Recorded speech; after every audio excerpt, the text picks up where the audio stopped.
Welcome to the August 1st Impacts Grant Review Committee meeting. Avery just started the meeting recording, so now is a great time for a reminder that this is a public meeting and we are recording. Note to folks in person here in the room with me, we're utilizing the owl in the middle. It zooms in on each individual when speaking, and so that way folks can kind of get a sense for the room online. But for Dr. Stanfill and Alicia, like make sure you project your voices since we had to plug him in over here. But we will monitor sound and make sure everyone is heard well. You don't have to yell. Yeah. A normal voice. Additionally, we are going to be off mute the entire time here in this room. So be mindful of that. The chat feature has been disabled so that we can capture all discussion. As part of the recorded meeting, we do have a few grant review committee members joining us virtually online. So Avery's going to help monitor to make sure we're keeping track of raised hands from our GRC members, etc. But also GRC members, please feel free to unmute yourselves, should there be time to want to do so. And to make this meeting run as smooth as possible, any questions should be directed to our co-chairs. Ken is in person here with me. I believe we're still waiting on Sam Byers to join. Oh, she's walking in the room right now. So any other questions can be directed to Sam and then also myself and Avery.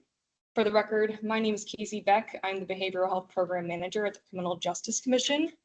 And we have a packed agenda today, so we are going to dive in. So today's anticipated meeting schedule is shown here, but note that all the time estimates are just that, they're estimates. We'll be squeezing in a working lunch in this room, as well as several scheduled breaks. If we happen to nail this timing, which would be impeccable, that would be incredible. We would have exactly 265 minutes to review the applications, which works out to about 9.8, just under 10 minutes per county application. However, we're only human in this room and exact times may shift. So thanks in advance for your flexibility. I will add too that we do have a hard stop at 3 p.m. and we may lose quorum before that time. The meeting's scheduled to go to 3 p.m., but just, those last 15 minutes could get a little dicey with quorum. So with that being said, in my role as facilitator today, I will not be shy about chiming in to keep folks on task and to remind everyone to be mindful of our time constraints. One last note for the room and for folks joining online, you'll notice that our CJC team is a little bit smaller today. It's just my colleague Avery and I as CJC staff, Ken obviously in his co-chair role today, but we worked really hard to prepare for today and a lot of effort has gone in over this last month, but we are only human and should questions come up that we need to dig for, we are going to need time to do that. We're sharing multiple screens.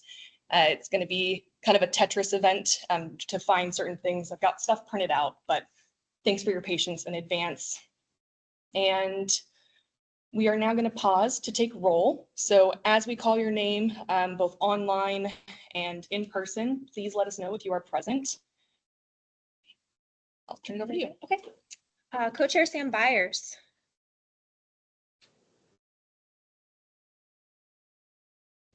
Co-chair Sam Byers. We're doing roll. Oh, sorry, I can't hear. Oh, sorry. We're just calling roll and then stating that you're present. Yeah. Sweet. Perfect. Co-chair Ken Sanchagrin. Present. Jeremiah Strongberg. Here. Judge Suzanne Shanti. Here. Liz Weber. Steve Gunnels. Present. Eric Wallow. Present.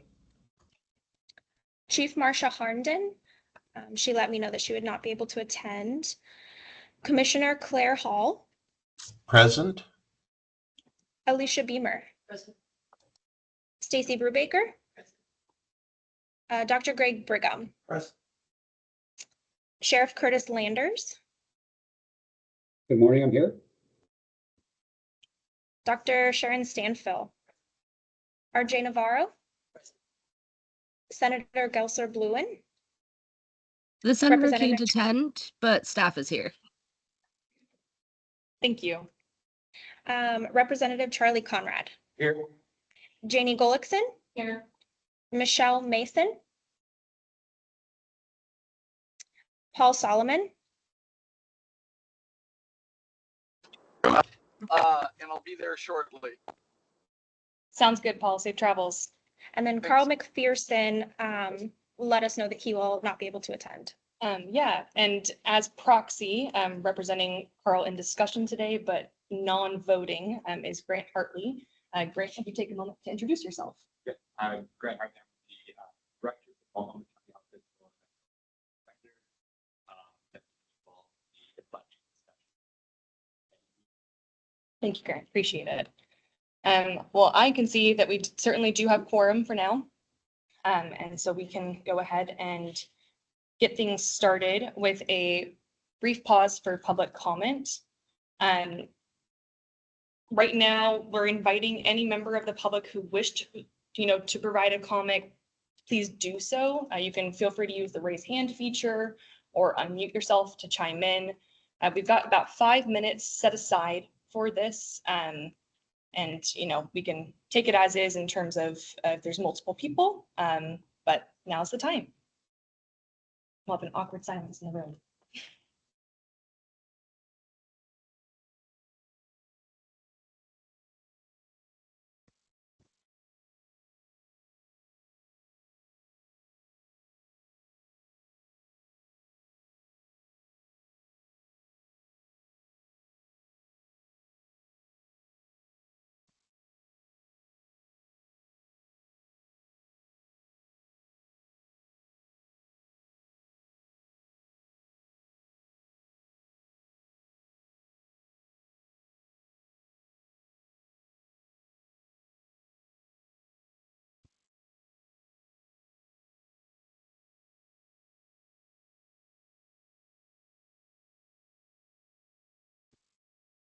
All right, I really struggle with silence, but I'm thinking that was at least a good 30 seconds.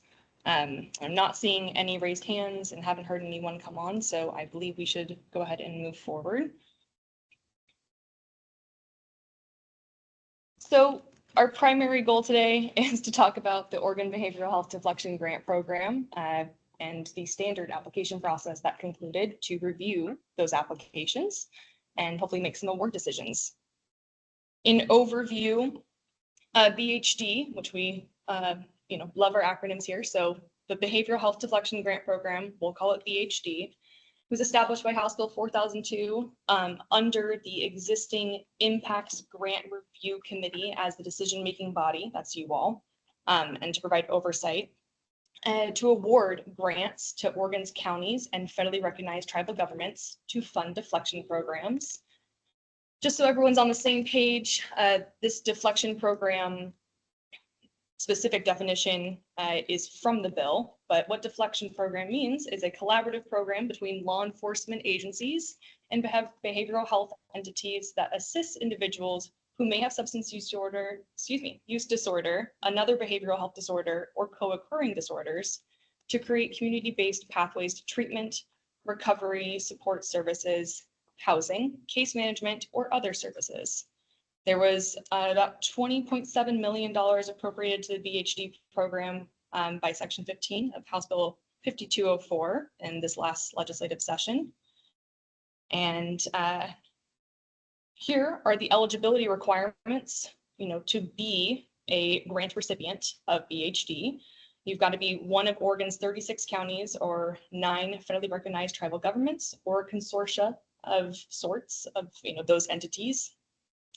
Your program must be coordinated by or in consultation with a community mental health program, that's CMHP, a local mental health authority, the LMHA, or a tribal government, can also be a combination of those.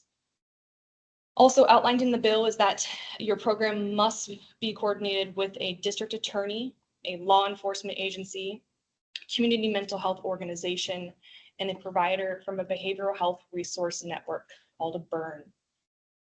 Every program requires a program coordinator, and every program must track and report data as required by the Criminal Justice Commission. In terms of eligible expenses, wanted to include a couple of examples here. Awarded BHD grant funds may be used for expenses including but not limited to. So this is not an exhaustive list, but deflection program operation. I mean, what a great thing to spend money on with your deflection program grant.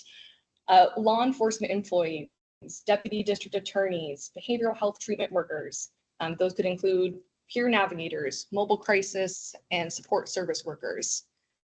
Funds could be used to really beef up the behavioral health workforce development, supplies provided to program participants for the purpose of stabilization and barrier removal, and then capital construction of behavioral health treatment infrastructure.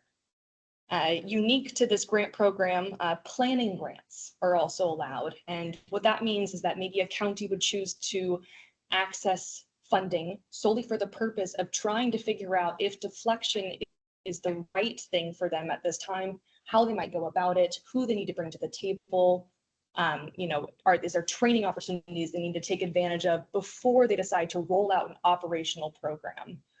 So that type of planning grant is permitted, and I would say many programs are in a planning phase right now, at least, with goals to become operational someday.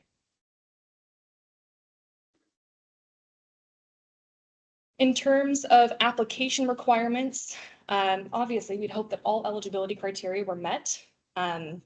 We've asked for descriptions of the following: the coordination that has happened to date with program partners. That kind of comes with a grain of salt because, with folks being in these planning phases, they may not have all program partners at the table yet, but what actions have they taken to get those people to the table? Maybe they can identify who's missing from the table they have yet to seek out. Those are kind of like the rich descriptions that we'd be looking for. And who is eligible to participate in their deflection program, or asked for a description of that.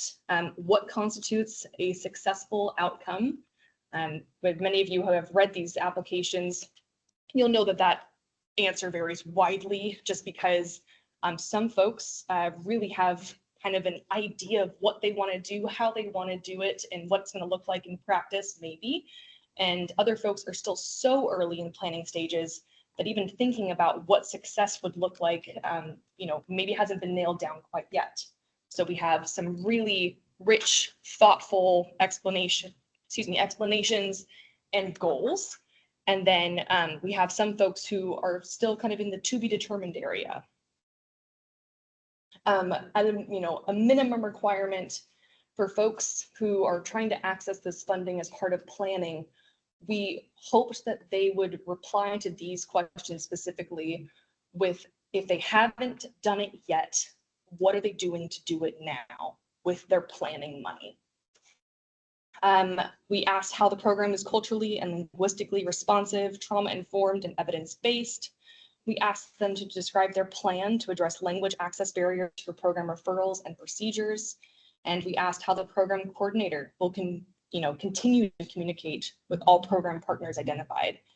These descriptions and requirements come directly from the legislation. We also asked them to acknowledge the data reporting requirements and collaboration with our data team at Oregon Health and Science University, Portland State University School of Public Health, in building this kind of statewide web-based database. And we asked them to submit a budget projection sheet. So with the money that you are allotted, what do you plan to spend it on? Those were the requirements for the application. We had an early adopter process that we all went through and survived earlier this year. I will say that this is the second kind of phase of rollout. This was a more elaborate request for grant proposals. kind of more standard for CJC practices, a 45-day open period, you know, about, gosh, several weeks of preliminary review, outreach with staff to answer clarifying questions. And what came of this process, the standard solicitation is what we've been calling it, are, you know, open to all 36 counties. 28 applications were received, representing 27 deflection programs. That's because those early adopters, Hood River and Wasco counties, remained a consortia and continue to join forces in implementing a deflection or planning to implement a deflection program. Those early adopter counties who were identified in House Bill 5204 as, you know, folks who would have a unique opportunity to access 50% of their funding early. All of those folks who did opt in to become an early adopter also showed up for this VHD standard solicitation, and all are asking to access 50% of their funding now.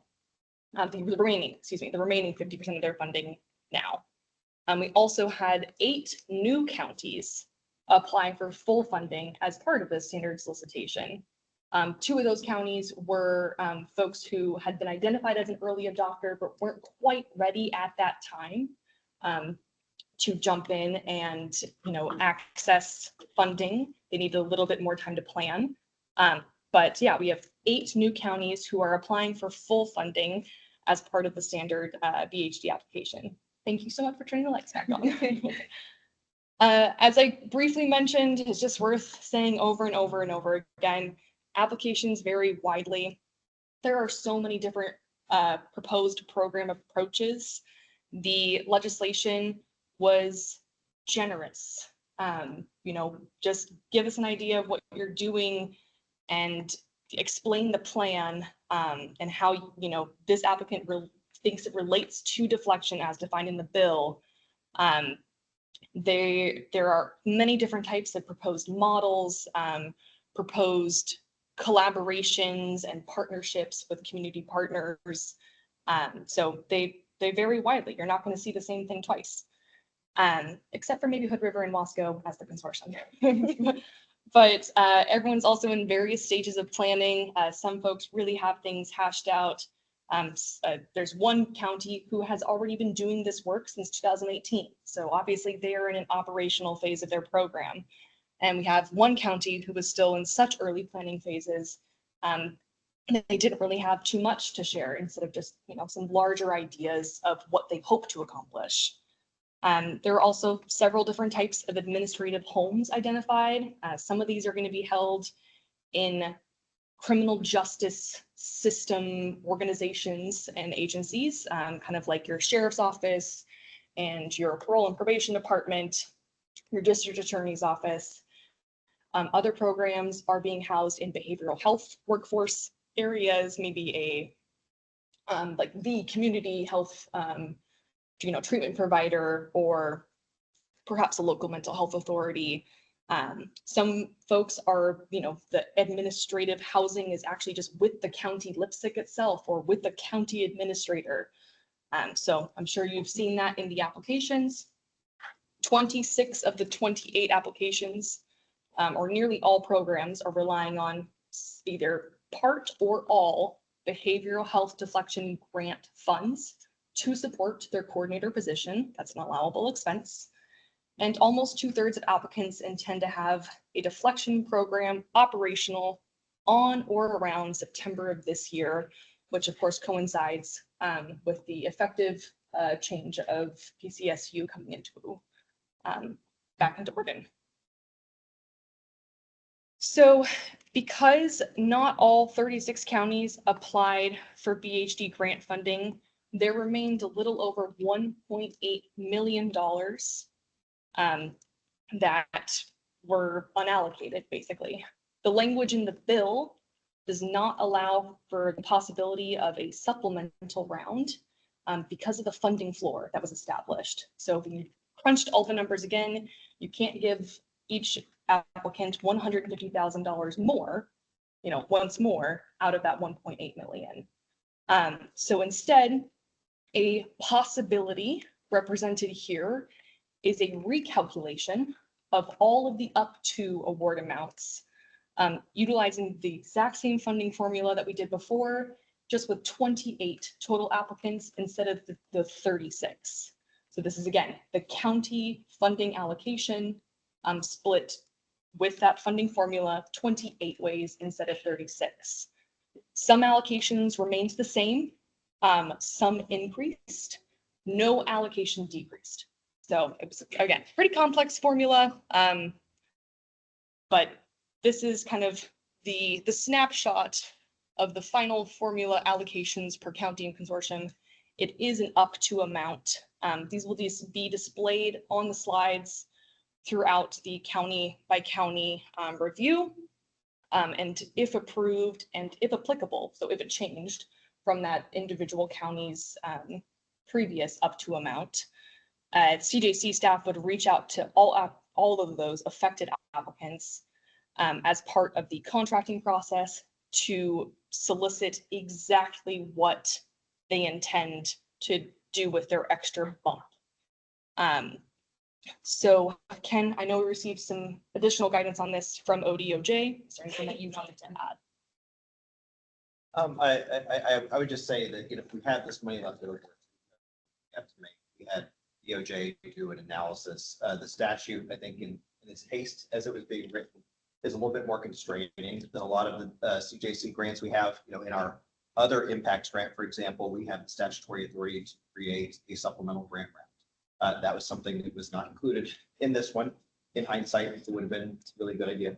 And maybe that's a technical fix we propose going forward. But upon reading the current language, the two choices we really have are just to continue to employ the formula and do this free allocation exercise where some counties remain at their minimum, because even with a little bit of a bump, they still would not have made that in the first place. In other counties, especially ones who are higher up in the formula, they do get a decent sized boost. The only other option that we would have is to let the money roll over to next biennium to be, again, allocated according to the formula unless there's a statutory change. And so from a staff perspective, as we went through the discussion, especially with the needs that have been expressed throughout the counties, we figured that the best thing would be to do this kind of rejiggering exercise now, and then we'll see whether and if there are any changes statutorily next time that would allow us to maybe deploy it slightly different. Yes. In that, did you contact any counties and ask what would you do with this extra amount of money to make sure that it's actually going to be used and it's not willy-nilly issue? Or We wanted to wait to have some more input from the committee first before crossing that bridge. I also We think want to get hopes up. we received this ODOJ guidance on Friday. Yes. So this is news to us. Yeah, I think that in speed, we were at that presumption. Another statute. But yeah, so I'm not sure what thoughts folks have on that. I think we were just hoping to achieve some sort of consensus amongst the group. Again, if we choose to do nothing, then it rolls over. But if we would like to deploy the money, or at least give the option, as Casey mentioned, what we would do is contact the counties that have a boost. Some it's in literally $10,000 less, some it's a bit more. But say, this is the new up to amount, so you can add in a bit more. And then folks have other thoughts or questions. I see Judge Shanti has her hand up. Before we turn it over to you, Judge Shanti, I thought one thing that may be up for consideration and in terms of staff guidance, in working with counties, maybe this boost, we would say, could only be used to bolster the things that were approved today. Right? Like keep it super simple, like, hey, you asked for 10 months of this service. Would you like to boost it to 12? Since it was already approved by the GRC at the August 1st meeting. So that's for consideration. Judge Shanti. Thank you. A few questions and then an idea, but my question is, how many, it's 8 counties that didn't apply? Is that it? That's my math as well. Yes. Okay, so what did anyone reach out to them and find out why they weren't applying? Like, was it, they didn't even have the staff to try to figure it out? Or, you know, like I was down in Coos County several months ago and people were interested in it. I brought it up to them. So I'm just, you know, some of the counties that didn't apply, it seems to me would be really benefited, even if they just scratched out, you know, just a real basic program that would increase behavioral health support, for instance. So I'm wondering, did people reach out to them and find out why they weren't applying, or do we not know? Yeah, so staff did throughout this process reach out to counties to ask, you know, to really confirm, are you sure, you know, you are not interested? We know we didn't hear from you as part of the early adopter process. We invited folks to regional workshops, webinars, informational sessions. And really, I mean, the complaints I heard was that the funding floor that some folks were going to receive of 150 was not enough funding, and they didn't want to go through the effort to, you know, go through a grant application process to access it. Or they really just weren't sure in their jurisdictions if everyone was on board at this time and they couldn't get, you know, their act together to apply. And then, yeah, staff constraints were definitely a consideration. I remember having conversations with the county who said, we already wear so many different hats. There's no room on someone's head for a deflection program coordinator hat, you know, at this time. This is also a 1-year project period. So this is through June 30th of 2025. And it's perhaps that maybe after things get up and running, we'll see some more interest from those remaining 8 counties. All right, well, all of that feedback kind of makes sense to me. I hate to see them leave that money on the table, because even if they just had a marginal coordinator and what they did is hire one behavioral health person for the year, that would at least be one behavioral health person for the year. Okay, and then, so is there an option to extend the deadline for them and try to work with these different counties, or are we sure this is a done deal? And then you don't have to answer that. I'll combine my questions. And then what about the tribes? This is money that was going to go to the counties based on the number of counties. And so if we're going to spread the money around, shouldn't we, for equity purposes, give some of it, a bigger chunk, to the tribes too, to represent this unspent money? I guess that's all I have to question. Thank you. Yeah, so to answer your first question, I don't think an extension is an appropriate thing at this time. 45 days for a solicitation process is generous. It's greater than a standard month.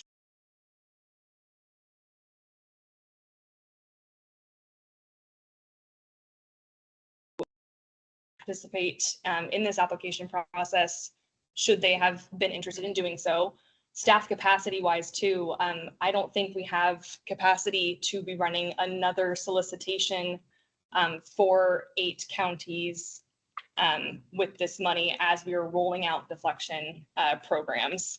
As far as the second question, this was funding that was allocated to counties by you all on April 2nd of this year as part of a GRC decision.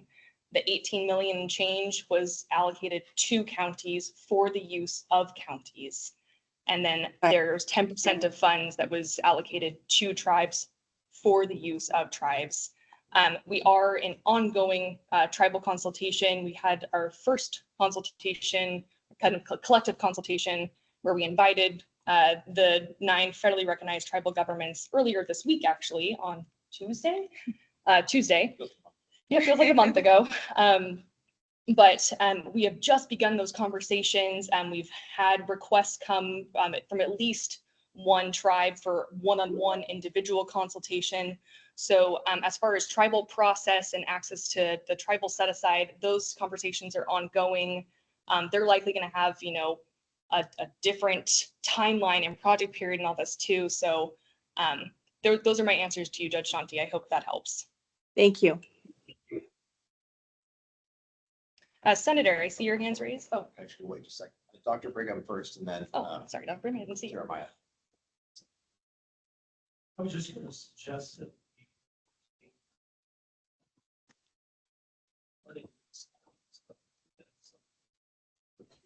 use a formula that is suggested for the distribution of funds, but also ask that they submit a revised budget to show. Okay.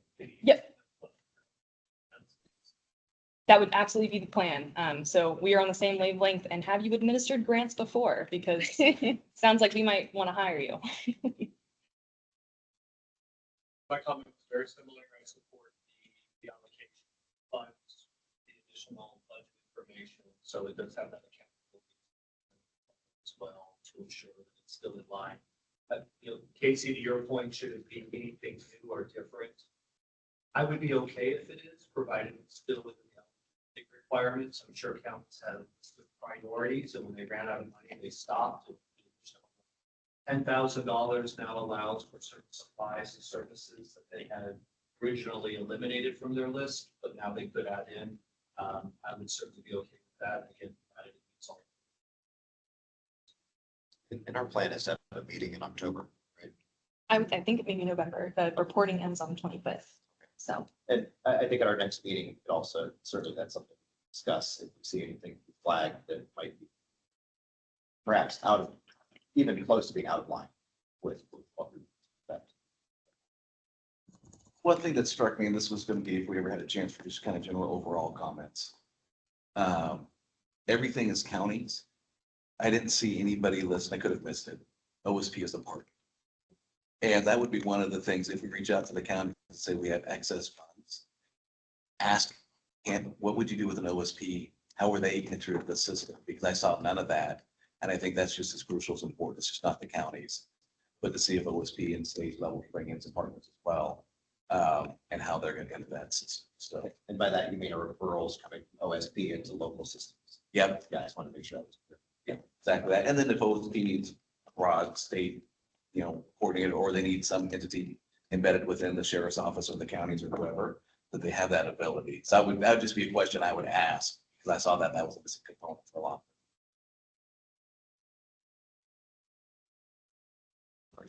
Yeah, I mean, I'd like to add that how do we continue that partnership with like even more like really based organizations, including organizations that are doing this work. Because it does seem like it's very county heavy. And there's others that are doing this work. One thing that we saw with serving veterans that are struggling with mental health here in Oregon was the VA, can provide some of that services. Some of the services, but when they're not partnering with other agencies and other organizations, then people that need so I was wondering if there would be a possibility that we could allocate some extra funds. Do you guys have an idea or plan on partnering with some super organizations in the community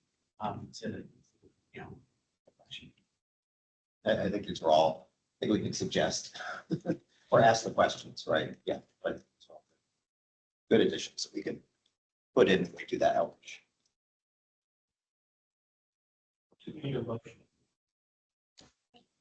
And I think the consensus on this should be sufficient.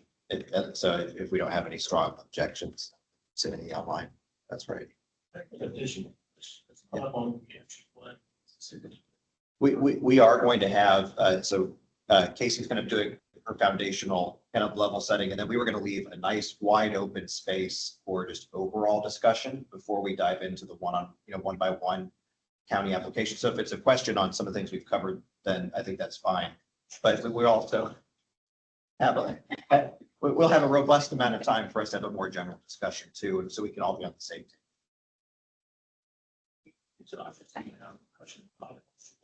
Oh, good. Yeah, I think that's actually would be good. Yes, yeah. Are there any installed a list? Yeah, that's stuff up there. And I know in previous reviews, we kind of got good to get clarity of. Definitely, yeah. I think so we will have time for more clarity as part of like kind of the discussion before county by county applications. But you are right, Dr. Brigham, that was not an exhaustive list.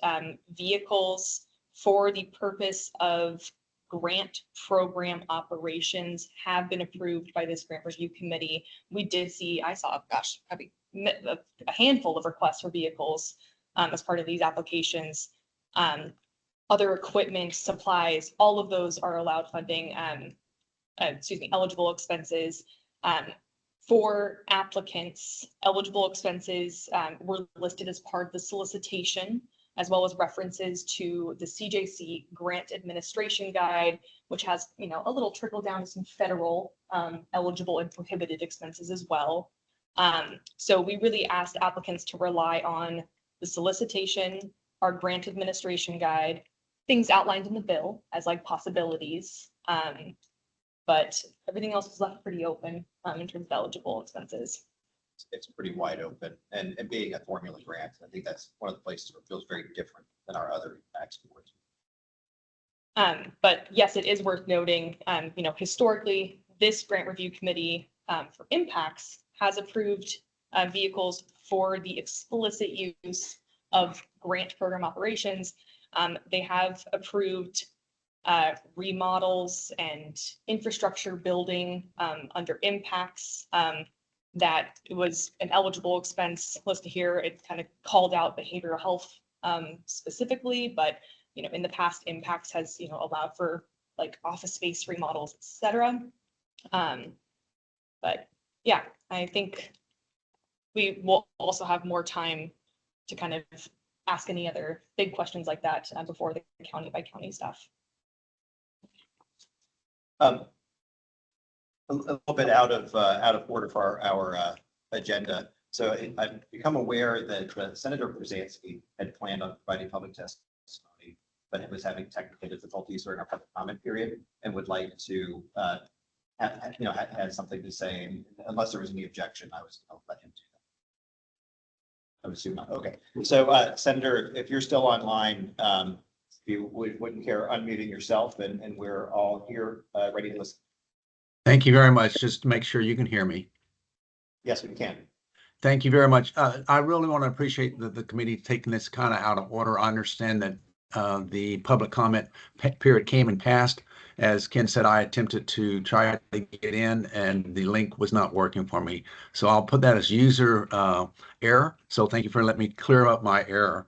What I wanted to do was just make certain I had received a couple of informational emails yesterday regarding the meeting for today and some of the concerns on the proposals, that some of the proposals which I have not had a chance to review, so I'm kind of speaking based on what was provided to me, seem to be looking at building up FTEs in district attorney's offices, maybe within law enforcement as well.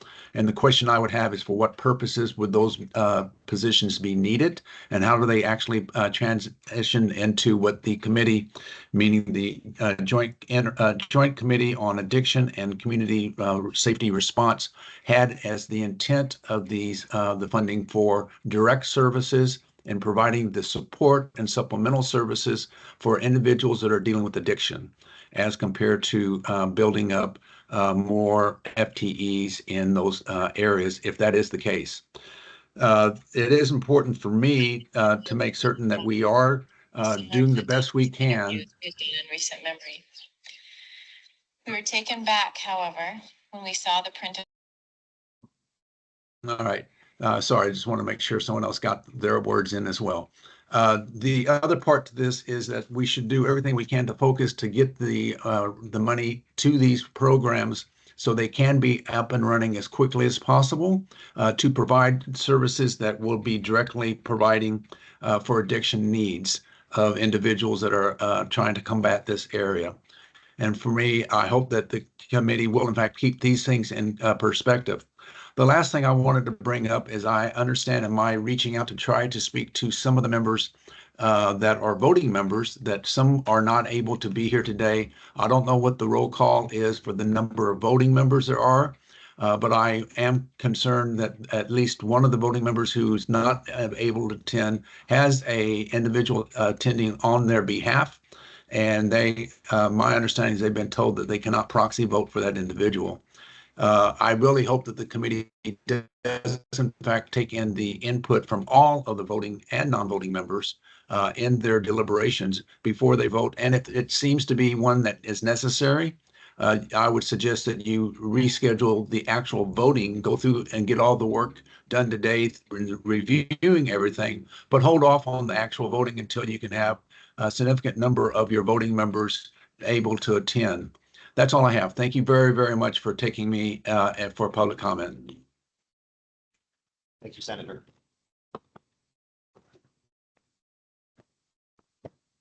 Get the PowerPoint back up. Is it important for some of us to know who is the voting and non-voting? I think I'm a non-voting. Right, you're a non-voting member statutorily. Carl McPherson had asked that Grant Hartley attend in his place. In our reading of the statute, there was no explicit allowance for proxy voting for members. And so that was the guidance we provided to Carl. But we just did say that Grant's here and provided his thoughts, but we had quorum. So everybody else in the voting members is just. Juliana Wallace is here as well, the governor's office. She's Okay. But everybody else though is. Oh, yes, thank you. Sorry, and just for quick, and real quick, Senator Gelser's staff is compliant as well, and since she has her staff, it should be not just full transparency. And we do have quorum. So we're only missing one voting. There are a couple, yeah, 1 second there. Chief Only- Marsha Harden is also a voting member and is not able to be there, and Michelle Mason, so 3 total. Thank you. 3. All right.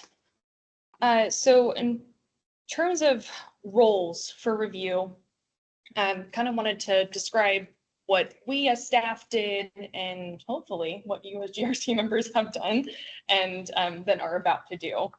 So CJC staff, we received all of those applications on July 1st, the close of the standard solicitation process.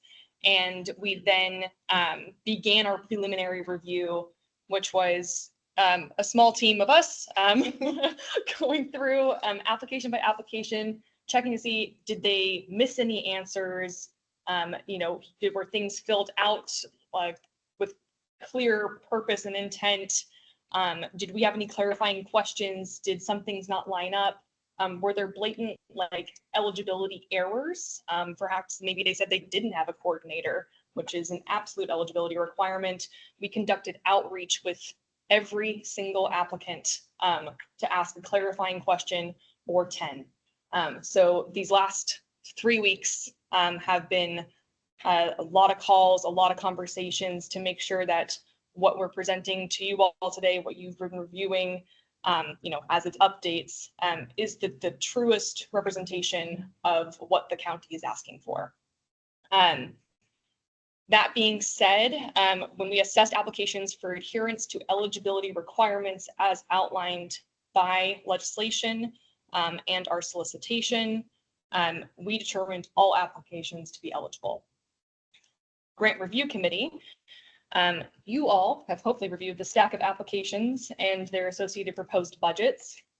Thank you again for your flexibility in understanding that this outreach with counties was ongoing and that some things were updated. And I think I read some of these applications, 3 or 4 different versions. So we appreciate that the counties sincerely send their thanks along to have an opportunity to, rehash and kind of really put their true request forward. Today, your responsibility is to confirm program eligibility, to discuss applications collaboratively, and then note any feedback, if applicable, and then to vote to approve any applications for funding. Let's see, I'm going to go through a couple more roles and goals slides, and then we'll have time to kind of discuss this whole shebang before going into a small break and then into county by county review. So that's kind of where we're headed here. Just a couple more overview slides. today's review process, we're asking you to ground your review in the grant purposes as outlined in the solicitation and as outlined in the bill. For folks with laptops here, in the Google Drive folder, through which you accessed applications, there's also a copy of the solicitation in there and the bill. Yep. So both of those documents are in that Google Drive. Should you need to reference them. We also ask you to ground your review in the grant administration guide and the bill for eligibility and allowable and prohibited expenses as it relates to the budget, the projected budget sheets. A note that this is a formula grant and not competitive, which is a lot different than what the impact GRC is normally operating under, of kind of holding programs against each other to see, with limited funding, what we can do and what we can't do. So a formula grant, each county had X amount to apply for. And if they are eligible, you all would vote to approve that they can access that funding. There's no, need to really hold a lot of comparison, or no need to go through and cut eligible budget line items, because there is sufficient funding for these programs, and it's through formula. A note also between planning and operational phase, we kind of touched on this a bit already, but it's just worth saying that some counties are in more developed positions and leaning more towards operation. Other folks are in early planning stages. I think that's what we're just going to have to accept and acknowledge as part of this deflection program rollout. Some folks really have an idea of what they want to do. Some folks do not yet. That's okay. That's planning grant. So keep that in mind in your review. And then also understand that counties may start very small. There was a symposium hosted in House Bill 4002 back in May. Yeah, May. Feels like 5 years ago. But we heard from, Marion County, who has an operational program, and other speakers there, their encouragement for folks to start small, build buy-in, build partnerships, in your community before trying to do all the things. And I would say it's worth noting that doing all the things is aspirational and optimistic, and it's fantastic. In a perfect world, we'd be able to do all that. But even starting very small and doing something small well before expanding and building capacity should be, worth, taking a look at and, hearing the county out. Also, programs may change. Nothing is set in stone. Just because they're saying that this is their plan for now, things come up. Maybe the law rolls out in September. They have to adapt. That's what amendment requests are for. Should that be a programmatic change of, it's like a substantive programmatic change of, hey, we were going to do officer intervention and now we don't want any law enforcement involved whatsoever. We're going to go stabilization center only. It's a huge, programmatic change that would come to you all for review, discussion, and decision. The first opportunity to do that will be in October as part of their quarterly reporting process. But there also could be small changes like, oh my gosh, we thought we needed one peer navigator, but we would really benefit from two. Like, we would love to add another one. Some of those smaller things will fall under 10% of their total award amount, perhaps, or maybe be something you already approved and they're just bolstering. Those like smaller non-substantive changes will be approved behind the scenes by staff if they fall under that threshold. On a, of course, case-by-case basis. If there's something that we flag that you all need to see, you're going to see it.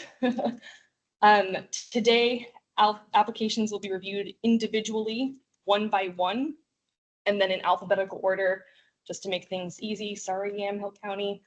But that is kind of the process. And My goal is to present a very high level, like large text overview on a slide for you all to kind of be oriented to which application we're reviewing, and then turn it all over to you for discussion. Before moving to a vote, I will ask the GRC to specify any feedback that you wish to give to this applicant. And then CJC will, like staff will relay that to the applicant if applicable. Maybe there's a program that you guys have no feedback on whatsoever. You vote to approve it, great. They're going to get a notice of intent to award, a contract after the protest period ends, and we'll move forward. So that would be a voice vote with an opportunity to abstain. You award it as presented. Option 2, you're awarding the grant as presented, but you have specific feedback that you would like this county to hear. I'll ask for you all to state that. It'll be on the record. We'll try to take notes to summarize it live, but again, it's just Avery and I here, so we're doing our best. And that feedback will be provided to the county. You also could award a grant request, but maybe you're disqualifying particular budget line items. That's okay. We also would ask maybe provide feedback to the county as to why those line items were ineligible. We would ask that you, permit grant staff then to work with the county to, move those disqualified funds into other approved line items. So that's kind of the general review process. I wanted to also acknowledge that we have folks tuning in from a variety of different backgrounds. You all come from a variety of different backgrounds, life experiences, etc. And I just want to make sure everyone's on the same page when we're talking about key terms, especially because we're all still very new to deflection. So the first ones I wanted to orient you to are what we're kind of calling big ideas. Technically, I guess they're perspective program models. Just know that they are general ideas as to how a program might work. That first one there is officer intervention. So here, a law enforcement officer would be the first point of contact with an individual, and then they would be the ones, providing a referral to treatment intervention team or a case manager. You'll see that there is an asterisk in parentheses. If there's an asterisk after officer intervention, that indicates that arrests or citations may be made, charges may be filed, or charges may be held in abeyance. And then of course, to speak in the plainest English here, what that means is that charges could be made, filed, they would be set aside. That's what abeyance means. They're going to be set aside for the duration of someone's participation in a program. And should they successfully complete, that program, or as determined if a certain benchmark is made, the charges would be dropped, or, maybe they would decide to, fully expunge records. Maybe I'm not a lawyer, so stick with me here. But, when I'm saying that the asterisk is present, and just note that hey, maybe an arrest is made, maybe charges are filed, maybe charges are being held in abeyance. But upon completion of that program, those would not be the case. For mobile crisis and crisis response team, what that means is it's a multidisciplinary team of community-based behavioral health professions. So we've got crisis workers, maybe clinicians, peer specialists, folks who are going out in a small team to respond to calls for service, engage individuals out in the community, de-escalate crises, mediate low-level conflicts, address quality of life issues by providing referrals to treatment services or case managers.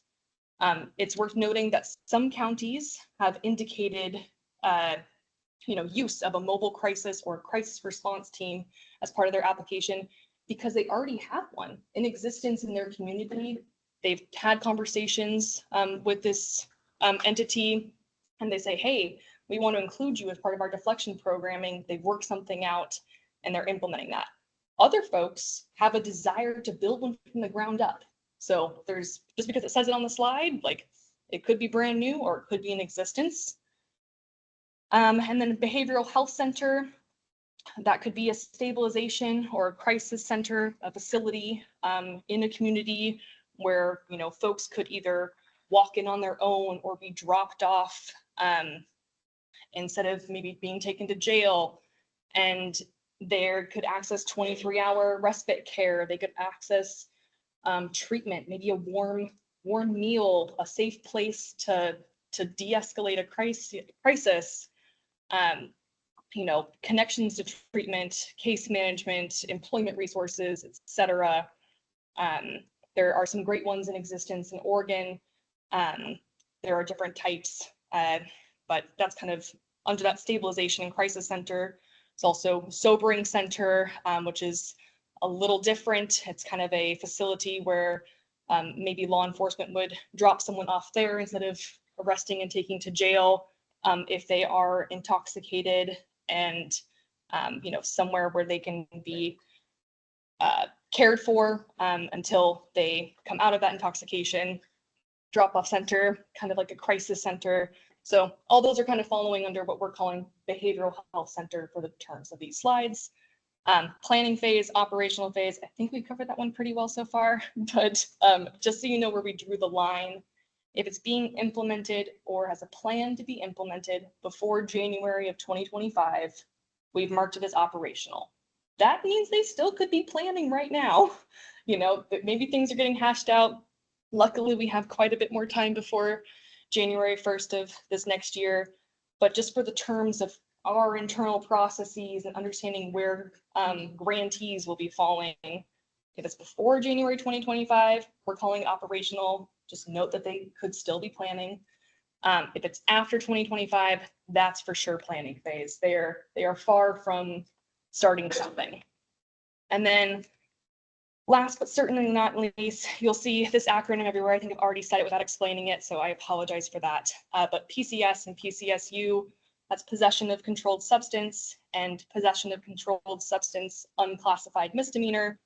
That relates to the law change that's slated to come into effect September 1st of this year. Generally, that includes, you know, possession of a user amount or other specified amount of drugs or other controlled substances. This is kind of that recriminalization coming into effect, but that will be mentioned. So I wanted to include it here for key terms. A sample county of what a slide will look like for you all to react to.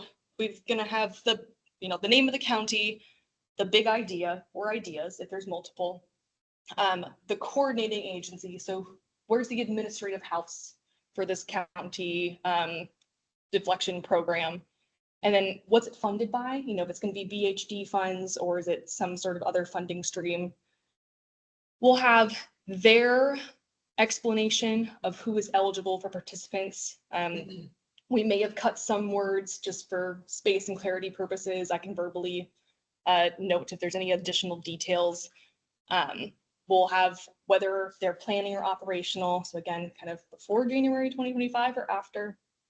And then that dollar amount, as we discussed, is that maximum formula funding amount adjusted by CJC for contracting purposes. We're trying so hard internally to get away from cents, and it takes some creative math. So maybe a county asked for like $1 million and 73 cents. That's really hard to divide by 8. So we've, you know, done some math to get it to a number that I can't even say right now, but you know, maybe it's a $1 more or like $3 more, just so that we can give them even disbursements. That just makes our lives so much easier. So know that there was some small adjustments like that, but at most, what, $4? Maybe not even. Maybe not even. Yeah, so that's what that means. And then, you know, you all have access to the applications. You've done your homework. So this is what will be on the slide. Obviously, you can talk about whatever else in the application. I wanted to provide a quick note again on conflicts. Sorry, this text is so small. you all as GRC members are public officials in this capacity, and you have ethical responsibilities because you influence the operations of government.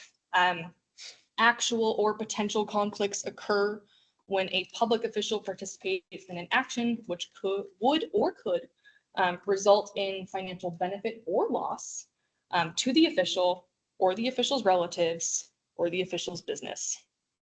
Committee members who would or could potentially benefit from an award made to an application, or I guess a loss. Please disclose that relationship. Some of you already have to staff. And then we ask you do not participate in deliberations on that application or vote to approve or not approve for an award. And then reminder of voice voting process. It's kind of how we manage things because there are quite a few of you and some online as well. We're going to articulate the matter that's up for vote. There's no need for motions. We will provide an opportunity for you all to note abstentions. We'll note this for the record. This will all come after we've reviewed the slide, after I've asked you all to note any specific feedback to the applicant for the record. And then, we'll go into the voice voting process. We'll try to capture, well, I will, to the best of my ability, try to capture like, hey, the decision for you today is whether you approve X county as presented, noting that we're going to provide the feedback that you all just said in this way, disqualifying X, Y, and Z line items. I'm really going to try to capture it for you all. But again, thanks for your patience.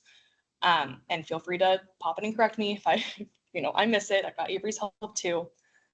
We'll capture the yeses and the ayes, the noes, the nays. I'll let you know whether or not it was approved.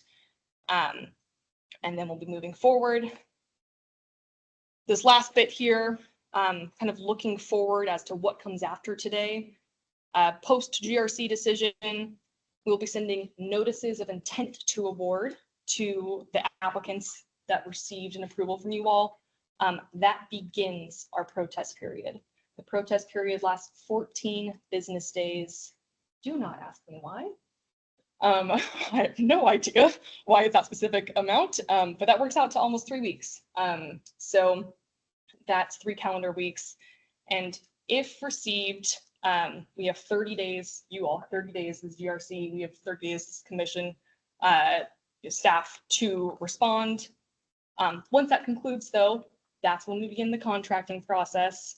And of course, every county has a different process, different needs, different sign-offs. So just note that that can vary in time. Our goal is to get disbursements out by the end of September. Please note that means that, or please note that folks can backdate expenses to the beginning of their project period. For the early adopters that already have 50% of their funding, that project period started back on April 1st. So they're welcome to continue to backdate to then. For the new folks, those 8 counties that are applying for the very first time to access all their funding, their project period started July 1st. So they can backdate all the way to July 1st. And then, worth noting, the law change effective September 1st. Got this grantee reporting column in the middle to give you a heads up, we're going to have data reporting. It's going to be amazing. The data team at Oregon Health and Science University, Portland State University School of Public Health is currently in the process of building this while soliciting grantee input. They're going to soon be piloting this web-based database, very similar to the REDCap impact stuff that many of you are familiar with. Q1, which is July through September of this year, will end September 30th. And then quarterly reporting for grantees will begin October 1st and conclude on October 25th. So through that, we'll get their first round of, what are you spending your money on? Let us know. How much have you spent so far? What's it going towards? Maybe we'll have a glimpse at early data. And then Q2, October through December 2024, that reporting period is open January 1st through January 25th. We'll get those same expenditures, some, hopefully more rich data. And then the semi-annual progress report And what that is an opportunity for a more in-depth programmatic check-in. Grantees will be required to submit narrative responses to specific questions. This could lead to a need for additional technical assistance, additional follow-up. CJC is exploring too as to whether or not this could affect, like the answers here could affect their final disbursement. And then Q3 and Q4, just for the sake of text. So basically they kind of go every other for that semi-annual progress report. Q3, we're going back to just data, expenditures, and an opportunity for amendment requests. Q4, all of that, and another opportunity for the semi-annual progress report. Last over here, reports to the legislature. We've got a best practices report as required by House Bill 4002. OHSU, PSU, SPH are the contracted folks that are helping us with that. That's due April 1st, 2025. We are then 6 months later asked to develop standards and best practices. That's due October 1st, 2025. Annual report is due to the legislature on BHD and impacts together in a joint report, which is going to be like the coolest report of all time, I think. That's due September 30th of 2025. I wanted to flag a couple of these for you. So really, I wanted to flag, if we receive a protest, we have 30 days to respond. That means we may need to convene again relatively soon. So that could be late August, early September, based on that 14-day business day protest period. Wanted to flag the two things in the middle for the reporting period closing October 25th. Ken mentioned earlier, what a great time to have a GRC meeting in November to then bring you all up to speed on what the heck we're seeing. Maybe talk about where the programs are going, have they like adjusted anything according to the feedback you provided. Maybe that would be a great opportunity for like a GRC programmatic check-in of sorts. And then Q2, semi-annual progress report, same thing. Like maybe we have the GRC help guide some of these explicit questions that we're going to ask the grantees. And you all come back, what would that be? Mid-February, to have a meeting, discuss what was received after you reviewed it. So another opportunity for GRC engagement into this process. And then another, I guess, opportunity to flag, maybe you all want to convene after that best practices report, after everyone has had a chance to read it, hear what OHSU has come up with from their literature review, come excited, and optimistic about a variety of different approaches and ideas, and then begin to hash out like what's it going to look like to navigate that over the next 6 months as we develop standards and best practices. So just wanted to flag those. And then as I spoke with Judge Chauncey earlier, we're still in this ongoing tribal consultation. I promise there will be updates on this process and timelines.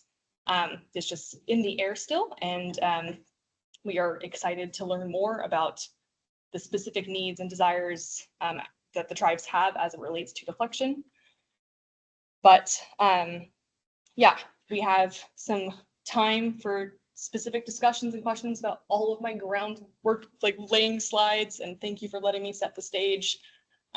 We'll then take a short break and then hop into county by county review. So thanks for listening to me talk for a while. But I will turn the floor to you all. Is there anything you would like to talk about? Comment, and I look to folks that know a lot more than I do. One of the things that resonated with applications, and it might be something that we consider at the legislature, at the state policy level. And again, let me know if I'm mistaken on some of this. But they're looking to make sure that these programs for all these counties stay funded and feasible and financially viable. I didn't see anything with relation to funding for Medicaid, private insurance, anything that help offset some of these costs. And to me, that's a significant flaw. That's not the original legislation. I reached out to a CCO and was told that a CCO would not cover this because it's part of the criminal justice process. And I'm looking through with all the different things that we've got where you can file charges will help advance. Some have where people can voluntarily enter the programs. There are different scenarios, different pathways. How are we going to keep this funded? How are we going to keep it financially viable going forward? And I didn't see anything for the billing codes or any of those types of things. And that's something that I would like to see changed if we can, if it has to happen at the state level, or if we need to ask OHA to put in for a waiver for some of the other things that we can do. I think that's important. And some of that for me, it is because of all the issues that we have in our whole behavioral health system anyway, particularly with our workforce shortages, facility shortages, all those kind of things. If somebody goes through a criminal justice process and they go through and they complete their deflection program, but yet they need long-term care, how are we going to hand them off? Are then now they not going to go, or are they going to go to a CCO and have to go through a whole nother assessment and have to go through another 3 or 4 month grading period to get to a provider to do all this? So those are some of the concerns, is how's that system going to work overall with everything that we've got? And for me, there's a lot there, and I don't know if there's particulars that I've got wrong. So those that know Medicaid a lot more than I do, let me know if that's correct. But I think those things need to be addressed as we go forward.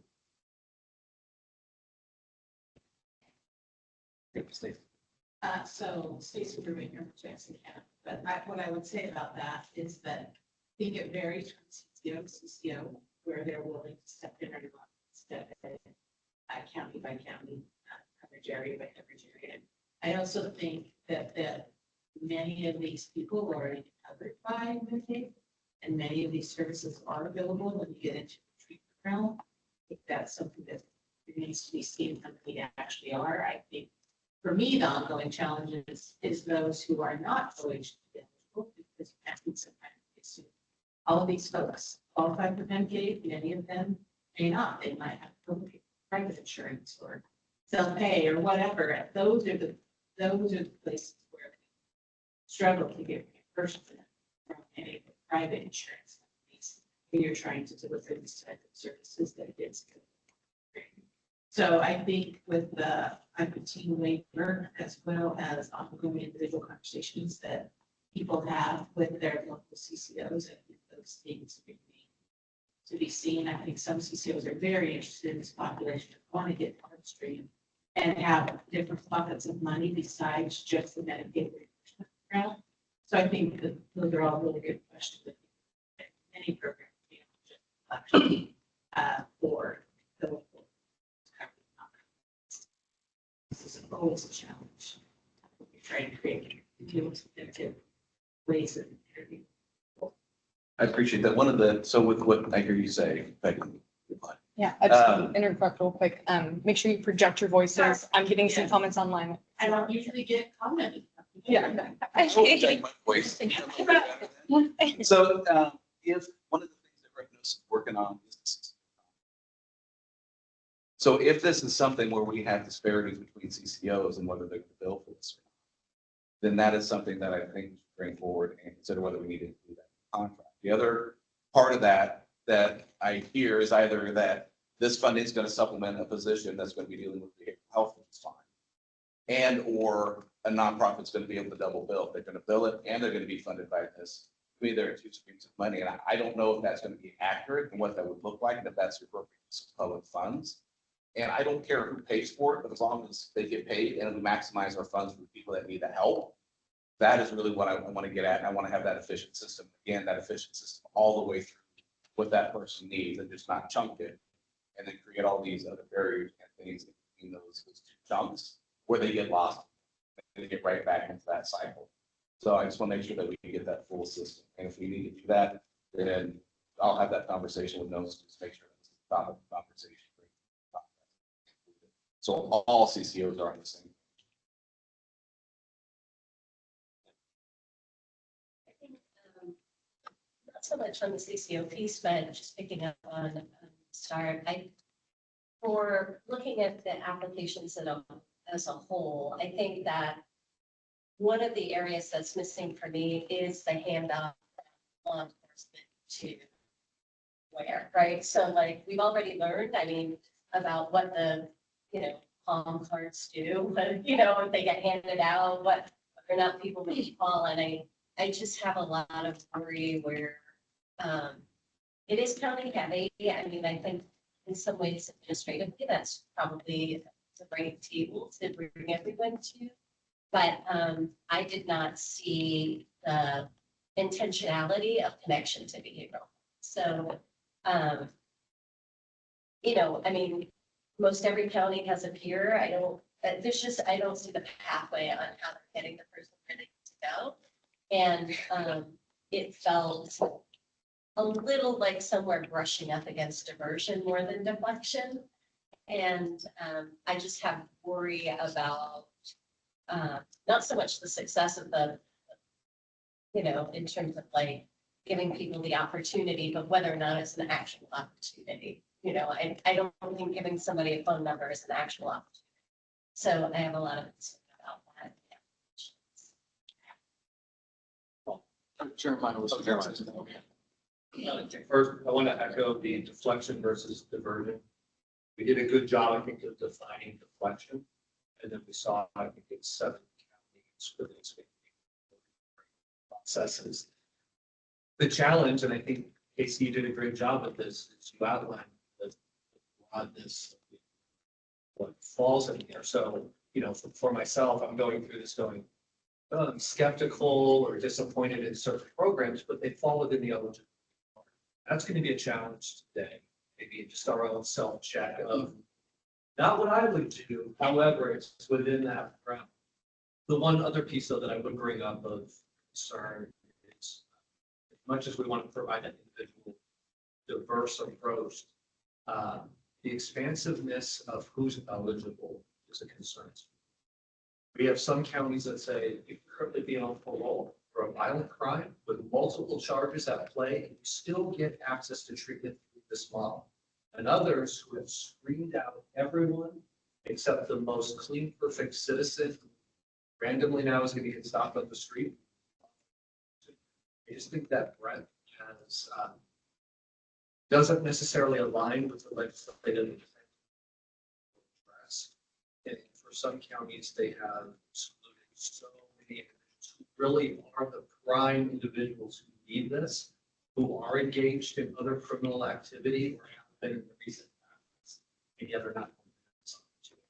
Again, I recognize that may fall under the eligibility requirements, but that may be something we want to look at.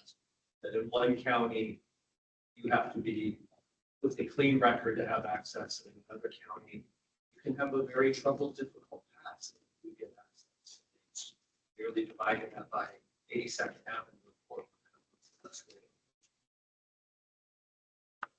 So Jeremiah, you took some of the words out of my mouth. I mean, I think that's going to be a big problem around having this huge disparity from one county to the next. I think the lack of definition around what success is also problematic. I'm really quite surprised that many of these applications have really loaded up on law enforcement, DA supports, and don't have the same level of investment in the deflection services or the strong linkage.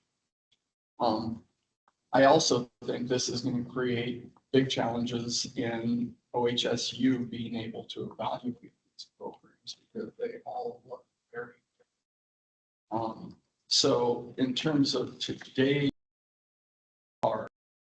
I think it's going to be interesting as we delve into these and look at how different like the eligibility criteria are. And I also would love us to kind of focus on what the legislative intent was behind Senate Bill or House Bill 4002 and what is actually being asked of or what is actually being provided in these applications. Because I think in terms of what they're spending money on, all of it's eligible. I don't think there's anything that we can say, no, that's not an allowable use of funds, but are they actually meeting legislative intent?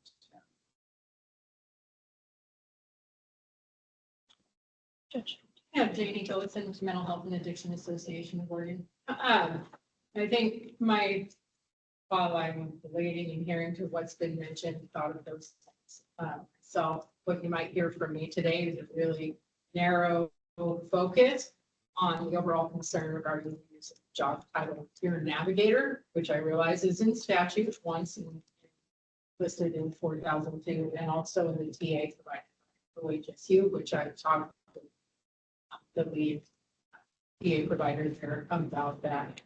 There is no such certification or common job title in Oregon anyway. So peer navigator, it's like saying fish in water. I mean, we know fish live in water, but there are also other creatures that live in water that are fish. And so is this, I think there's going to be really some role clarity, some definition of what a navigator is. There is under the traditional health worker at OHA, there is a personal health navigator certification, and there's a scope of practice. Support specialist, peer wellness specialist certified with Center, which have federal for competencies, national certification, state certification standards and scopes of practice, which I do see throughout in some of the applications. If peers are used as a deflection program themselves, then they are put in a position to work outside of school. And so it might sound like a broken record today, but may ask that TA be provided to keep peer support. And as part of a very valued and widely variety of settings where you'll find peer services, but that they're used appropriately. We've done Shanti online, who's been waiting a little while. Judge Shanti? Thank you. Well, first, to just respond to what Avery Sorensen brought up about paying and CCOs not wanting to pay because it's a criminal justice issue. You know, I was a drug court judge for a very long time, and this was a constant problem, constant. And it would be very good if maybe OHA in their contracts or in a regulation really clarified this, because as Ms. Beamer said, some CCOs will pay for it because a judge can't order it, or a DA can't say, hey, there's diversion if you go to, or deflection if you go to treatment, if they're evaluated and they don't qualify. So once they're evaluated and they qualify for treatment, it seems that insurance should have to pay regardless of how they got there or why they're there. So that's just, it's been a problem for years, and it would be really great if that could get clarified. With respect to these applications, you know, I went through each and every one of them with a puzzle in my head, which is, what am I supposed to really be doing here? Because just, you know, the comment, I don't know, it comes up, I don't know who it is was speaking, but the comment about what is success? Well, that's a great question. And if I'm trying to look at their program, is their program built to achieve what they say success is?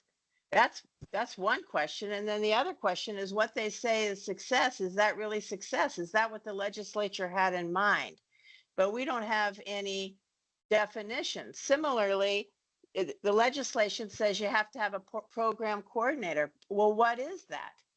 What is the definition of that? I looked at these applications, and the cost of these coordinators is all over the map. We've got one that is requiring a DA3. A DA3 is a very experienced and costly prosecutor. So why is that person being a program coordinator when we've got other counties that have a program coordinator that, you know, is a quarter, maybe less the cost. So it's hard because we don't have standards, you know, to measure these applications by. And when I looked at what the staff gave me to look at, you know, I don't see any authority to question their expenditure if it's authorized. Like, am I supposed to be able to look and say, well, that's not very wise? What a waste of money that is. So that I'm still puzzling about what what I was supposed to be doing and looking at these applications other than checking boxes of that, you know, they've met the basic criteria, which staff has already done. So sorry for being so backward about this, but I'm still like wondering, like, is it our role to say, hey, I don't think you should spend that much money on this particular thing, even though that particular thing might be needed? Or are we just supposed to just go with it and say, hey, you know, it's a free for all, whatever amount of money you want for whatever, we'll just pass it because you're eligible. Anyway, I hate to be a Debbie Downer, but that's my question about this whole process. Yeah, so I just wanted to sort of, as we're discussing the, this all in the applications and something I saw that was come throughout and people have mentioned charges being filed.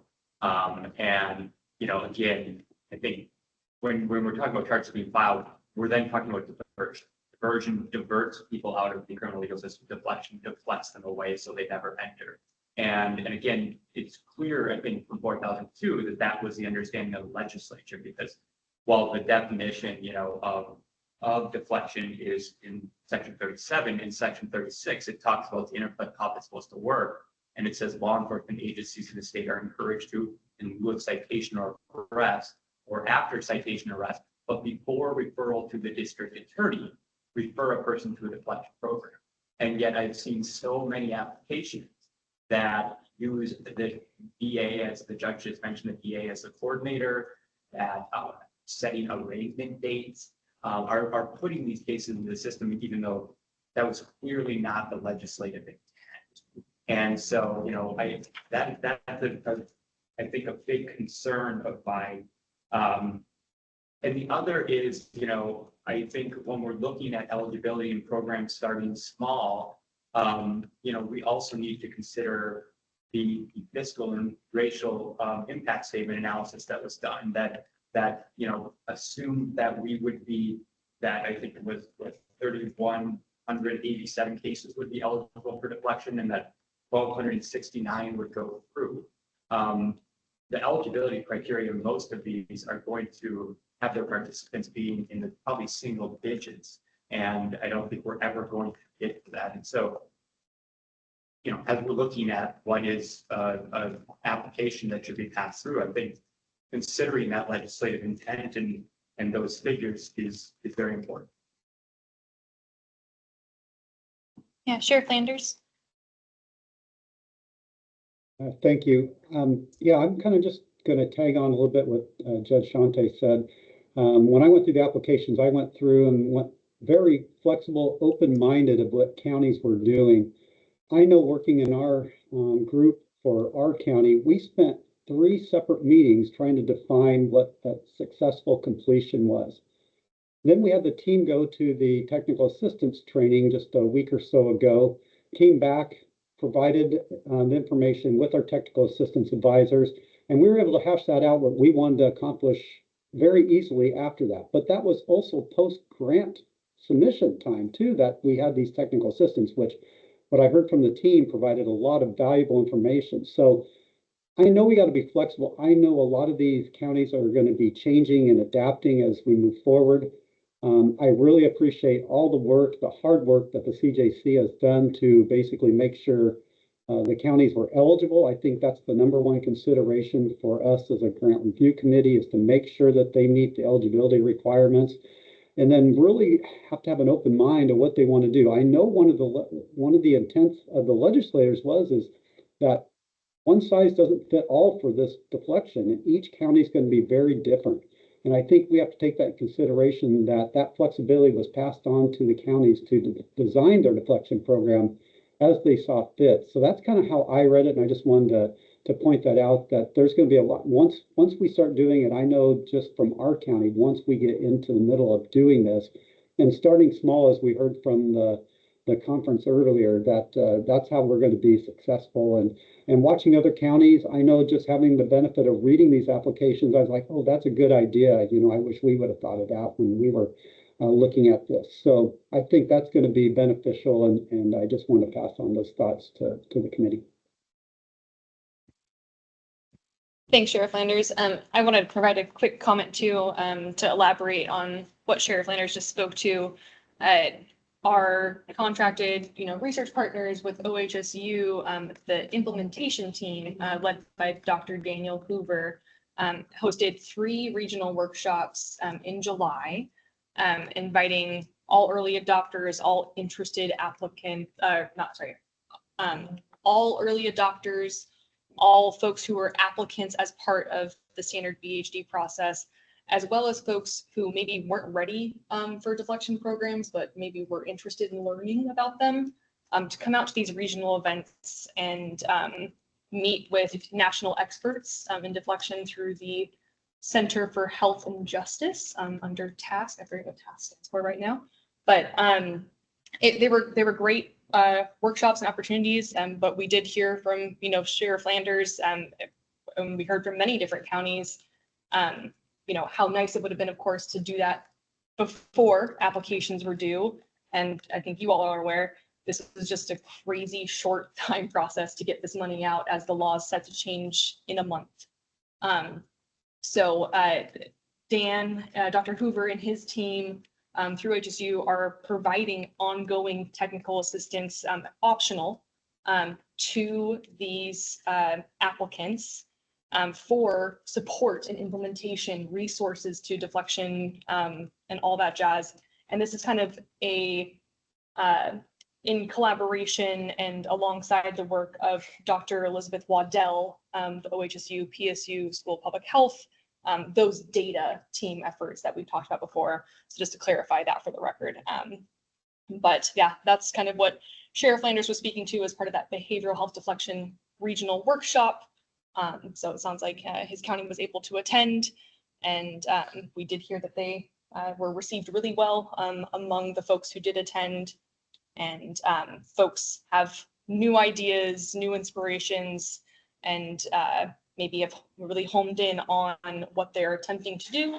And, once again, we're expecting things to change as people learn more, and amendment requests to come in October for shifts in these proposals that you are going to review and approve today. So just note that that's down the line. And then certainly when the best practices report is published in April of next year, we'll probably go through another wave of shifting and growing, et cetera. So just wanted to speak to that a little bit. Yeah, Casey, so a couple things. One, you said that we're going to review and approve. So there's an assumption that we're going to approve all of these and make award decisions. Okay. And I'm curious if you have a response to some of the comments that were just raised by Jeremiah Grant itself. Maybe it'd be better for me to jump in, to Casey. Certainly have thoughts, and I think a lot of my thinking is toward even the central question that Judge Shanti raised. What do we do today? Is this just everything is eligible as declared by staff, therefore we could all be finished by 4/1? I don't think that is where we stand. I think we're, and this again is just my personal view, I think we're relatively constrained by the breadth of the statute. I think that if we're looking at what is the definition of deflection, and we're reading from the statute, determining whether the programs meet that definition is probably our most central task. If we think that some do not, then that's a big deal. But that's where we'll have to really dive into that county's application. If we think that certain expenses within the county's application do not meet the definition as broad as it is, then that's where we have room to maneuver. But beyond that, I think we all know that our staff, we've been building a plane while it's flying, and every county has their own little rickety bike plane they've been building while it's flying too. And most of them are not finished yet, so I don't even know how we're flying, but we're trying. And so I think that one of the reasons why I wanted staff to provide the timeline that we put up earlier is maybe more so than this committee has had to meet in the past. Hopefully we can do them virtually if we need short ones in the interim, but we have different possible intervention points in maybe October, November, kind of January, February of coming back. And whether it is, making sure that we receive adequate clarification to the questions that we're identifying already, whether it's defining peer navigators appropriately, whether it's more detail in the interplay between what is covered by OHP versus not. I think we are fully within our rights to request that information and perhaps even build it in as a condition of moving through this grant process and the payments we're putting on. And so I think we have some possible points that the grant review committee put in if that's the will of this group. And I would especially note that we have that 6-month progress report in January, which is a much more involved update on what's happening. That I think we could really tie to, we should make sure, in my opinion, that we have an in-person meeting after staff has had time to review those. And especially if we have any counties that are still unsure of what they're doing, not making adequate progress to the goals they've identified, or not answering our questions on some of the things I just mentioned, then we really have a pretty strong intervention point there. So that's one kind of thought as to what can we do, what could we do, at least under my interpretation of how the statute is written. Another one is I've heard a lot of concerns about whether we have things that are meeting the spirit of the law or whether we have identified items that really will work. And as it was mentioned, we do have our best practices report coming up in April, which will be available to us and to the legislature before the next round of grant decisions are made. And so perhaps we are walking a little bit blind through the process now. And perhaps we have to make some hard decisions with that lack of sight. But we should hopefully have a lot more to rely on next time. And so perhaps what we can do, assuming that we're moving forward with the applications today, is to be very explicit with our grantees that decisions made at this initial round are not precedents making or binding on future rounds. Something we hear as a granting agency a lot is, well, you funded this before, you can't tell us you're not going to fund it again. I think we should be very clear that we have things like a best practices report coming out. That'll be followed up by an Oregon-specific recommendation of standards 6 months later that things may change. We may find through that second report, especially, maybe a heavily led DA program, or maybe not even DA, maybe a better example, a program like Jeremiah mentioned that has so many qualifications for someone to enroll. If we see they've only had 2 participants when that report is filed compared to some of our other programs, maybe even in much smaller counties that have twice as many, something of a very small county.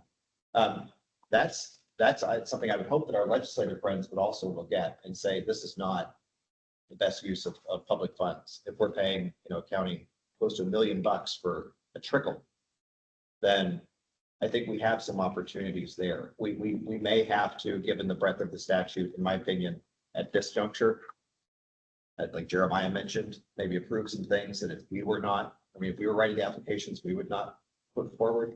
But I think we have multiple points coming up where we can begin to tighten. And I believe too, this was what was kind of spoken to me by a lot of our legislative partners too, that we're looking for grassroots, very kind of county specific ideas. We gave them a lot of leeway, but with the notion of tightening as we go along, so that we're actually adhering to what is best practice as opposed to just continuing to go on our way with 28 or 27 different ideas. If I can tag on and just kind of support everything that you said from a legislative standpoint. So when 4002 was negotiated, it was intense negotiation between a lot of different, it went over a lot of time. And the intentionality of breadth was one of the things built in there because this is so new to Oregon. And what our individual counties need is so diverse that we didn't want to pigeonhole anybody. And so some of what I see today coming forward, it is a robust conversation that builds that record so that when Ken and whoever else goes before the legislature to report on what is going on, that all of the concerns are out there and that any other adjustments in future legislation and funding can be changed, whether it's changing the title of peer navigator to something that is actually statute, to whether it's filling in some of these gaps. And then I also see it building and hopefully the robust conversation, particularly when it comes to measure success, that PSU and OHSU take the consideration of all the questions that we have. They use that to evaluate, because the way that some of these applications are, it is going to be an incredibly small sample size. So there's going to be no statistical significance between any of these groups. So to Ken's point, it's going to be looking at one county that had 2, one county that had 7. Is that meaningful one way or the other? What is the return on investment for public funds? And the other side of this with 4,002 is that we also had a funding bill that to fund the shovel-ready project, health programs and facilities in addition to this. And so some of it is looking at, hey, what does deflection look like? What are we doing? How successful is it? But then our behavioral health and our mental health system overall, do we need to fund some of these counties that are now struggling because they have 2 and they have no backing support? Community about. So to have that robust conversation at the legislature and look at the system overall, this committee, this conversation to me today builds the foundation for that record. And in 6 months in April, when we're talking budgets, that we can actually have a good solid discussion based off of the experience that we had and what this committee sees. So I agree with everything that Ken said about where we're going and what that legislative intent was. And it was intended to be broad, and then the narrow would go down, actually has some learning lessons. Stacey. I just wanted to add to kind of what you were saying, but I think it's important to note that Elementary 110 has been very charged. Some so in more counties than maybe others. But I really see this process of the deflection program really being an opportunity for us to try to bring the 2 points of view a little bit closer together. And I think that the best practices will be great when we get there, but it's going to be a challenge to get there because we are trying to get law enforcement, DA, working alongside with behavioral health, both mental health and substance use, as well as peers.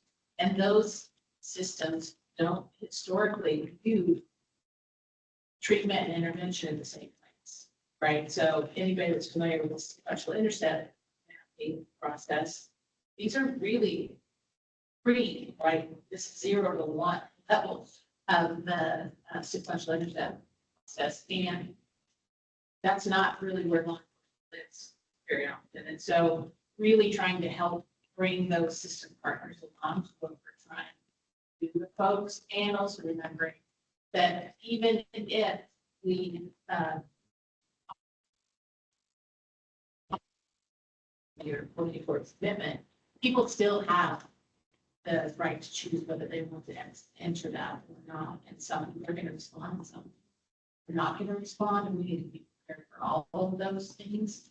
And so for me, as I've read proposals as well as just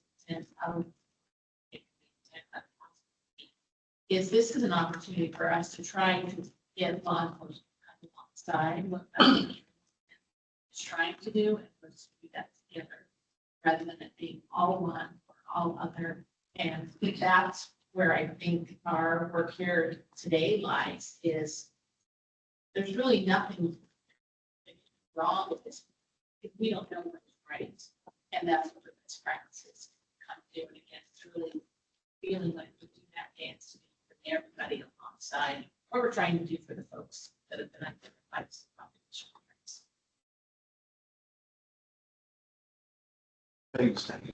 Sorry, I'm going to pause. You always do that. But to your point, part of my history as a Springfield police officer. So I bring that perspective back in the early 2000s. Springfield had a bit of a and there were years. And from the perspective of a police officer, this gives somebody a chance to make a decision. And they're pointing out, police officers, for myself and for the agency I work for, we wanted this so long ago.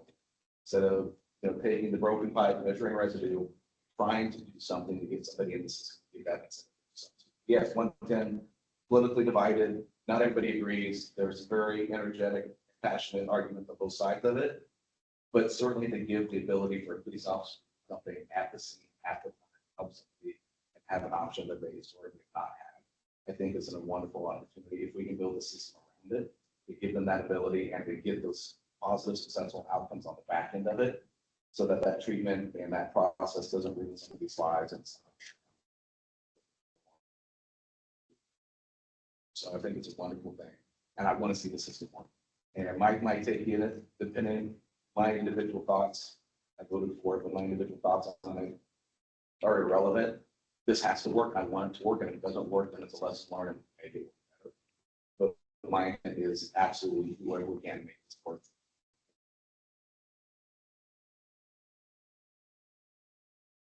You know, I would agree, and the only thing that I would say, and why my main concern is around how does it fit into the existing structure within a county on the behavioral side, right? I mean, not just law enforcement, it's because the characteristic of the disease is an ebb and flow innovation, right? So that's the very nature of substance use disorder. And so if you have somebody in that moment where they're like, okay, I want to do this, but it's like, here's the number and the officer walks away, who comes alongside them to continue to work through that ebb and flow? And I haven't seen that. And that's what worries me about the success of the model. I do agree that, you know, I mean, I personally believe that the challenge that we face is more public-private and, you know, nonprofit sector coming together to figure it out. I do think law enforcement and behavioral health need to work together. But a lot of these applications look like it's really like there's a district attorney kind of checking whether or not somebody made a phone call in a when somebody has a disorder that the very characteristic of it is that can be addressed through services that we have on the ground that haven't been. And I don't think that's the intention of deflection. I think the intention of deflection, having been in a lot of those conversations, was to ensure that that moment could be captured. And it's not a moment like while the officer is standing in front of you, because if that were the case, none of this would be here today. I mean, that's just the truth. This isn't the first time law enforcement stops somebody, right? So I just have a lot of concern about, I want to see it be successful, but seeing a lot of district attorneys, things that look like diversion and not a clear pathway to the partners to connect that person in the moment. I mean, I think only a couple of mentioned the birds, and I agree measurement 10 has been repeated, but it is a network of providers. So in theory, 24/7 could have somebody. So I think that, you know, over time, it'll be interesting to see if the numbers, right, in terms of the, you know, evaluative process and it's demonstrated where that lives and, you know, whether or not our sort of hypotheses are right.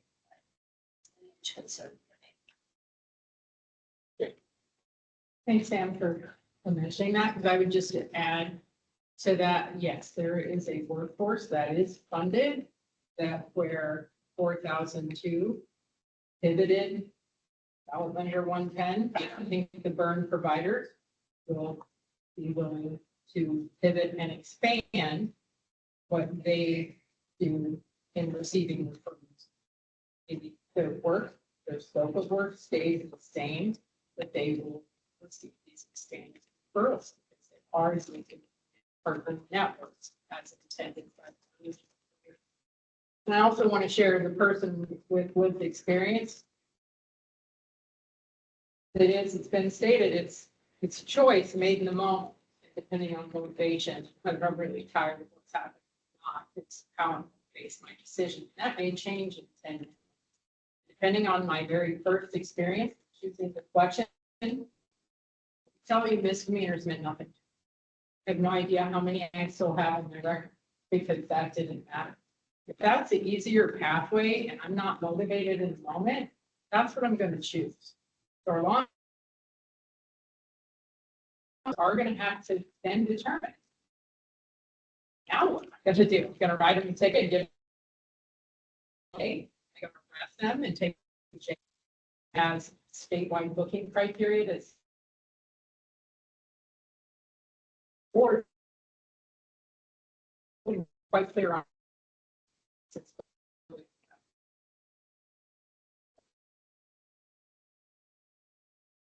You're going to make it real difficult. I'm going to choose misdemeanor all day long until I'm ready. And then maybe I've had enough encounters or court on the street. And hopefully that helps.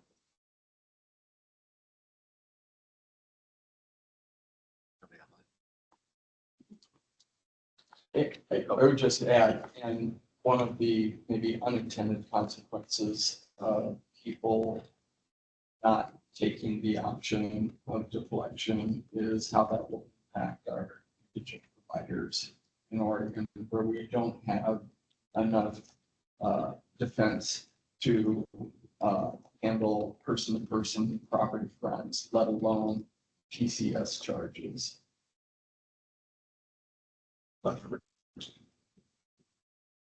Listening to the conversation sounds a lot.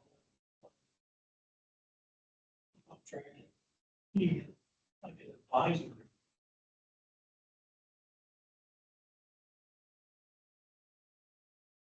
I was worried about the voting aspect of this.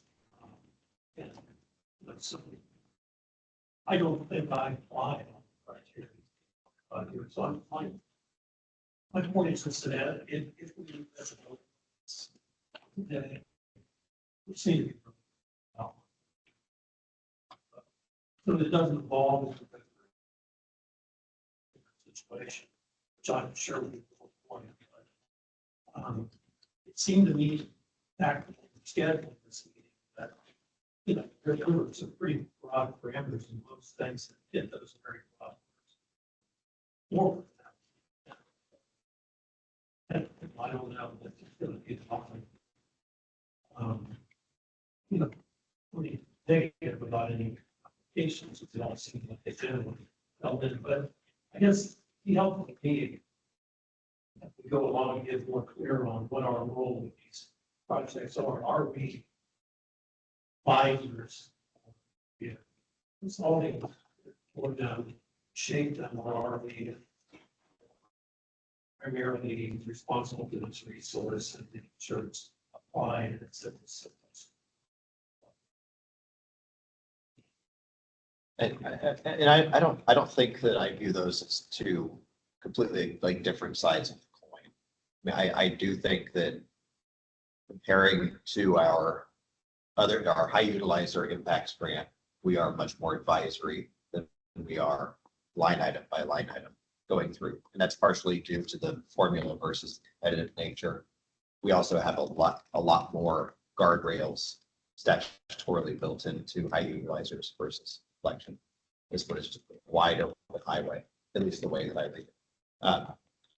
But we are still stewards of that money. And so perhaps where it really does lie on that continuum, like you were just mentioning, Doctor, is we have to be very clear in standards we're applying so that they're equal across all applicants, but then also very clear in any feedback that we want to provide.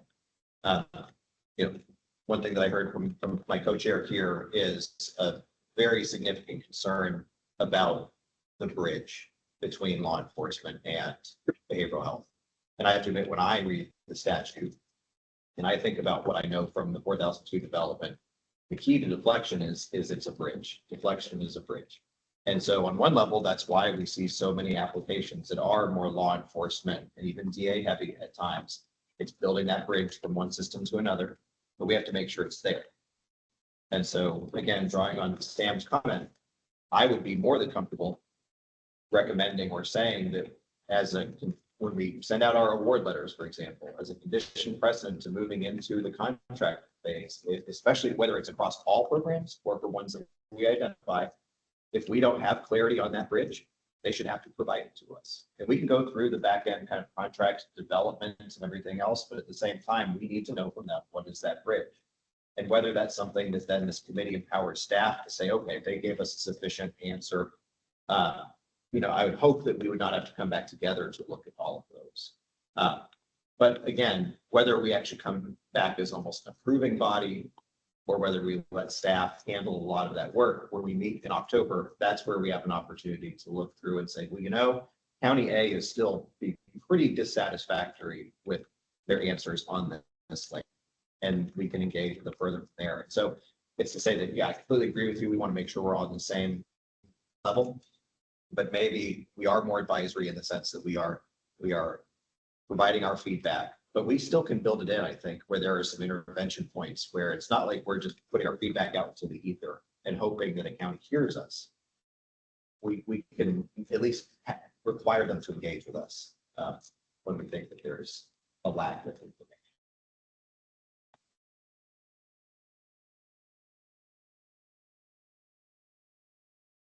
Yeah. Thank you for that. I mentioned that obviously it was different because it's competition funds. But we did spell out our criteria, and we did review and rank the applications based on that criteria and score. That's the part that gets on, that's just really use bridge as a element. I think we need to spell that. That's a definition of that. And that value role, particularly. Sure. And my hope is that's kind of what we're doing right now, right? I mean, we may not have arrived at anything that we have declared a consensus on, but that's what I hoped this time before we dive in one by one. Whether it's voicing concerns or trying to come to this collective understanding that yes, that's what we're getting.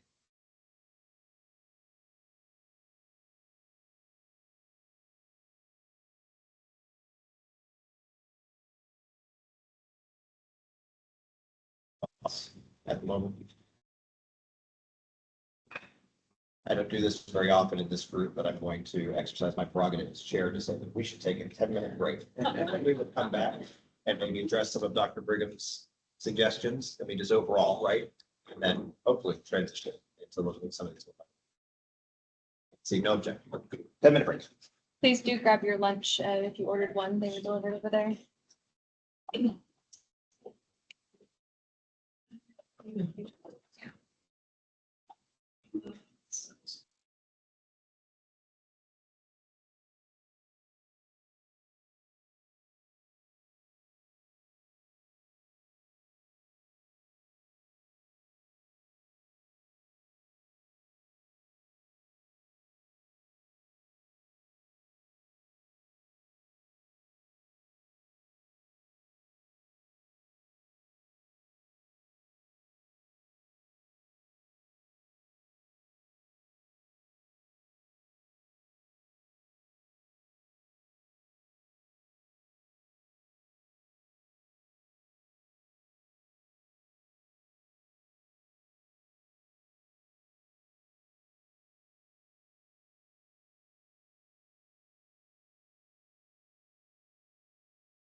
Hi, folks online. We are reassembling and we'll be with you in about a minute. Thanks for your patience.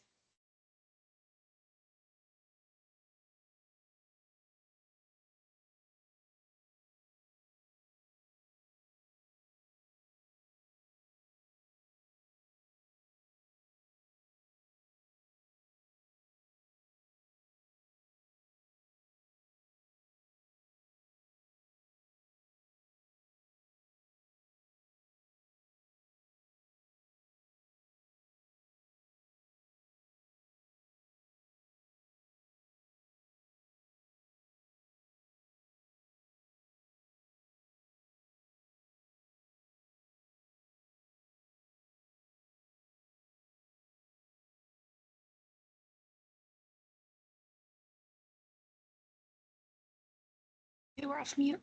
Okay, we are back off mute. All right, so I thought we'd start back here in terms of roles in review.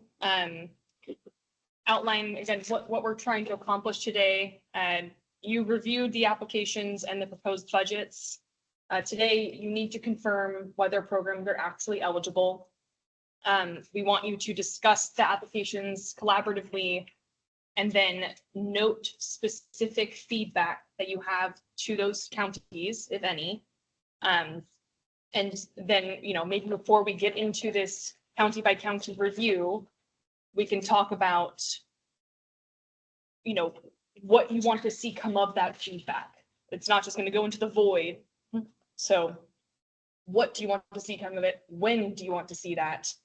And then we will move to making award decisions in the county by county review. But first, let's talk about program eligibility. As outlined in the bill of a program must have a coordinator. The coordinator has specific responsibilities outlined in the bill, collaborating with all partners, identified, reporting and tracking data, connecting with the CJC, being that main connecting point.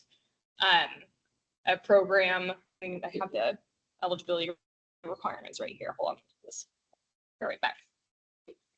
Must be coordinated by or in consultation with a CMHP, local mental health authority, or tribal government. You have to have these 4 partners on board. We hopefully got a little bit of descriptive narrative from a county about what collaboration has existed so far. So we have this information. Your job will be to review this information, as you have already, but to discuss it and see if it's up to snuff.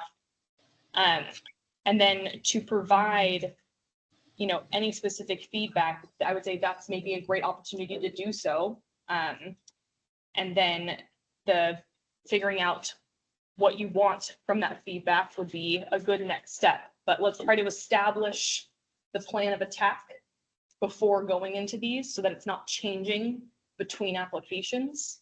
I'm sure everyone in this room is aware that we're behind a little bit. So just want to be mindful of time. All ideas are welcome, and we definitely want to hear how you want to tackle this, but we do need to come to a consensus so that we can begin to tackle it.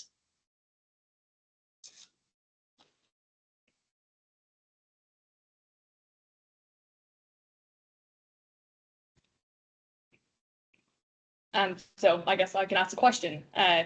In terms of how you all wish to provide feedback, like I said, it'll be, of course, captured on the record. This is a recorded meeting. We'll have meeting minutes that come out in a couple weeks. Avery and I will take notes to try to capture what you say. How would you want a county to respond to that? Do you want a county to respond to that? How would you want a county to respond to that? Are we looking at maybe as part of quarterly reporting in October? Or, is there a mechanism there through which you need some sort of update?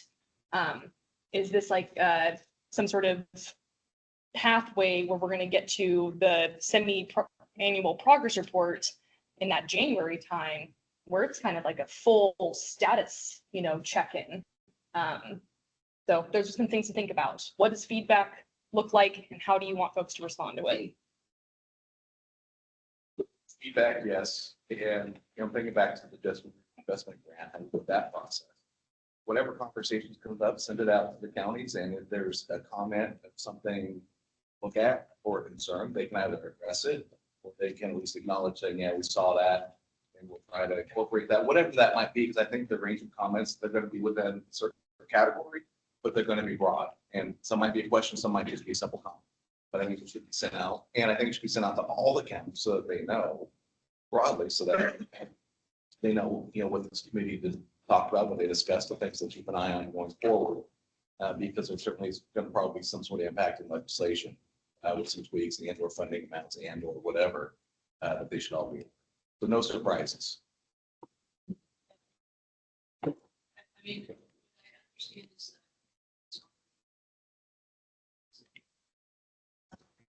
A staff assessment is yes, but it is up to you all to confirm. I mean, if there are concerns that you had, we're human, so we make mistakes. But I mean, as far as.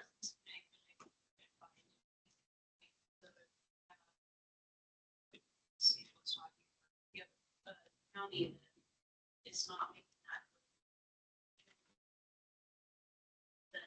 I think I heard that. Their contract, they would be fine if the contract would come back here. Yeah, I think that, and maybe this is the actual decision we make now, and then fill in the substance after we discuss the applications as to what we actually want. But the intervention points we have, the way I see it are, I think if we have something that's very critical that we need to know before final contracting occurs, then we can put it into the intent to award letter. I would encourage us not to, I would encourage us to not to overly use that simply because of staff resource. If we have to put together 27 very unique, very specific letters, that's really going to slow down staff quite a bit. But if there's something that is very essential, we could put it there and say, in the same way that when people get any grant, you might have to give updated bios, updated budgets, but then sometimes there's those little extra things where it's like with the reviewer, just well enough to clarify this and then we'll contract out. Then the other option is what, if we have just more general questions for them, that might be a good thing to put in for either the October progress report or the January progress report. Again, knowing that the January progress report is usually more detailed anyway, so that might be a good place to park some things. And then those correspond with our other meetings. And so we can identify what falls in those buckets as we go through one by one. But I think those are the two most easily kind of available points for us to put things. But I would also emphasize that you're right, staff has said that we believe, or at least they believe it's all eligible. But if there isn't, please don't take that as a presumption that we have to adhere to. If we want to question and talk about an expense and whether it falls under the, as in being eligible, then please let's raise that. It's not a foregone conclusion. But I think a lot of the applications clearly do meet the criteria. So we're really in that advisory kind of questioning feedback phase. It's just to figure out what we want to say and in what. So when we're looking at eligibility, I mean, part of that is also meeting the definition of deflection. Yep. And again, I do think it's important that we note that while, deflection programs are defined, the legislature also defined how this is supposed to interact with deflection programs. And that is, again, what I read before, is free or close to arrest or referral to district attorney. And so, as we're looking at whether or not programs are meeting that definition, I think that we need to consider both of those. Again, both of those are in 4002, and I really think that, reading the deflection program definition in isolation doesn't really consider what the legislature was looking at for those deflection programs. And I also think that a big part of that deflection program definition is the community-based portion. And again, so while I appreciate that program about eligible, I saw some in there that were doing straight conversion reports. And so, it part of the eligibility criteria is whether it's the definition of deflection. more discussion happens on the application. And I think that's exactly what we collectively have to do. You're right. Jeremiah. I think some of the feedback, sort of back to the question, may come in how they're measuring their success. So for instance, and it's sort of along the lines, of some of the more divergent models. We're going to review a program here in a few minutes, not too far down the list, that an individual cited, and then in 2 weeks, they were to show up to a court appearance. One of the single biggest to measure 110 was a self-reliance of making a self-call. If we didn't even see success with a phone call, and now we're expecting success with a report in person. Your interaction with law enforcement moment of crisis, probably at the end. We heard earlier that self-motivation I may not be ready today, I may be tomorrow, I may be ready today, won't be tomorrow. 2 weeks later, you're required. I would really like to see the requirement for how many failure to appears occur, building a model that requires an individual 2 weeks from today to report to a location. You already know that that's part of what didn't work. So some of those things were maybe, since we know there's at least close to 50% of the programs that require some self-report model, if there was specific outcome expect or data collection requirements that we would at least encourage or say maybe critically important for us to continue the evaluation.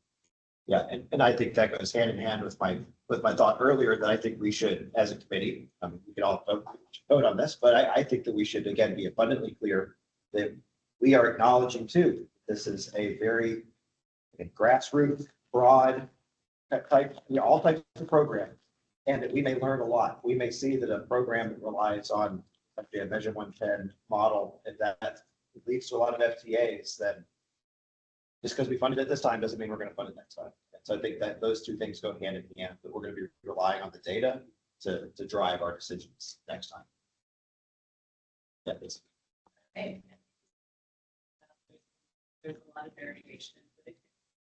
I guess that asked just for how your deflection.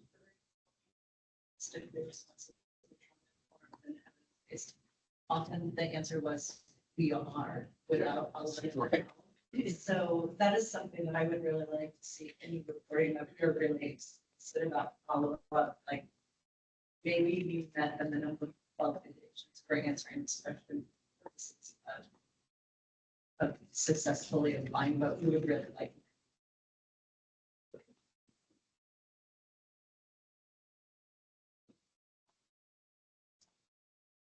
So one thing I'm hearing, from Ken, as he's mentioned before, but among the group is making it very clear to applicants that should they receive an approval today that is not set a precedent for approval or future funding, or even maybe continued funding, the entirety of their funding. I'm curious, Ken, if we need like an ODOJ opinion about conditional awards in that respect, or like a intervention point, should they not respond to this feedback and should they not be showing progress if they do not get their second disbursement, or is that something that we've entertained? I think we can state our intention today and then we can check it with DOJ just to make sure.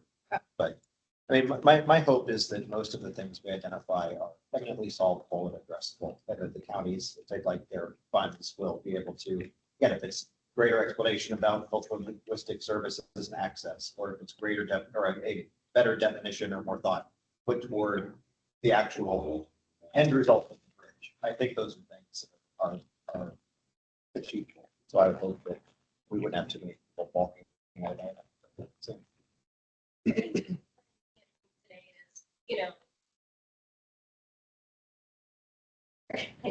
Narrow path to take in terms of funding, that was pretty directed.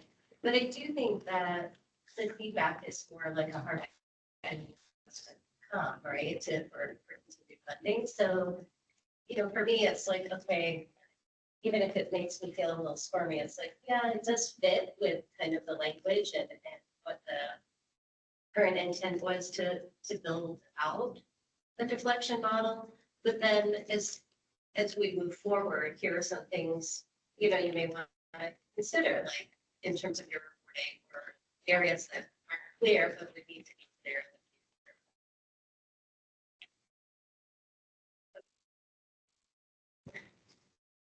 We have to go just in terms of process and some of the details to say, but I'm sort of like this, you know, we really did have some directive on how to get the funds out. The feedback senses out for sort of the next iteration of the use.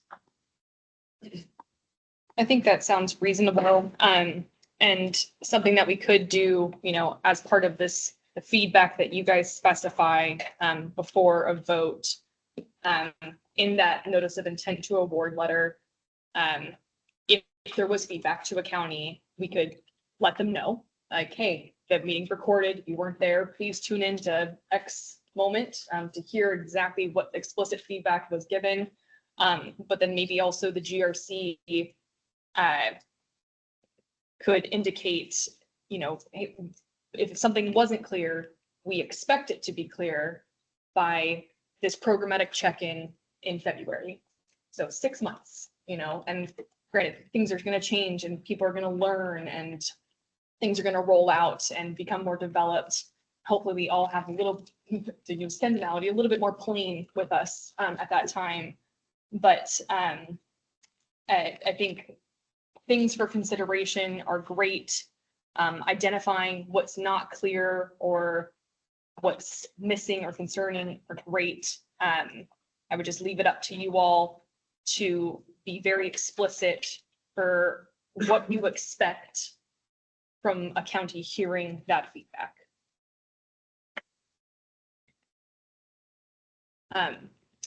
In terms of the eligibility requirements,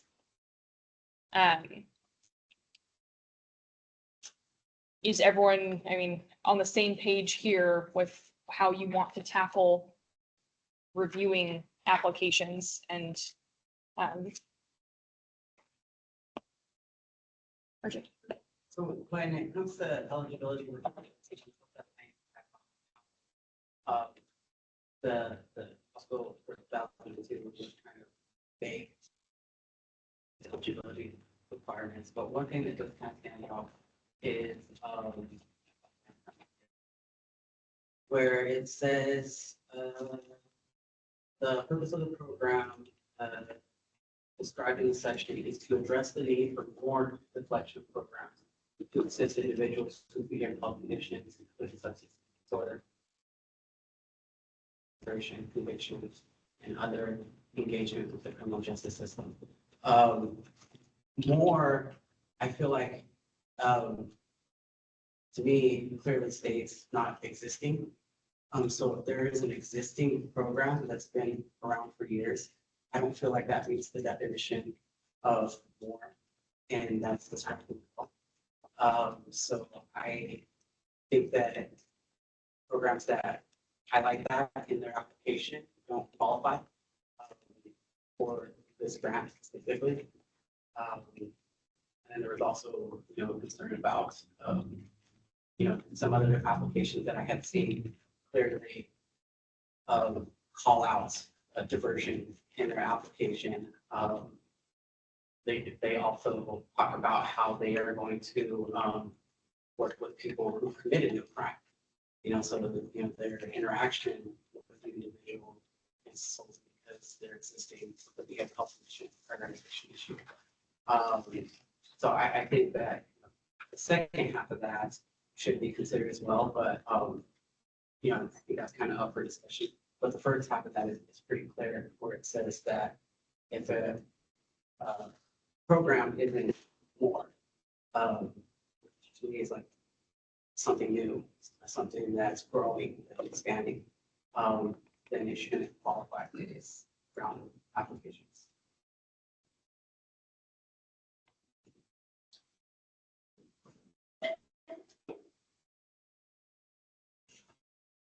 Certainly when we get to those, if you'd like to raise that at that point. Good topic of discussion for us all to see if we all fall in that same opinion. Yeah, I agree. I want to see a specific example, because to me more is very expansive. And I'm going with the even though I don't vote, I'll always be advocating of getting capital for, we need to make this work.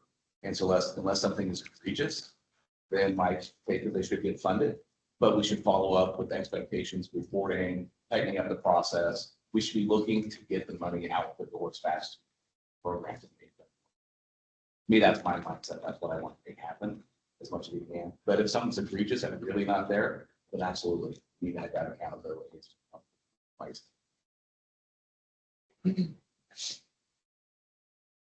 What I'm hearing, again, just so everyone's on the same page, eligibility requirements as outlined in the solicitation in the bill. That is what you are looking at in terms of program eligibility. And again, your job is to confirm whether or not programs are eligible to access their formula funding. If there is something in their program proposal or their budget or elsewhere in their application that is of interest or concern, flag worthy, it is up to the GRC to state so and provide any specific feedback that you wish that applicant to hear. And what Representative Conrad said was great. It's like the GRC is then going to be setting expectations that things will get more clear in the future, that with data reporting they should be compliant. Of course, that was an acknowledgement they made, but that these programs should become more responsive to this feedback, and that at the October reporting period for Q1 and the January reporting period for Q2, the GRC will be convening in the months after that, in November and February, to kind of discuss where these programs are falling in response to the feedback that was provided. Is there anything else that you all want to hash out in terms of review and process and feedback, in terms of how you want to apply this as a standard, before we go into county by county stuff? Casey? Yes. So if we identify a county that clearly does not meet what we believe the legislative intent or criteria are, and we vote not to approve them, what is the process then? So we would let the CJC staff would let the applicant know that the GRC voted to not approve. And should the applicant choose to do so, they could protest your decision. When you say that it's not, that you do not approve it, you would have to give very explicit on the record reason of why. And then they would have an opportunity to respond to that reason. I believe it's a letter that they would submit in those 14 business days. They have 14 business days to submit something to the CJC saying we are in protest of the GRC decision. And then you all would have 30 days from the receipt of that letter to respond to that applicant. And from there, it could be, I guess another meeting to discuss this and whatever the protest was. But the protest, I think, is really about process and eligibility. If, the solicitation and the House bill states these are the things, and then the GRC makes a decision, I think the applicant would turn to those guiding documents. Is there anything I'm missing there, Ken or Avery, about?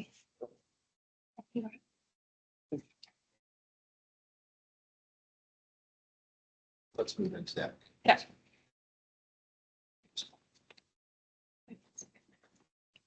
All right, Avery's updated me that it's down to 6 minutes per application. Hopefully someone will be faster. Yeah, hopefully someone will be quicker than that, but apologies in advance for me pestering you all.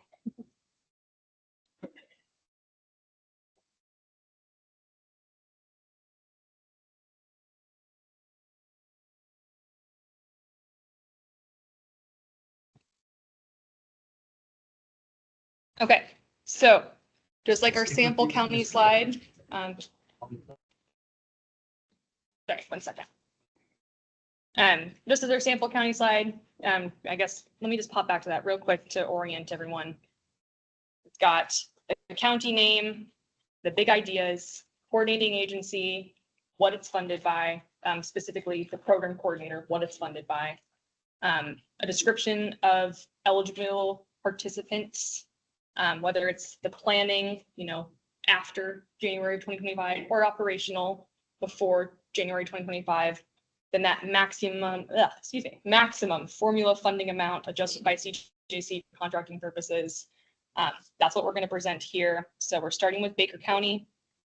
I'll provide a high-level overview of the slide. I'll turn it over to you all for discussion. And then before we move into the voice voting process, that's your opportunity to provide the explicit feedback. That's where we're going with this. So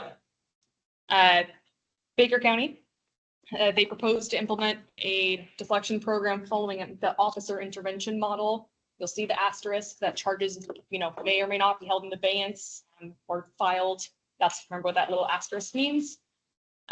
They also want to incorporate their mobile crisis intervention team into their programming.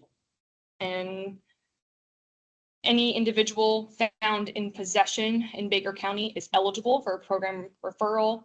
Charges will be held in abeyance pending completion of program requirements, although individuals may be charged with co-occurring crimes. And an individual working for the Baker County Sheriff's Office has been identified as their program coordinator. Let's see, they're in the operational phase, and they had the floor funding amount of $150,000. In terms of highlights in their budget, the majority of their funding is going to support personnel, including a deflection coordinator and a CADC. They have a smaller portion set aside to fund training for those personnel and the associated travel, including that task international deflection and pre-arrest diversion summit in Seattle this fall that probably some of you have heard of. So I'll turn it over to you all to discuss Baker County. One of the highlights I want to raise that came up in several of the applications I saw was in equipment, the TrueNarc analyzer, which is for detecting the presence of drugs, any of the drugs, I think. We can detect. And they say that due to the lack of capacity of the state lab, this will streamline the process. And then it also talks about the risk to law enforcement, which again is just perpetuating a false narrative that is out there about the risk of fentanyl exposure that have been disproven by every medical expert that's out there, and in fact lead to issues with law enforcement responses because of those fears. I'm so sorry to interrupt you, but they ended up removing that equipment. There we go. Okay, great. Well, then I will stop talking. Yes. So if everyone was clear, I'm so sorry about interrupting you. So Baker County, Grant Hartley brought up that Baker County had originally requested TrueNarc. I think as part of our CJC staff outreach, we just asked for a little more information about how that would support deflection. And Baker County was like, oh, you know what? We don't actually want to request that after all. So they have removed that. The Google Drive link that you all have, you should see an updated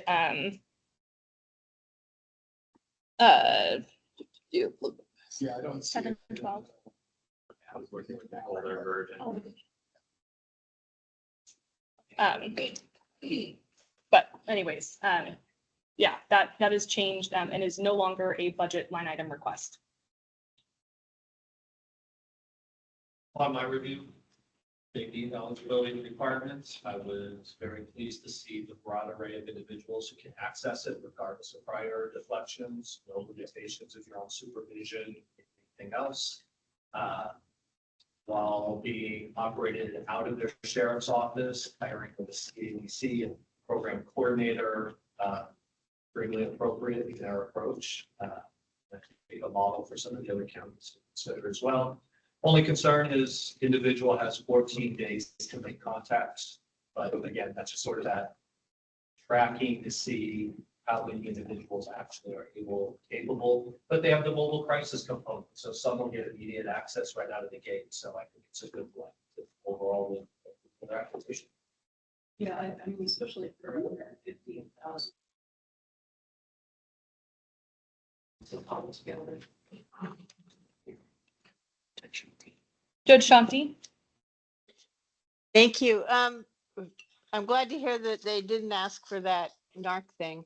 I thought they did a pretty good job of trying to get people in, and I just wanted to say they're the only ones that I saw in all of these applications that want to go to the training for the International Deflection and Pre-Arrest Summit.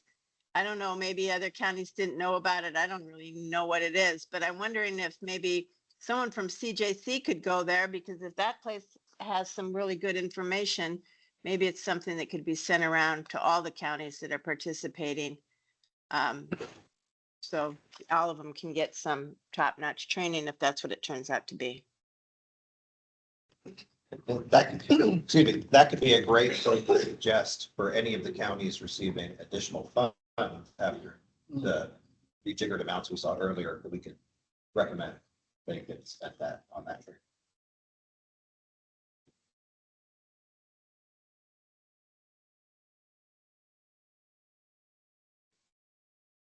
But I noticed that within all of these applications, most of the ones that are going through every single one of them, that maybe 30–40% included tribes in their area.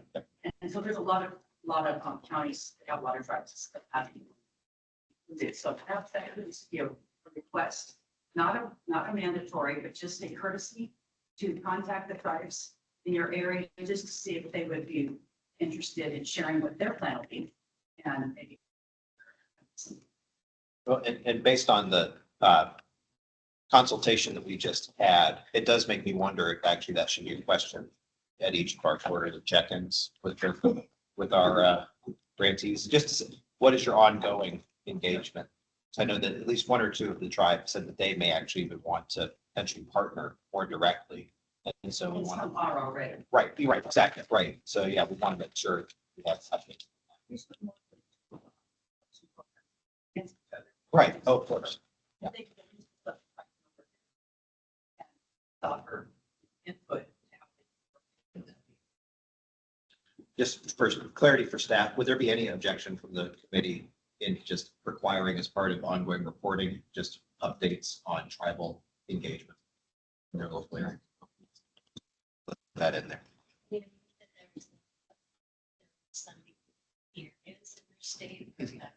Yes, it can be more relevant. It's going to be. Yes. Yeah, we're happy to work that in. In general, any government to government relationship. We will make note to include that as part of quarterly reporting questions for here on out.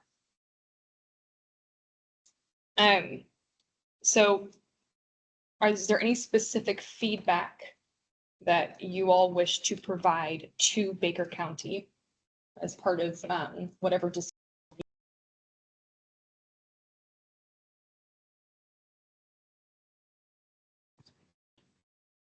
All right, I think we're gonna then move to the voice voting process.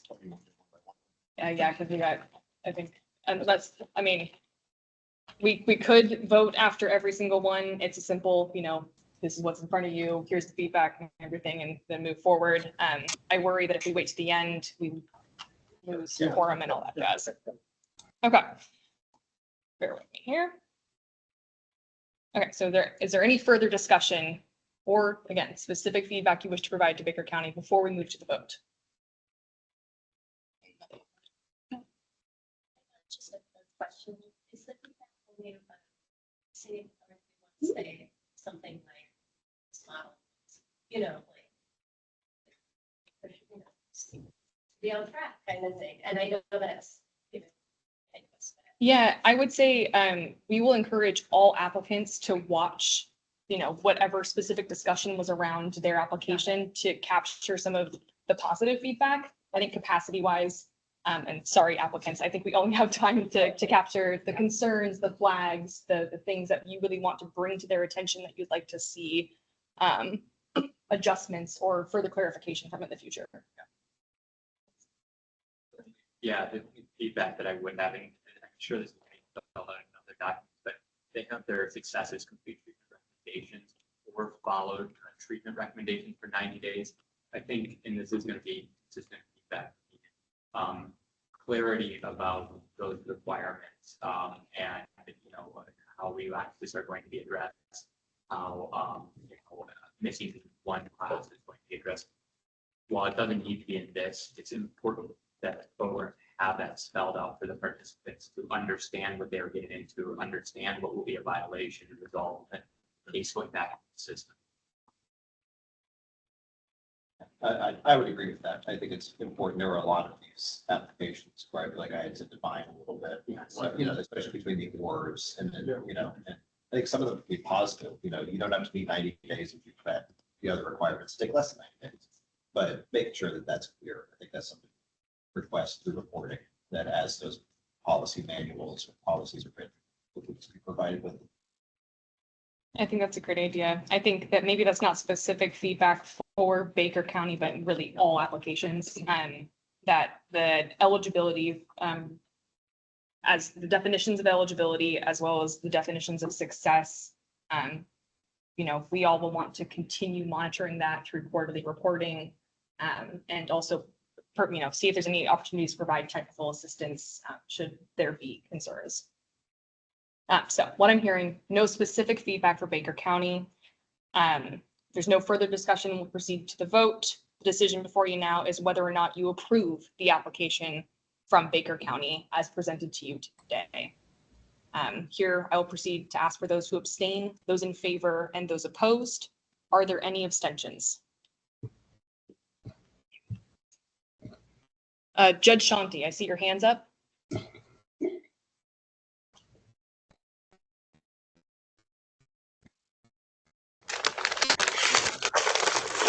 Sorry, I was trying to get it down. Okay, no worries. Not seeing any abstentions. All right, then all those in favor of approving the application for Baker County, please say aye. Aye. Aye.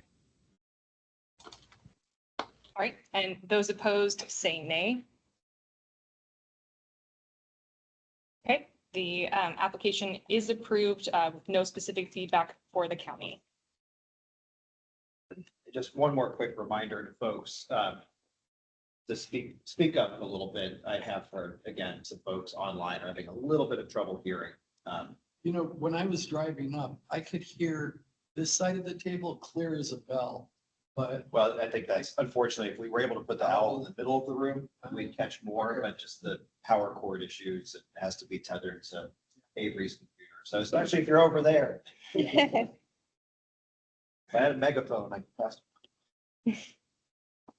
All right, next up is Benton County. Benton County is planning to implement a deflection program following an officer intervention model. County residents cited for possession of a controlled substance will be eligible unless they meet exclusion criteria. Individuals will be screened and referred to different levels of treatment. Citations will be held in abeyance pending completion of program requirements. An individual working for Benton County has been identified as the program coordinator.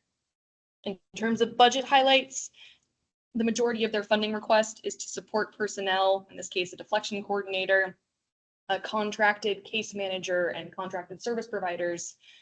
Smaller portions are going to supplies for coordinator and development / updates to citations and other materials as needed for criminal justice partners, as well as to training and travel.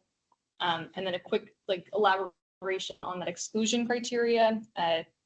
Individuals must reside in Benton County, have no history of violent crime, have not been registered as a sex offender, have no outstanding out-of-county warrants, and have no victim with potential restitution. The county did mention that they will consider broadening eligibility after they have more experience.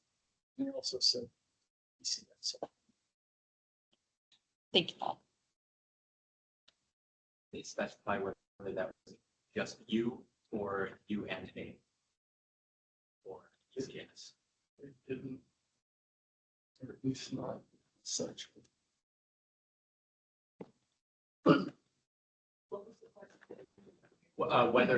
Whether the PCS, the U misdemeanor, the unclassified one, that is the new one from 4002, but there's also the pre-existing A misdemeanor possession, which is still user amount possession. And so I was curious what they meant by just PCS. I don't see. Some counties differentiated, Some did. throughout the. Maybe that would be a question though that the GRC would like to specify with Benton County. I think that's something staff outreach. I don't know if that's necessarily a report thing, just clarification. The other question I had is they say law enforcement officer informs cited individual that may be eligible for deflection, refers them directly to deflection coordinator. I guess I'd like to better understand what that link looks like. So is the deflection coordinator coming out to meet them on site, or are they being given a telephone number and said, give them a call tomorrow?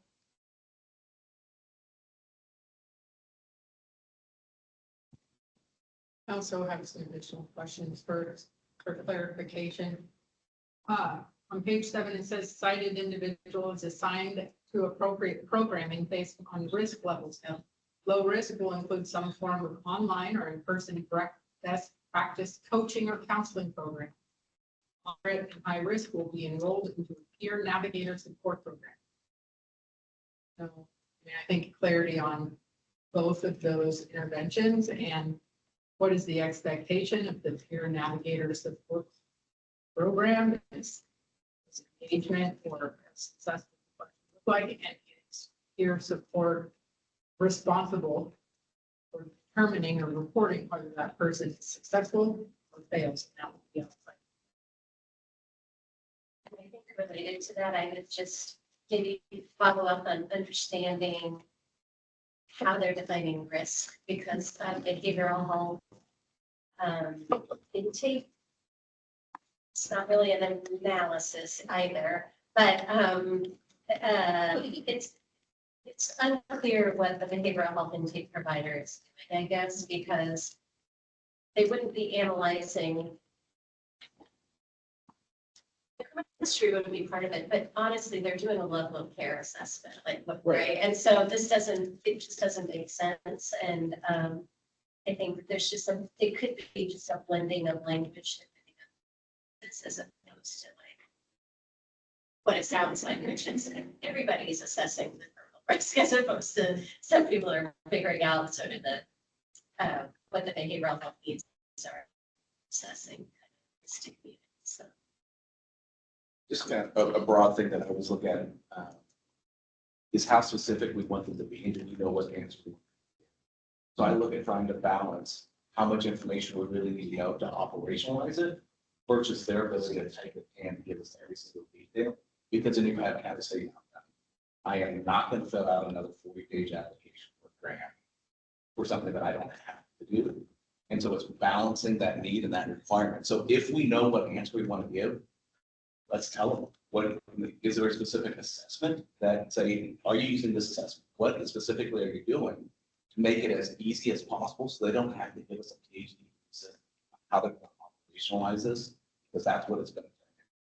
And that's what I fear. I want counties to do this and not beg out of it because it's too complex.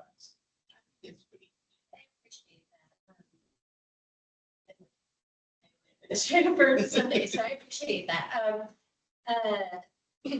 I think, and I'm just being cautious because I do recognize that we're really just saying, yes, this is in the category of deflection, and so here's what we want to know. I think that the way it's written, my concern is that behavioral health is likely at some point, some level of engagement or assessment. Some tools are very unique, right? Just to engage and go, what do you currently need right there?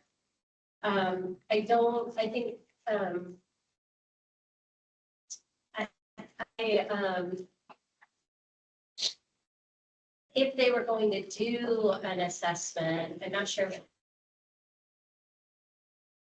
would be an ASIC assessment here, right? And so, but I think what this is about is just engaging the individual to begin with services. I also, it's interesting that, that there's a belief that low, moderate, and high risk could be established pretty quickly. So that it's like peer, no peer, as opposed to just everybody get a peer. But again, I'm sensitive to the fact that there are, behavioral health providers on here that have partnered on this plan and peer group, but it just feels like it's a little more on the side than the behavioral side. So that's really, it's just asking for clarification on that. I would agree. Julie, I was at her hand raised, but if I could, for just a moment, I think this might be a good opportunity. What I'm hearing collectively is that we would like a little bit more detail from the county on whether it's the assessment, some of the linkages, actually some definitions of, what the peer navigator will do. If I feel like I'm hearing a general thrust, but I do think that when we actually ask them the questions, I completely agree with Red Conrad. We just say, explain this better. That's a tall order, and I think sometimes that leads people to some their hands. But maybe this is where CJC and OHA can work together. I would love to have some guidance as to how to ask the question about risk assessment, or some of the questions are more behavioral health focused. We can ask, or we can work out the language for the criminal justice questions. But then that's what can be included in Benton County's report back to us in January, and then we can have that clarification. But that way we can come up with specific questions. Some could be yes or no, or some are hopefully more just a sentence to be answered as opposed to just overall give us more. Is maybe what I'm hearing, and how we could then operationalize that in a way that's useful. Yeah, and it is a planning request, right? Right. So I think.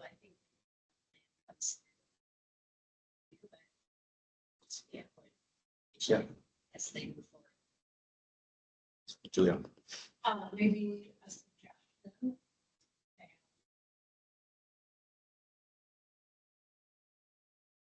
So instead of asking counties to delineate the line between the screening, risk assessment, and well assessment, and this is based on my almost everyday engagement. We've built programs for 15 years, even I have to read the rules and look at the clarity of when I'm having treatment and when I'm actually just doing screenings, and what type of person is doing the intervention actually drives requiring risk of practice.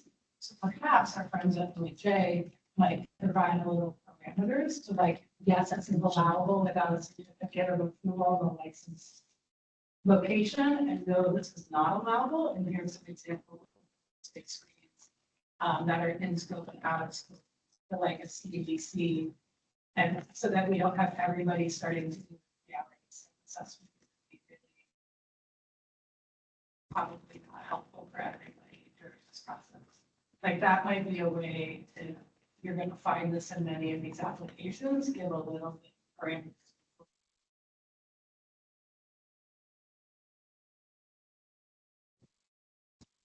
Liz actually had her hand up. Sorry. This is related to this. That's great. I haven't. Okay. Yes.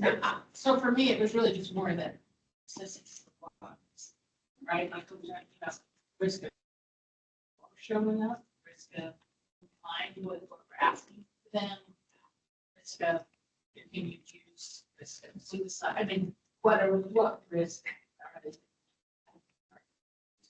Not necessarily what they're prescribing, but what risk are they assessing it? How do they? One's more general. I don't know what they're using.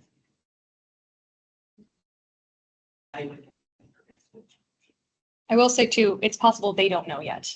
They are a planning grant operating anticipated January of 2025. So they answered this question to the best of their ability. And even if we were to ask right now, what is it? They say, we're in the middle of planning. We're not sure. We're contracting to figure it out, or perhaps we're going through a training to figure out what it needs.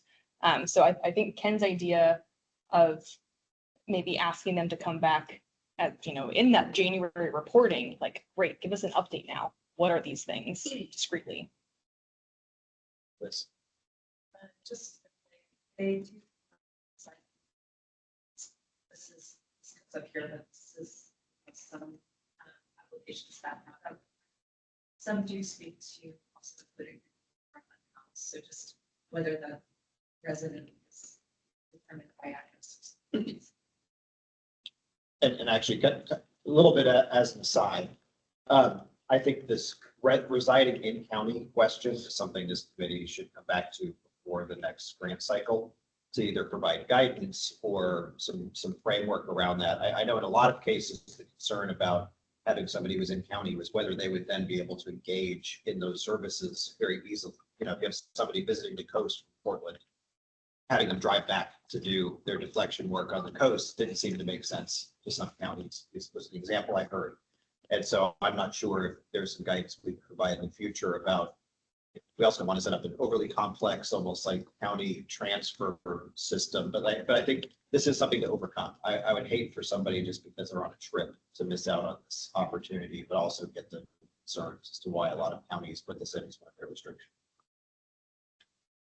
So, I think probably just for the sake of time regarding, and I will have comments about their support, what I mean is recommendation to be willing to engage in technical assistance regarding this. So that's all I'll probably comment further. Yeah, I wanted to just comment on the eligibility criteria. I think it's the sort of narrowing scope I was discussing earlier. They have no history of violent crime. There's no good definition in our criminal code for what constitutes a violent crime. And so, I think that is something that they need to spell out. And I would also challenge them to look at what is the purpose of that exclusionary criteria to their program. As the goal is to get them engaged in services, and so their criminal history, unless it presents an immediate risk, should not really be relevant. In my opinion, you shouldn't be relying on someone's criminal history to determine whether or not they present an immediate risk. And so if they do insist on keeping that in that criminal history requirement, I think that there should be some sort of temporal limitation on it at least, so that it at least correlates to a potential risk, because I'm assuming that is why they're doing it. And that's our challenge. I agree with everything Grant said, and yet Grant, it doesn't require them to outline any of that in the eligibility requirement. Yeah. So are we just giving good consultation, or can we actually request that before approval? So just that challenge of how do we get the money out the door, allow counties time to develop this, track the data. Grant's bringing up a great best practice and just clear criteria and definition. And I don't see anywhere where we can use that as an excluding. If they just said, we'll figure it out as we go, Grant, then violent will be whatever we as a county deem violent. Or it's title. Yeah, and I think that's really where that there should be a requirement of clear criteria, and I think that's a suggestion I was making earlier, and that's also sort of frankly to protect the county as well, but also because they're going to be placing officers in the position if they don't have guidance on what constitutes a violent crime, making that determination field. Officers are not equipped to do that, and if they're referring it to the DA's office, I would argue that they're no longer a deflection program to make that determination. And so, I think that there does need to be something spelled out, and maybe it is just feedback for them and something to address in a later cycle. But I do think providing that feedback to them is important, and also again, to the extent possible, challenging them on the basis of that exclusionary criteria. And I think the feedback we could provide is what the importance of clear standards and clear policies. I agree with Jeremiah, at least my reading right now is that we can't exclude them based on their excluded class. But we will have more information to go on once our best practice report comes out on the role that these exclusions can play. So I think it's still, we're kind of in this multi-stage process at this point. This is me chiming in saying double time for this Benton County. So is there any specific feedback for the record that you would like to summarize, for Benton County at this time? Yes. Recommendation for technical assistance. Starting with their services. Thank you. Is there any objection to telling Benton County or recommending to them that they should engage in PA group swims?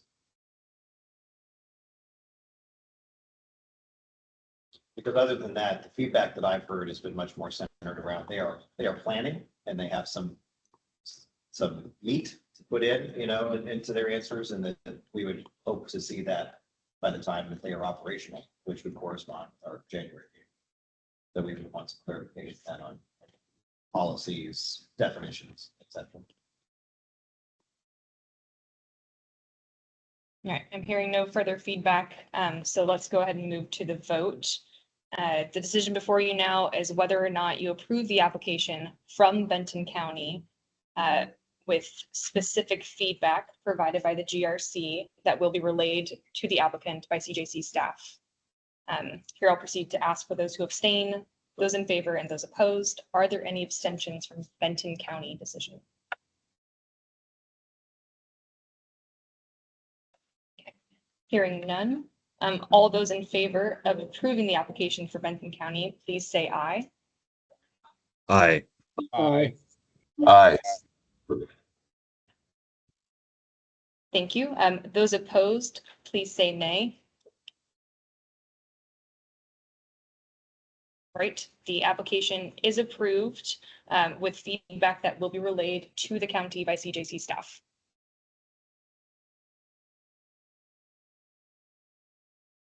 All right, Clackamas County proposes to implement a deflection program following an officer intervention model. All individuals who are cited for possession of controlled substance charge are eligible unless they meet exclusion criteria. Cases will not be filed with the court pending completion of the program requirements. Clackamas County also anticipates the ability to refer individuals in the field to the program without a citation as necessary. They anticipate their program navigator to begin active outreach to those with substance use disorders to refer them to treatment without a citation beginning in around December of 2024. They also anticipate in November assigning a peer to outreach to individuals who have recently experienced an opioid overdose to engage them in treatment without a citation. An individual working at Clackamas County District Attorney's Office has been identified as their program coordinator. You'll see it's funded 75% by BHD funds. They did not specify what the other 25% funding was coming from, but that's what was in their application. They are in an operational phase. I will turn it over to you all for discussion. So I was unclear about that 75%, whether they were just 3/4 time or whether that was being augmented, the 25% was being augmented. Given the rigid criteria that they have, I guess I would really want to understand how they need the better part of 2 DAs to fund this project. Yeah, I would echo that concern. It's 53% of their budget is ACE office. The Senator Anson's point, I think this is another example for what's happened with a lot of the programs, sort of the blue washing, where these funds that are meant to be community-based end up sort of bloating system actor budgets. And, that is one thing for a rural jurisdiction that doesn't have those community options, but I don't think that is the case for Clackamas. That's also why I was surprised that there's no form handoff, which again is best practice for all deflection programs. Really, I mean, it's the secret sauce of deflection. And so instead, they're routing it through the community court, which I don't think meets the definition of deflection. They are bringing individuals into a court process, and they actually say that the deflection offer is made by a DA. And so, again, I would argue that this is a diversionary court and not even the definition of deflection for 4,002. I do at least a comment for Paul's question. So in their budget, it is noted that it's 75% time per month. However, we still are not able to suss out if that still means that 25% of that 75% is going from elsewhere. So that kind of a non-answer there. And then I will just comment that, you know, district attorney, law enforcement officials are eligible expenses as outlined in House Bill 4002. And counties do have the opportunity to select where their deflection program coordinator is housed. And that deflection program coordinator, in this case for Clackamas County, I believe is listed in the DA's office. So in terms of, you know, the reason that personnel ask is high, it does include your coordinator. I just wanted to make that clear. In terms of duties and stuff, like I definitely defer to GRC, but just wanted to make sure that, you know, district attorneys and law enforcement officers and agency staff are eligible expenses.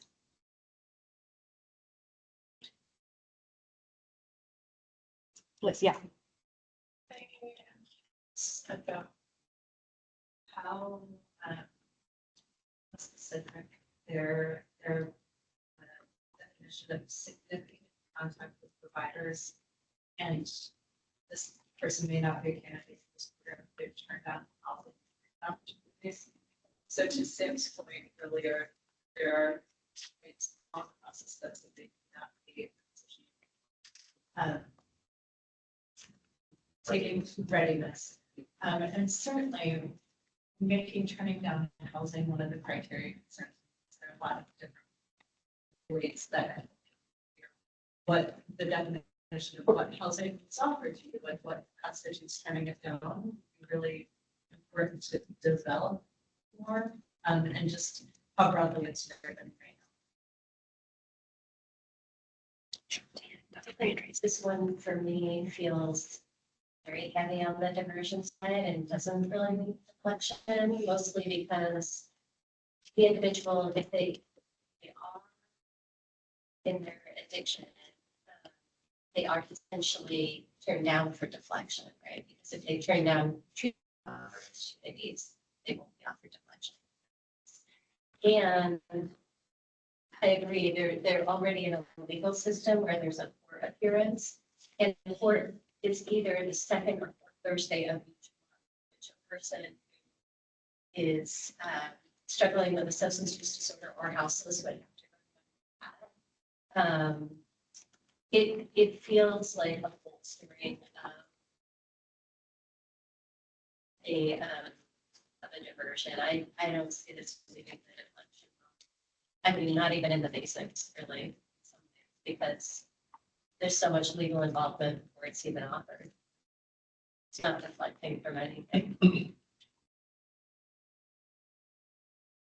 I agree with all the comments made. I think specifically in C4, please describe the individuals who are eligible to end it with but any exceptional circumstance identified by any partner. It's a disqualifying criteria. Basically, you are not into the question. So I think that was very deliberate what we say. You have to define what exceptional circumstance would be. That's too broad, I feel, for me to say. I don't know who they're serving.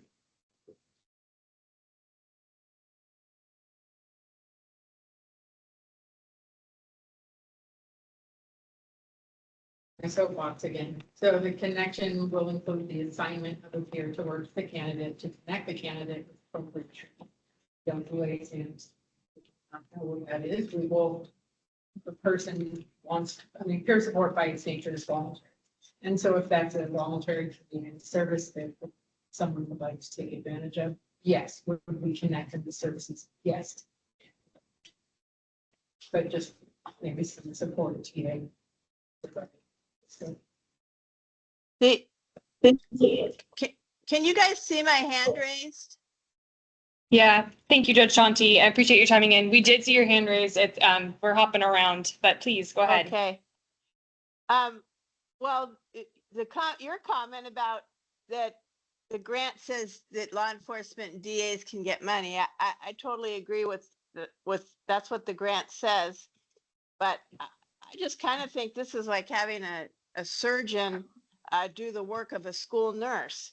The DA3, I'm in agreement with all the stuff. This looks more like a deflection program, but I'm still wondering, like, so they've got 2 DAs, really 1.5 DAs doing this program. And I don't know what the definition of program coordinator is, but I just cannot fathom why it would cost $239,000 for that position. Unless it's it's that they're heavy on the DA doing all the criminal background and making these decisions about whether the people can get into the deflection program, which just lends more support for the idea that this isn't a deflection program, it's a diversion program. So I would want to know from them before I could even support it. What is this DA3 going to be doing? And really, what is the DA2 100% of the time going to be doing? You know, I think we have to be careful that this just isn't money that's being used, you know, to support other work that people are doing. So anyway, that's I would need feedback before I could support this at all about what that DA is doing. And I understand that we can give money to DAs and law enforcement, and I'm not even against that. But I do think that for all of this money, it has to be within reason for what the job's supposed to be. Thank you for those comments, Judge Shanti. And I think that maybe the GRC would want to consider including that as part of feedback to the county, if that's something that you want them to report back on. Is there a hand over here? RJ, Stacy. Yeah, I think that just kind of wanted to echo Danny's comment about the signing up here to work with the candidate. I think that I would appreciate more of a description of what they mean by that. You know, it's a peer wellness specialist, peer sports specialist, is it, you know, something else? How you know, that definition of what peer is, that will be assigned to this individual and where responsibilities of that individual, and maybe they don't have clear definition. They could use technical support and figuring out what is the role that this specialist takes into Stacey. I was just gonna say, it feels like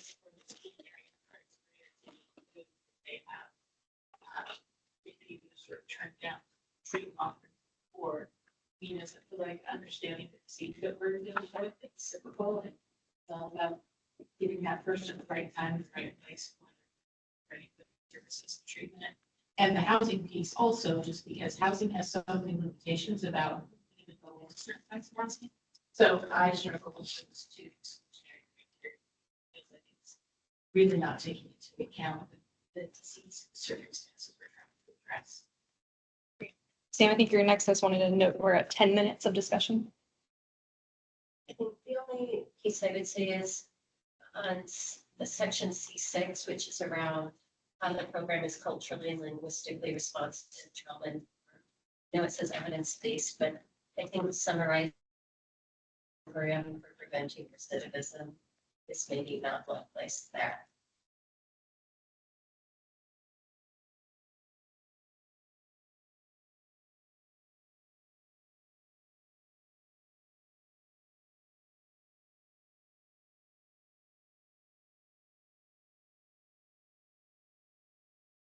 Try to give that a minute. I think we're back.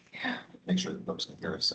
While you're doing that, for those of you who have email, I would suggest if you have a moment to take a look at the email that came in from Senator Gelser, who wasn't able to attend, but wanted her thoughts to be shared.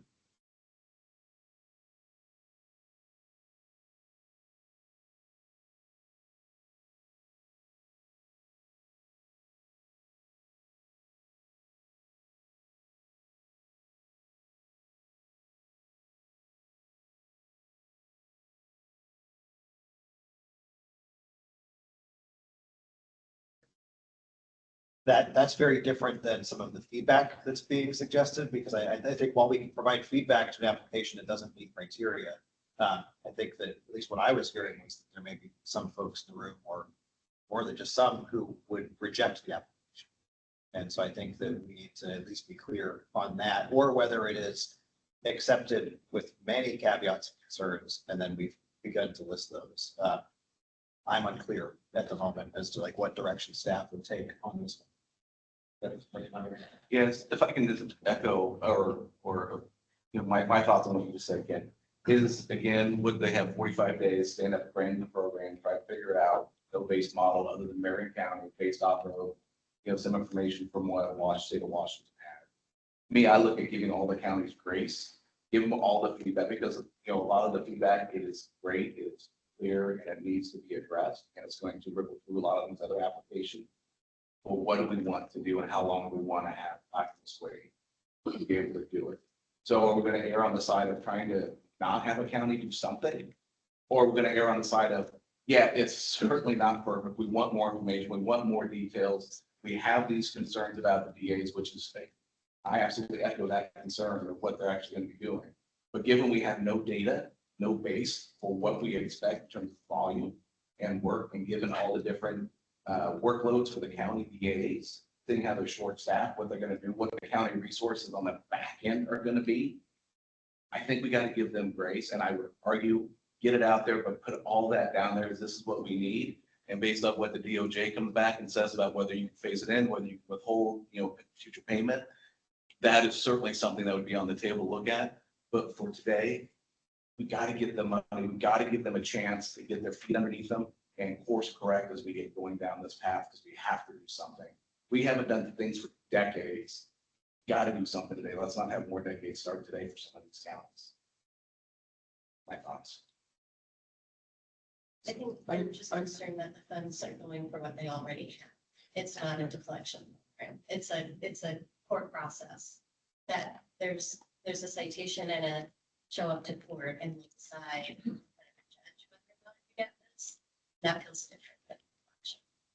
And I also am concerned about once this money goes out the door, it's an allowable use. There's nothing for them to say, well, you gave us the okay, we're going to continue doing it the way we said in the application. We appreciate you provided some caveats, but at the end of the day, we're not going to claw this money back if they decide that they want to run more of a diversion program than a deflection program. I think we have an opportunity at the beginning. I think this is one of the problems with state grant funding is we set precedent. And I hear you saying, Ken, that, well, maybe, you know, we'll be able to set some guidelines, but I've been around long enough to see that, you know, once you get your foot in the door, it's hard to say no to a county in future biennium.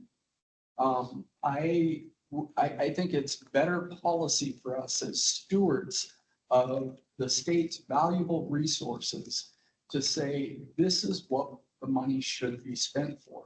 And that doesn't mean that there may not be some process where they appeal. And, you know, I guess I need to understand better if they came back and said, well, if we tweaked it this way, could we get the money?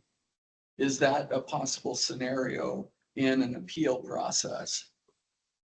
Well, based on CJC's short history of appeals, because we've not had that many over the years. I mean, some appeals are resolved, or at least historically have been resolved by you're almost what you just described. If we said that we rejected an application based on criteria X, and they say, okay, well, we either could solve that, or maybe they remove the offending request or something. Sometimes then at the next meeting, the action on the appeal is more to say, well, with this new information, this is our new decision. And then the appeal is essentially approved. At other times, the appeal is much more based on their reading of the statute and the solicitation and an argument that they make back to this group. And it would come down to whether this group with that additional information would find that argument persuasive. The ultimate decision act. So like just going through, just to make sure it's clear for everybody, if we make a decision and it's appealed, and then this body, either upholds the appeal or rejects the appeal, then the next step would be Erie County Circuit Court if a county wishes to go that far. That's nothing we've ever experienced at CJC, but there is still more possible process after that, where then I guess some ruling on the statutory language would occur and go in a more formal legal process. Again, I've not experienced that myself. I hope not. But that would be, that's kind of the logistics of how it really would work. That's helpful. Yeah.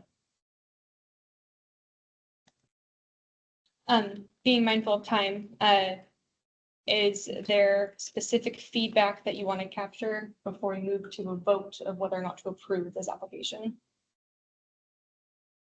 The feedback would be that it's not clear that this is the definition program. Attending to the intent of this.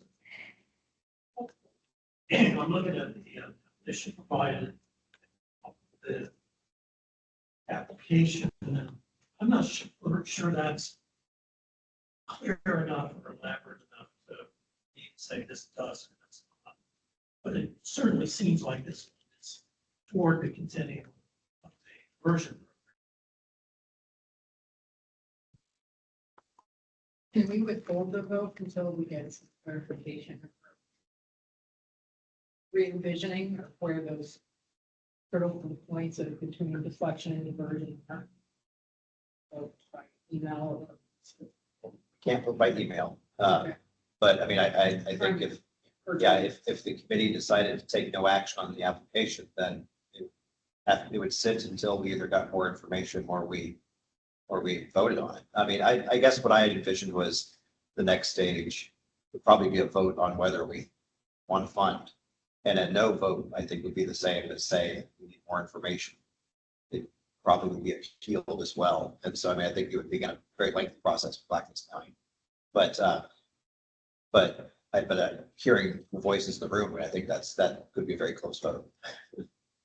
I think one way to sort of illustrate this is, if deflection doesn't work for somebody, they go into the system and the 4002 creates a conditional discharge process where they enter an agreement with the VA and have to engage in complete treatment. That is what this is. That's why I say that this is diversion. They show up in court, they get an offer from a DA, and they have to complete treatment. I mean, what they've done essentially is create that conditional discharge or, that diversionary process earlier in the process. That's all they've done. And so I really do not believe that this meets the definition of deflection, especially, I mean, this is not based, but especially, again, reading section 36, which says before referral to a DA. And here we not only have referral to the DA, but we have referral to the court, a court date, and a DA making an offer in a case, which is also going to potentially implicate the right to counsel and many other constitutional rights as well. And so, I would argue that this is a diversionary program. It doesn't. And then I get a quick legal clarification on the attorney, but for diversion, don't they have to enter a plea? Not conditional discharge. No, it's entering an agreement with. So for doing diversion. Yeah, for doing diversion. Yeah, so some diversion you have to complete, but in this case, there's no plea that. So is there a bright line? I think some of the question, what is that bright line? It's whether you enter the system. I mean, that is where the terms come from. Is diversion is you're diverted out of the system. Deflection is you are deflected away from the system. So that's why section 36 includes before referral to the DA. That is the mechanism that brings somebody into the system. And the scheduling of court date is definitely someone in the system. So, again, I think that this is pretty clearly falling on the line for. Real quick, Steve Gunnels and Eric Swallow, we see your hands. Dr. Brigham did have his hand. We'll get Dr. Brigham's comment, then Steve Gunnels, then Eric Swallow. Just go back.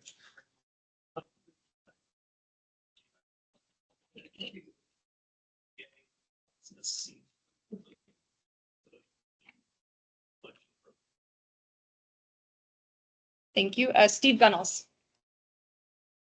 To me, the Clackamas County application seems to meet all of the requirements of an application. And I assume it's true that CJC has already reviewed this and determined that they meet eligibility criteria, and CJC is referring it to this committee for formal approval. Is that not correct? Yeah, I can confirm staff have determined that all applications meet eligibility requirements. To me, that's the end of the story. They meet eligibility criteria, and then they can come back, and if we have suggestions, they come back with answers or corrections. I guess. Sorry. The one point of clarification is the staff statutorily are not the ones who make the this is the recommendation from staff that it meets eligibility criteria. I would actually not disagree with DA Gunnels and respectfully grant, when I read the statute, it says that for the purposes of this section, which is basically the deflection grant program, this is how deflection is defined. And so unfortunately, section 36, at least my reading, doesn't really come into it. And the definition itself essentially says that it's a collaboration between law enforcement and behavioral health for people who have addiction to create that bridge to community-based pathways to treatment. My reading is I think it does meet the eligibility criteria, and that's, I think, also why staff is saying it that way, but still that's the purview of this group, and we may disagree. That's why, I think we're coming towards a vote where we have to determine whether it does. I think we're limited to the specific section that defines deflection for our grant, but that's my reading. And I'm just curious why that, because the section before it is clearly forming it, because section 37 is really providing the definition. In fact, section 36, the last subsection says deflection program in this section has the meaning in section 37. And so clearly there's some effect of section 36, which is defining where in the process a deflection program occurs.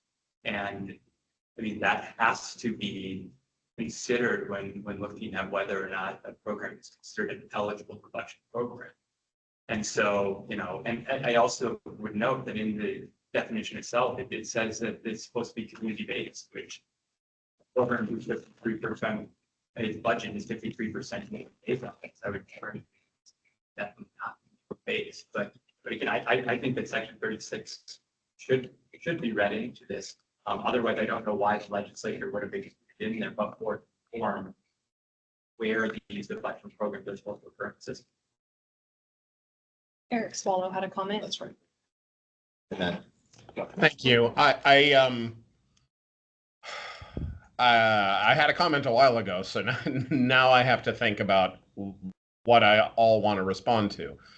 An earlier commenter said, and I'm sorry, I can't identify who it was, but that in this program, the right to counsel might be implicated. No, it will be implicated. And when the legislature wrote this, they took into account that going away from the decriminalization back to criminalizing drugs would cost some money as far as defense appointments. And they made a calculation based on that and based on the availability of deflection programs, which are not going to cost court-appointed counsel. So I think this program is, as we've been kind of debating and bouncing back and forth, is not a deflection. It's a diversion. And that diversion program is people in the system, people appointed counsel, people, and it ends up being actually a much more costly program than I think the legislature intended. And no funding is coming out of this grant to pay for the defense counsel, obviously. But there will be an expense for defense counsel. And it seems like those diversion programs for substance issues, whether it's a conditional discharge or a drug court program or something like that, already exist in the system. This was supposed to be And I know we've gone around, well, the definition of what a deflection is defined in this section, and then another section has commentary about that, but we don't read definitions in the law in a vacuum. And in fact, we often read them relative to other terms, and the other term here is diversion. And if we're saying that a deflection is exactly the same as a diversion, why are they defined distinctly and differently? I mean, the legislature did that on purpose because they meant this to be an opportunity to prevent people from going into the system, that is, from appearing in court and starting a court case and all that, in order to kind of maximize the resources available for treatment, rather than have them engaged in the criminal justice system. So those are my comments. Thank you. We're going to go to Dr. Brigham, and then I mean, I think there's a pretty clear divide, right? And so I think that we may just need to vote on this in the interest of time. But Dr. Brigham, please.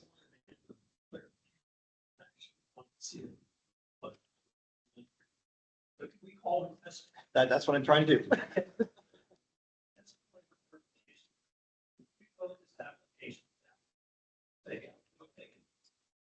What happens? Yeah, I can clarify that. So staff would let the applicant know that the committee voted and disqualified their application.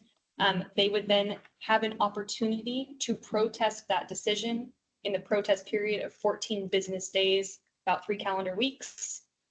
They would submit a letter to the CJC stating what they're protesting. And if you do decide to vote no and not approve, we need an explicit reason why it is not eligible or why you were, voting to not approve, so that then the county has an opportunity to, explain, come back to this committee. You have 30 days to respond to their letter of protest, should there be one. And then I think Ken explained a little earlier, other processes could happen if it goes to be a back and forth.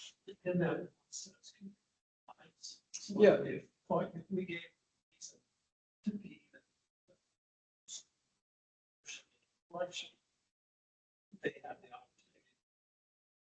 I can't hear what the people on that end of the table are saying. I don't know if that's the case for everyone else.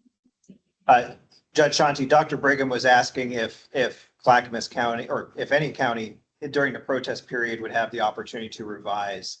And what I would say is oftentimes in protest letters, what we'll see is additional information comes forward. It would not be in an application, like they would not revise their application per se.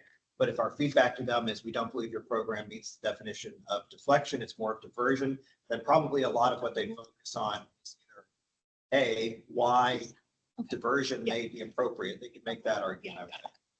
Or they would be clarifying as to why we are the state. And usually I will have to say we do oftentimes, right off, we try to discourage focusing on it. It's like you all just misunderstood us. Like a question of fact is not really what you're looking for, an error in procedure. And so I think really what they would have to focus on in their protest would be much more, we misapplied the law, as opposed to just, oh, you just didn't understand it, we used the wrong word or something like that. There is a distinction. Thank you. Is if we decide, well, even the current discussion, appreciate it. It meets the minimum criteria approved, but we don't really think in the future, as this is refined, this will be sustainable. Probably not meet the criteria, but we just pass along that feedback. I mean, I think we should state that. I think that'll be a little hard to unring that bell. But I mean, I think we want to state that if that is the view of the committee. I think it's one thing to say that we are somewhat holding our nose to fund X position or Y position or something like that. That's a little bit more substantive. Like you met the criteria, but we don't love how the program is constructed. I think if we're saying you didn't actually meet the criteria, but we're going to give you money this time, maybe not next time, that's a little bit of a harder argument. Because we're talking about a foundational eligibility question, as opposed to just, we didn't like the substance. I mean, we can say it. I just think that's going to be a harder thing to say. I do think we're at a point where we at least need to figure out where people are. And then, once we voted, if it does not meet the criteria, then we need to provide feedback, and that would be the next part of this discussion. Or if it does, even if it is ever so minimal, it sounds like we would also have a lot of feedback. So We're going to recommend calling roll this time, just because it does seem it's a pretty big split. And it's going to be hard for Avery and I to virtually and in person even capture ayes and nays. Are we ready to roll to a vote? Okay. The decision before you now is whether or not you approve the application from Clackamas County. Here I will proceed to ask for any abstentions. Are there any abstentions for Clackamas County? just to clarify, this is a vote to approve. So if you say yes, then you're voting to approve. If you say no, you are saying you've not approved. That's correct. Yeah, a yes and an aye would be in favor of approving the application. So Avery is going to call roll. Please state whether, yes, aye, if you are in favor of approving the application, or a nay or a no, if you are opposed to approving the application for Clackamas County. Okay, Co-Chair Sam Byers. Nay. Co-Chair Ken Sanchagrin. Yes.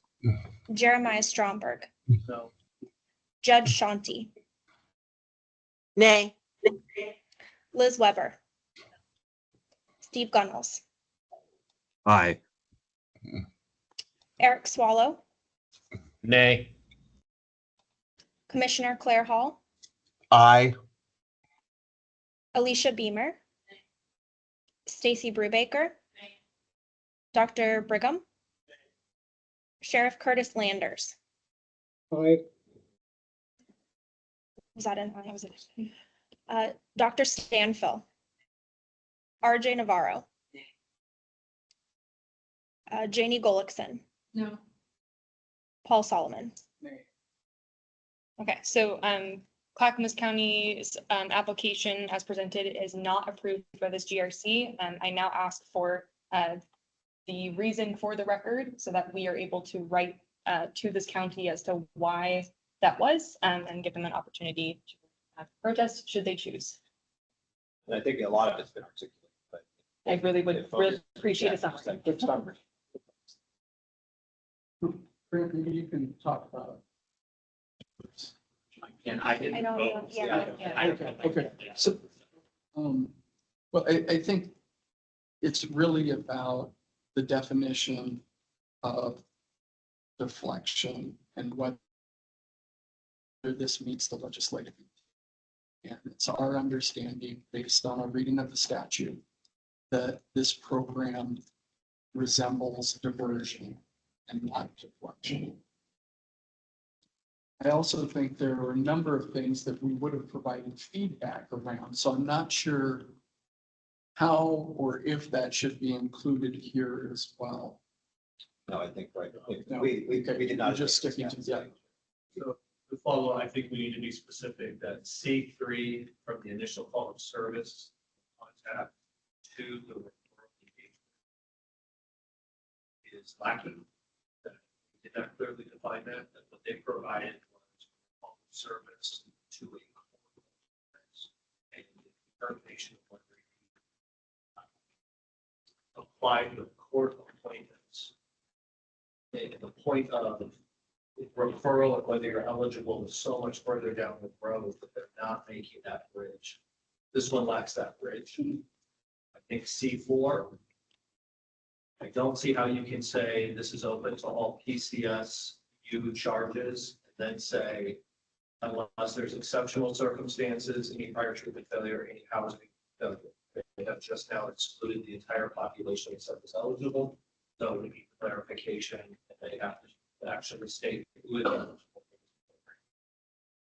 Those would be my two recommendations where they did not meet the criteria of the application. Okay, so noted. Thank you. Any other thoughts before we get on to? Just curious, it seems clear we're not going to be able to get through all of these by 3 o'clock. What's the plan? Let's see how far we're getting, or let's just get a little bit longer. Okay. I mean, I mean, because I think it's healthy for us to have these discussions, and I would hate us to try and rush through this process. But I have to, one of my hopes is that, I mean, we've had a very difficult conversation about Clackamas County. I think that some of the views that we have expressed probably apply to our other counties. So when I say, let's see how we're doing, it's 1 o'clock. If we're only through, given how long we just took on that last application, if we only do 2 more before 2 o'clock, then that puts us in a very different place than if we're able to get our legs under us a little bit in the next hour or so. I mean, we do have this room longer. It does run up against some other obligations that a number of us have. I know it's also very difficult to reschedule quickly to continue to consider these, but let's have a check-in at 2. And then we can begin to see there whether folks could stay late and whether even with the other applications, we can maintain quorum, or whether folks have some availability in the next few days, or something like that. But let's see if we can move a little bit first. It's okay if we had to take more another day, that if we were virtual, that's. Oh, yes, if we're fully virtual, that would be fine.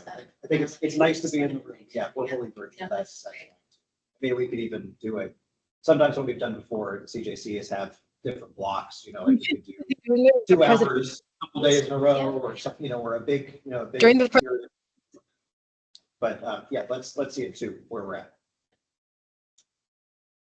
And maybe we'll say no breaks, but feel free if we need to go to the restroom, just to go to the restroom. I'm also going to limit some of the overview slides. It's like it.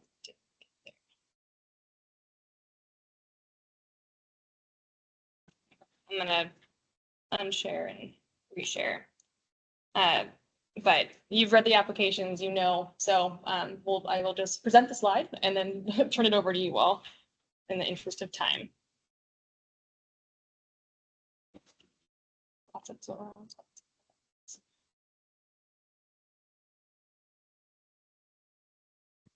I liked the immediate access from law enforcement to either there's a mobile crisis or the officer has a clear place to take the individual if they're not immediately available.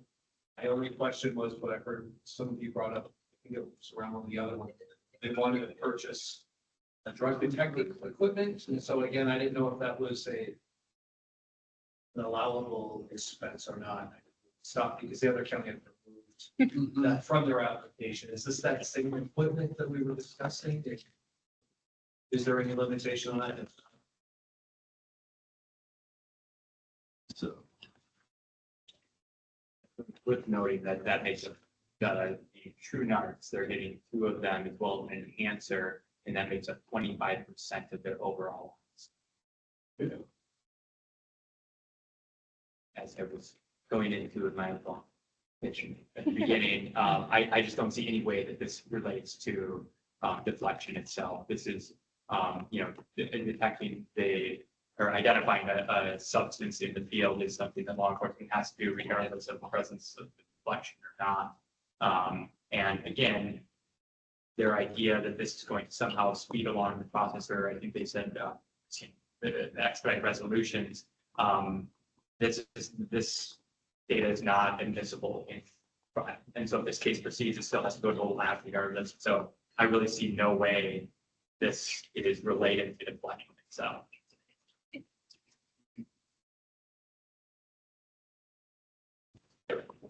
So what was the staff analysis on the allowability of these devices? I honestly, I think staff analysis for TrueNarc specifically, we did ask the grantee, or sorry, the applicant to, you know, specify how it relates to deflection. And what's in the budget is what they provided, and that decision is up to you all. Specifically TrueNarc. Request.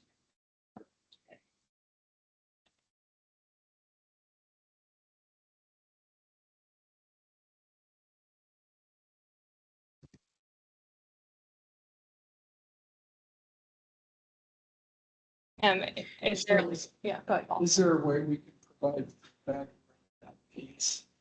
I think program, if they decide that,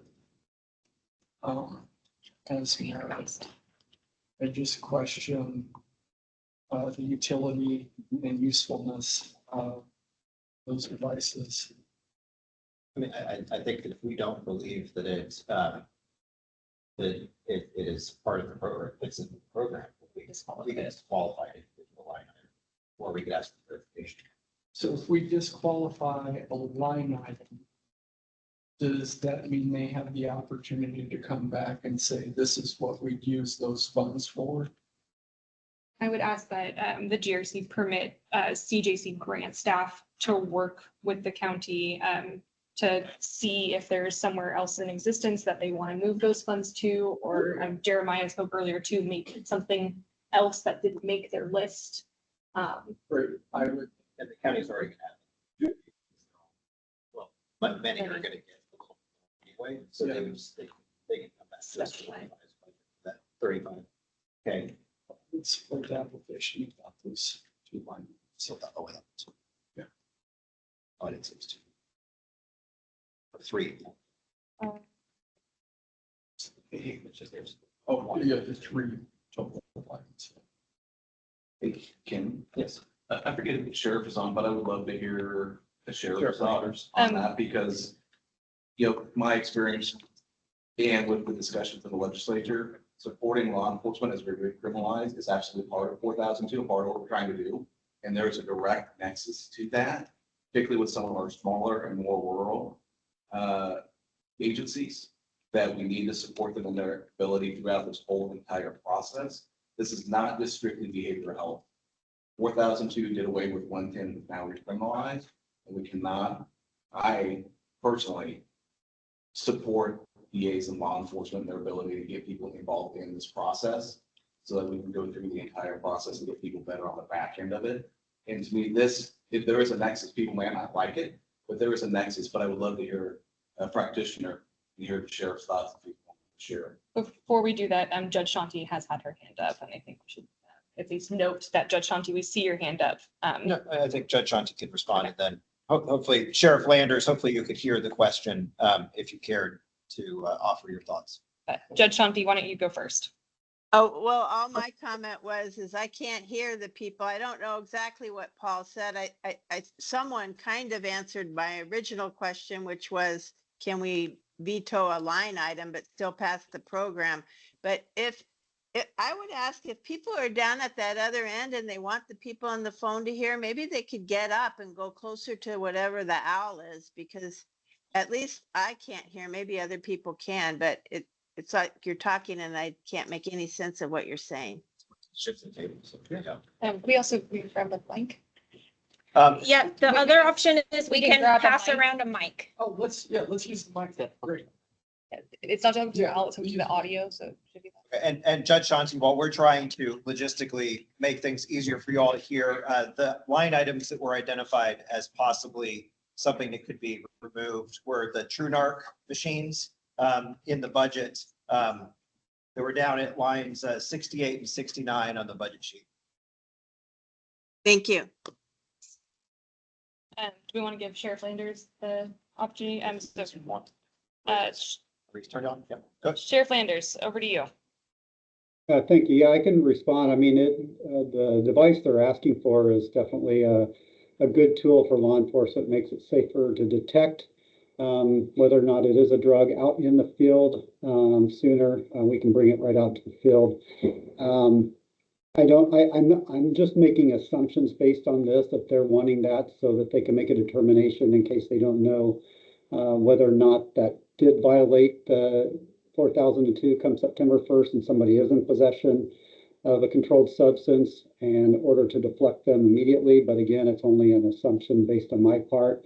I know there are the resources to obtain those devices because we've acquired them also using other funds to do that. The opioid settlement money is one that someone can use. So if there was recommendation to that county, if it didn't get approved, that's what I would suggest. Thank you, Sheriff Landers. For folks in the room, if you could please just identify yourself by name. It sounds like we're also having trouble with just knowing who's in the room when speaking. So Dr. Stanfill, I will pass it over to you for comments. Thank you. I personally, when I saw this, and I read it, I was really, reason is because in the healthcare setting as well, behavioral health, I'm sure it's the same with law enforcement. Anytime you can educate and anytime you can move that needle so folks are understanding what's happening, this is a voluntary, the folks that are going to be going through these programs is voluntary for them. So anytime we can educate them to want to move toward health and toward becoming clean and sober, this to me just made perfect sense. It's a tool that I think we should be more encouraging of, so that the folks in the community will be able to see what's actually happening, what drugs they're getting, what's in their drugs. And I think it's just a plus for the law enforcement to be those folks that are able, similar to a doctor, to be able to help them understand that and build that bridge. So for me, when I saw this, I thought this was brilliant.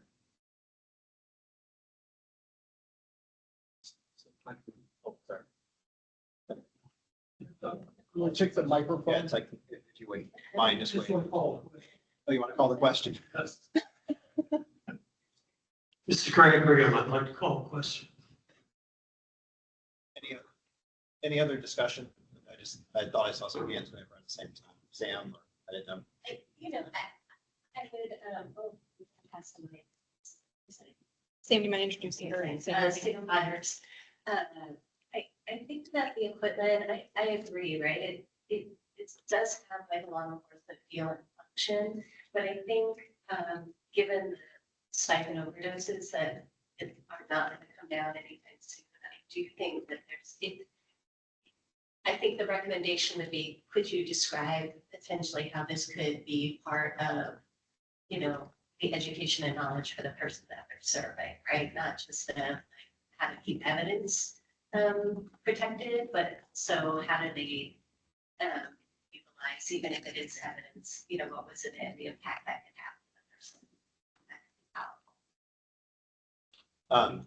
So I think that maybe the motion we should vote on, or I know we're not doing motions, but vote to approve in whole, but with clarifying questions about the use of the true narc machines. And I guess if that does not pass, then we could move on to the second vote on whether those need to be removed, if that's the barrier.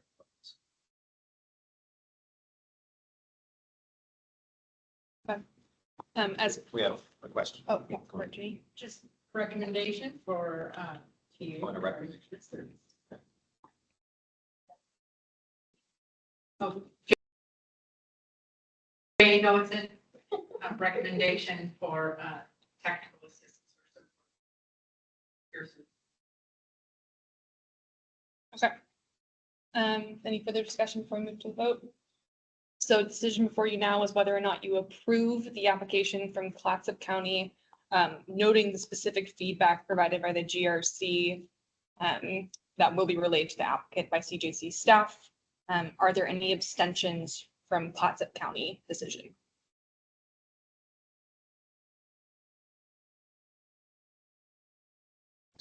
Yeah, we'll go ahead and do a voice vote for this one. All those in favor of approving the Clatsop County application, please say aye.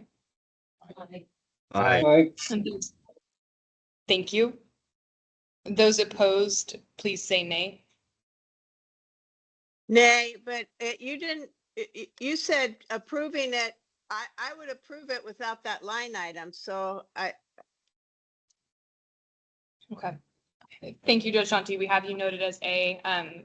The application is approved based on quorum, and we will provide the specific feedback as described by GRC members here to the county. And we are moving forward. That line item remaining, that and there's no requirement for that to, like, if they justify and say we just need this for investigative purposes, they still need this, even though another county took it out and they were confident with that. I mean, at this point, it would be approved. Okay. Yep. And I'll just note that when Baker County removed theirs, I think consistent with what Judge Lander, Sheriff Lander said, to give a new position. they utilized opioid settlement money to buy those.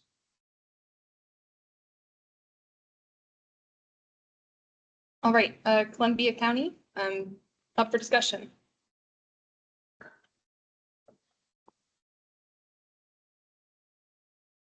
They are in the early phase of planning.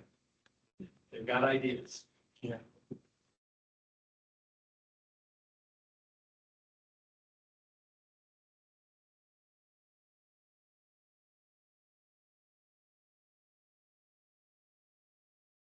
Do folks have specific concerns for Columbia County as they work through their planning phase? And I guess one question is around the remodeling of the space. Paul Solomon here. One question is around renovation of space in the law library. I'm assuming since staff reviewed this, that that's a lot of expense.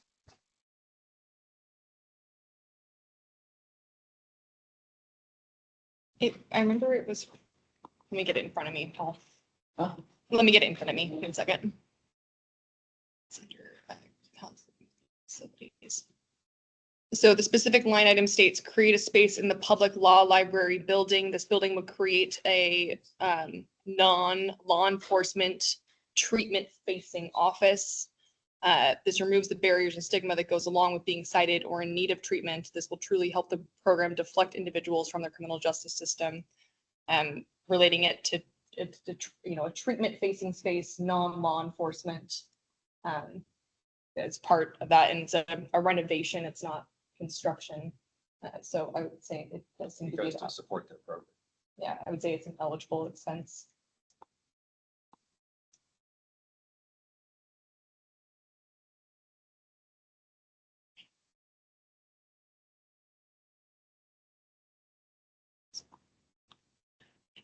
Any other concerns? Substance concerns? Like to ask, Liz, we might Oh, need yeah. to run the mic too, because they're far away. Sorry, this one, thank you.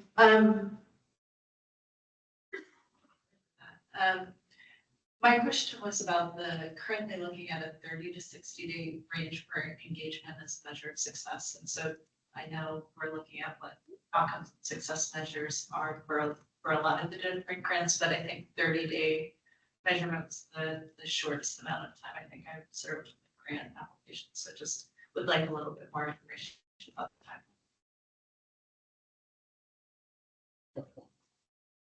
Paul Solomon again. In their discussion around eligibility, they said single possession of a controlled substance in high-risk populations. That sounded very vague to me. I feel like we need to get a greater definition from the eligibility. Clarification on eligibility, clarification on definition of success, which are towards his comments. We'll certainly see those two so far. Mayor Morrow, I'd like to suggest clarification of peer support in that role too. They do talk about having a warrant handoff in here and partnering with the respite center. And so I'd like to know a little bit more about how are they ensuring that that's a certified peer support specialist or what role that peer support is playing in this.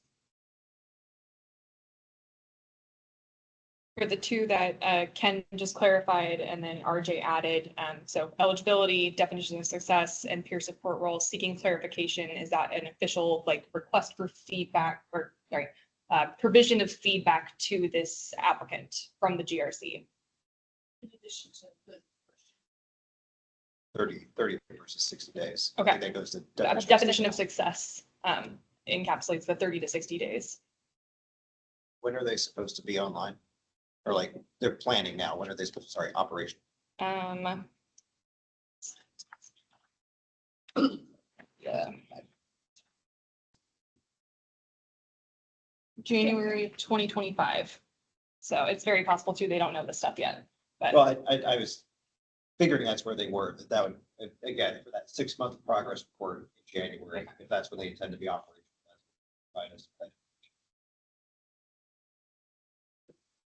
All right, any other discussion points?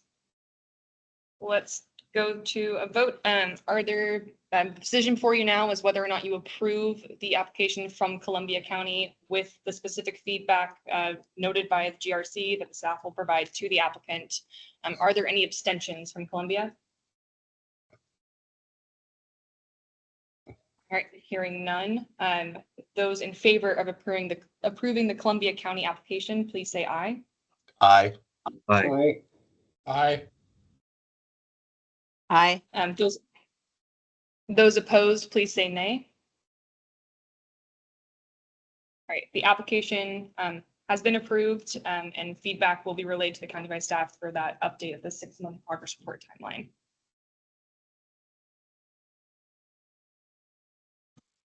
Next is a Crook County application, up to you all for discussion.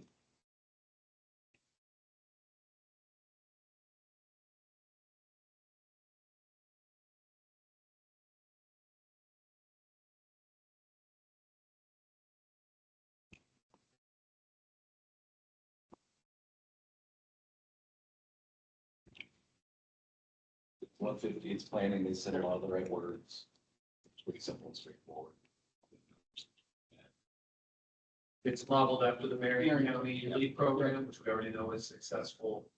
Only thing that raised a question for me was success is evidenced sobriety during the 90-day period.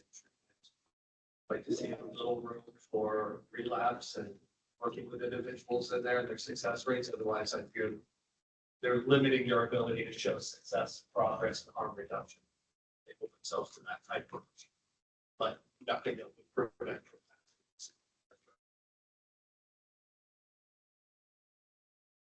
that. Are there any points of feedback the GRC would like to make note of before we proceed to a vote?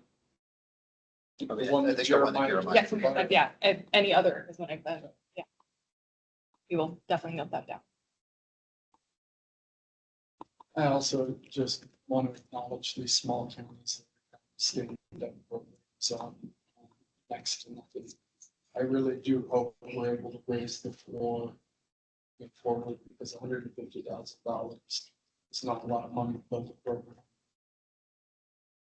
Dr. Stanfill? I just have a quick comment as we're going through these and what we're, in light of what we're saying. Is there going to be like a learning collaborative or anything for all these grantees so that Sharon Stanfill, is there going to be like a learning collaborative or anything where they might be able to jump on every month and that some of the more advanced programs and then some of these early folks that are just coming in and just trying to start up, and you can tell by their applications, they haven't fleshed it all out yet, but they might be able to pick up some really good key things early and maybe in month 2, 3, or 4, they can start making some edits and incorporating more of these. Is there anything like that versus waiting 6 months to a year to get everything back and then say, oh, this is what we should have done 3 or 4 months ago? Yeah, there already is something in place. So the ECHO, which is led by Dr. Daniel Hoover of the OHSU implementation team, providing technical assistance. It's currently meeting bi-weekly. Many of the applicants have one or more representatives tuning into those virtual meetings every other Friday to learn. And I'm sure that Dan would be open to feedback about continuing those beyond the September 1st change, or learning how to maybe do a grantee specific one. That's something we could talk to about. We have a contract in place for a certain level of TA engagement. I think even if that is not able to be funded ongoing, then grant staff similar to Impacts could provide some of that ability. But we do have with OHSU the ability to continue working with them as well, but that would depend on funding, identifying a source for it. So I think the answer to the question is yes, right now, and hopefully ongoing. All right. I'm not seeing any other points of feedback. Yes. If you want to speak loudly. Yeah. So yeah, to that point.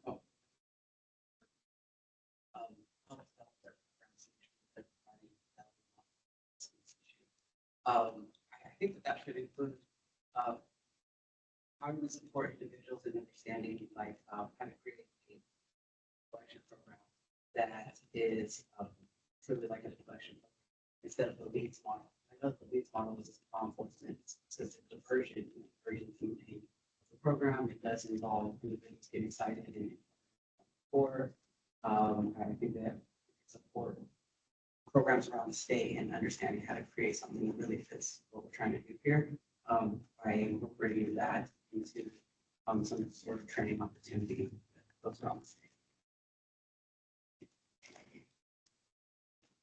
Is that a specific to Crook County piece of feedback, or is that over for all? I think so. Okay, so we're just gonna keep the one piece of feedback and we're gonna move forward to a vote. The decision before you today, oh, and I should say for the record, there are people leaving and exiting and coming back in. Avery and I are keeping track of quorum in the room and online. So if we're moving to a vote, just know that we have counted quorum and quorum remains unless we say otherwise. So the decision before you now is whether or not you approve the Crook County application as presented with the specific feedback provided by the GRC to be relayed, to the applicant by CJC staff. Are there any abstentions from the Crook County application decision? Okay, hearing none. Those in favor of approving the Crook County application, please say aye. Aye. Those opposed, please say nay. All right, the application is approved with the feedback that will be relayed to the county. And very briefly, I just want to mention, it was just thinking about RJ's comments. We have tried to be very explicit in moving away from calling any of these programs LEAD, both because LEAD has it's an acronym that it may or may not truly apply to any of these programs. Also, LEAD is a trademarked name of the Seattle program, which they have even begun to move away from, is my understanding, even calling it LEAD.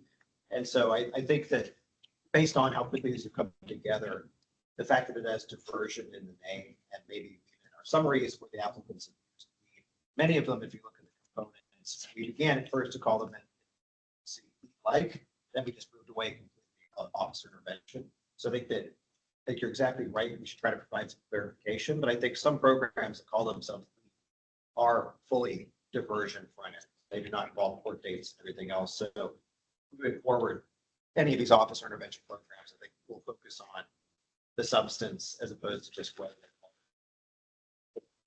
LEAD literally may not even let them. So just to clarify, LEAD actually has changed after they Right, still LEAD, but they changed it to let everyone achieve. Right. And so away from law enforcement assisted diversion, partially because of the confusion that was gone because they are the Deflection program, at least LEAD Seattle and sort of LEAD national model, but they had diversion in there. So yeah, thank you. Yeah, that's not what I was trying to get at. Is, we want to make sure we don't presume, because I think a lot of folks don't quite get all of those. Which is a nice segue. Shoots County, where they have LEAD all over it. Yes, that is true. I think that's actually what I was thinking. Down on my notes. Deschutes County application up for discussion. I think awesome eligibility. Yeah, me too. That was the first thing I was going to say. Great job. In fact, for Crook County, I would share Deschutes. That's the first thing that Crook has an example of other ways. It's clear. Can't hear the speaker. Just saying, very much like the successful outcome P5 or Deschutes, and that would be good to share with some of the counties that are not specific. This is Jeremiah Stromberg, Department of Corrections. And as well as echoing that the individual criteria clear and easy to track to know who's eligible.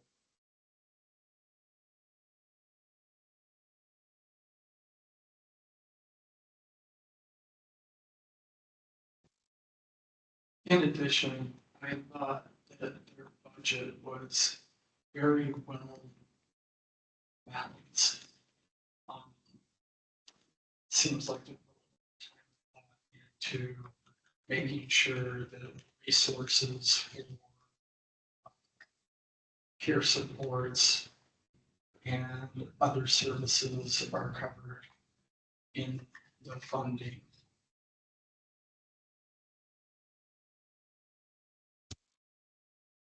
Are there any specific pieces of feedback that you would like to relate to the, oh, and Alicia, do you have another comment? Well, I also appreciate Alicia Beamer. I appreciated the level of accessibility. It was 24/7 and also follow up within the 28 hours, which we haven't seen consistently. So that's been out in this application. Any feedback or flags or concerns that you would like to relate to the county before we move to a vote?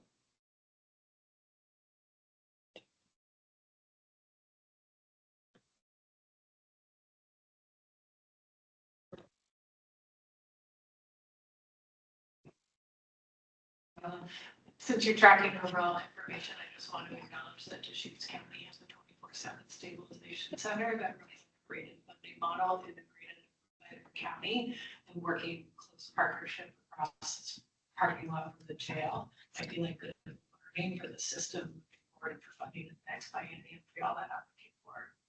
Yeah, thanks, Juliana. This grant review committee is very familiar with that Deschutes County Stabilization Center, funded in part by impacts. Let's move to a vote. So the decision before you now is whether or not you approve the application from Deschutes County. There's no specific feedback provided. Here I will ask if there are any abstentions from Deschutes. This is Steve Gunnels. I abstain. Thank you, Steve. That's noted. All those in favor of approving the Deschutes County application, please say aye. Aye. Aye. Those opposed, please say nay.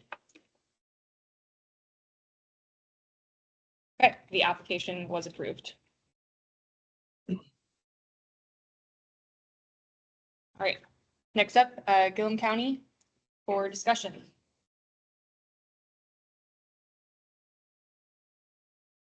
Eligibility stood out to me. It said everyone is presumptively eligible, but once the person enters the question, further assessment is made by EA regarding eligibility.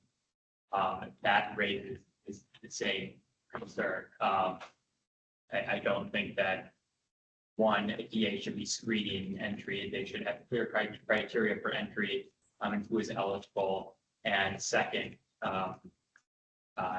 once somebody is in Deflection, they should not be making assessment of eligibility. So I wanted to call that out. I would just, this is Charlie. I would just say that I personally have an issue with the making, in particular for some of the staff, and how this again is long is criminalized. DAs are going to have a role in this. And then it goes to that conditional discharge aspect of the process as well. So at some point in time, the DA's office does need to be involved and advocate for that. So, you know, it is the presumptive part, but that transition, and this would be a clarifying question, would be that transition, is this the transition from deflection to conditional discharge? Is that why they had that involvement at this phase, or is there a different reason for that? Yeah, I would think at the very least, we need to know what those soon to be developed restrictions are.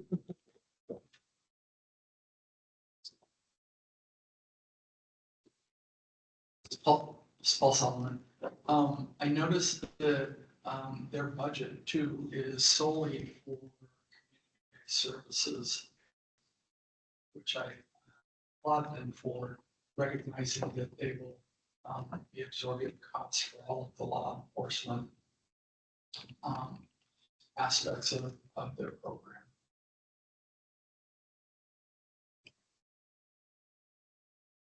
Are there any specific pieces of feedback in terms of concerns or flags that you would like to note for this county?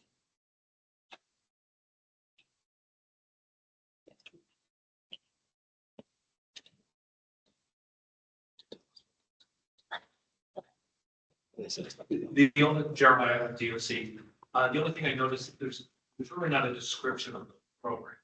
It's just, you will be cited and referred to a program. And again, in Gillum County, they have their one provider that they're working with, but it just wasn't clear what is the actual Deflection program. when you get under successful outcomes, it says as measured by feedback from the treatment provider or supervisory evaluation. So there's just some vagueness, but I just wasn't sure what it actually is. So we may need clarity as they move forward. What are you actually doing with the individuals?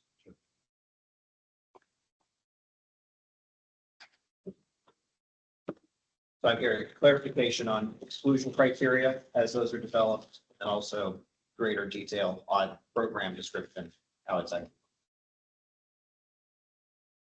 Okay, we have those noted. Are there any other pieces of feedback before I move to a vote or discussion?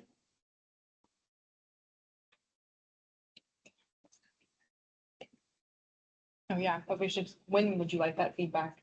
So they are operational in September of 2024. Would you like that part of October quarterly reporting? If they're operational. Okay. Thank you.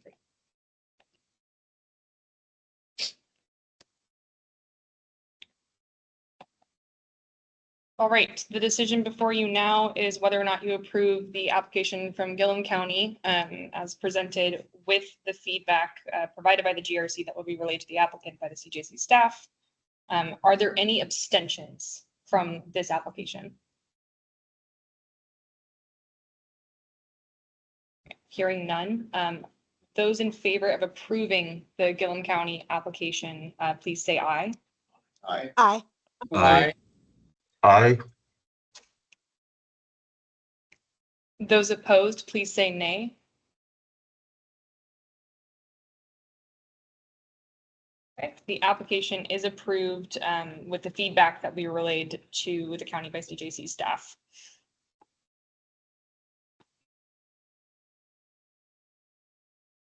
All right, Grant County is up next and ready for discussion. So this is Charlie, one of the points in Grant County. That's where we get to the point of diversion versus deflection. Earlier, they used the word expunge. At one point in time, that's how it's concerned. And then the broad part of it, they've got 4 positions. And just looking at the percent of time that would be allocated, you always worry about sustainability. It's going to be great funding. What is it? What the longevity of their program actually look like?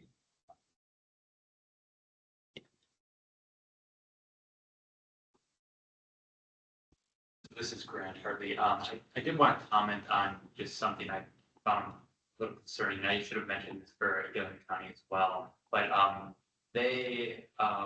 Grant County and I think several others have exact same language for how their program is going to be culturally appropriate, how it's going to be transformed. I'm concerned that numerous applications contain the exact same language. It doesn't make me feel like not a lot of thought was put into that question. And, you know, I mean, the models are also very similar with 14 days after the court date or 14 days after the citation. And so, and then also the measures of success are actually identical as well.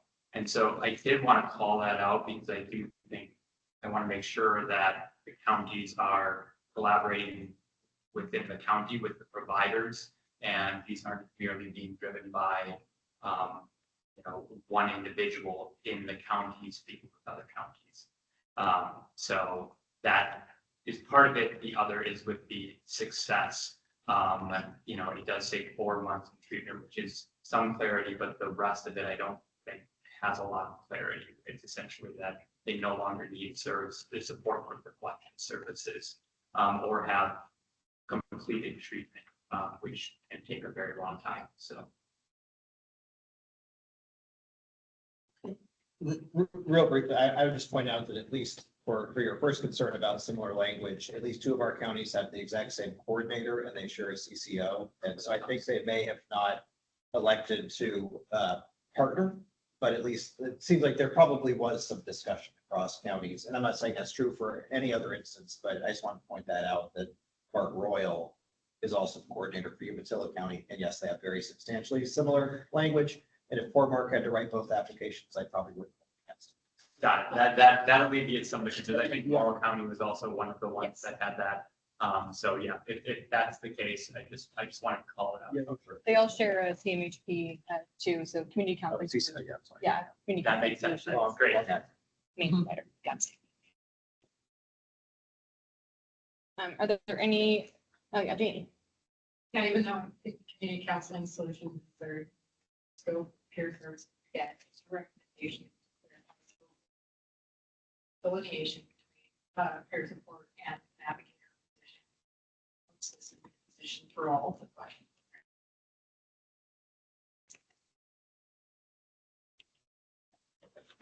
Other thoughts or considerations from the committee? Anyone online? Raise your hand. Female raised hand. Yeah, and so the piece of feedback from Janie's would be the only concrete piece of feedback, or, sorry if I missed one. If there's other feedback and in addition to Janie's feedback about the recommendation for technical assistance for the navigator position, could you please repeat it? I apologize. This is Charlie. The clarification on expungement, and where that falls into the process, and what is that being expunged? Thank you.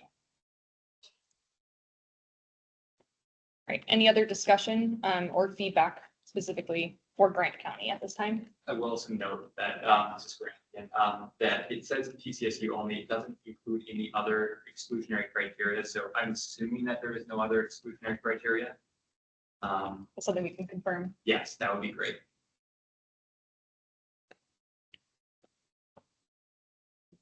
Okay, so the decision before you now is whether or not you approve the application as presented from Grant County with the specific feedback as provided by the GRC. Are there any abstentions from Grant County application? Okay, hearing none. Those in favor of approving this application with the feedback provided, please say aye. Aye. Aye. Aye. Aye. Those opposed, please say nay. Okay, the application passes and feedback will be relayed to the county.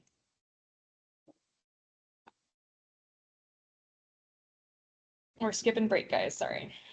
If you need to leave, please do so. So Harney County up for discussion.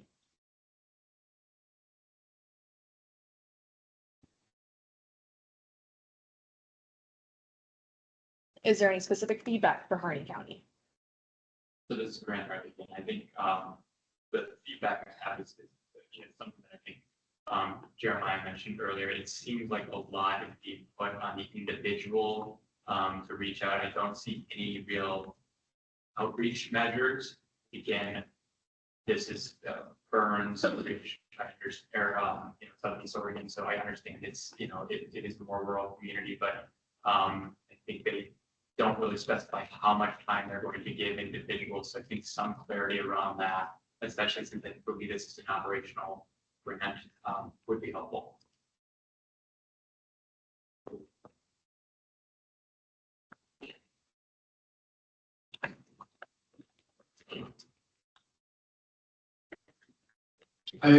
Paul Solomon here. I just want to point out how different these budgets look. When you look at, I don't know, the last counties that we were reviewing where it was about 100% of funds were being spent on community-based services. In this application, almost all the money is going to law enforcement personnel. They have $20,000 set aside for homeless supports. And, clearly these are allowable expenditures, but I think moving forward, the more that we're able to build best practices and provide definition around what counties should be spending their money on, I think the better off we'll be for it.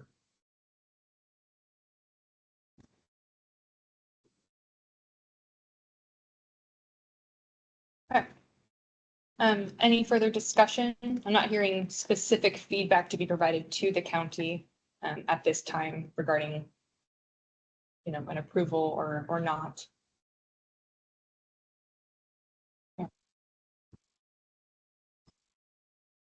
Yeah, we're good.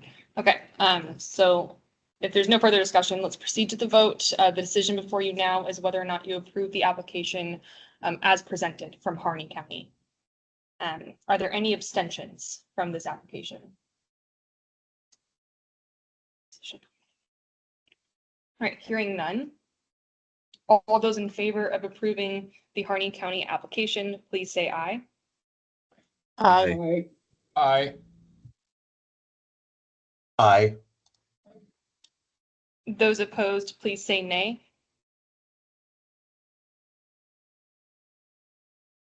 All right, the application has been approved. Now the consortium, Hood River and Wasco County is up for discussion.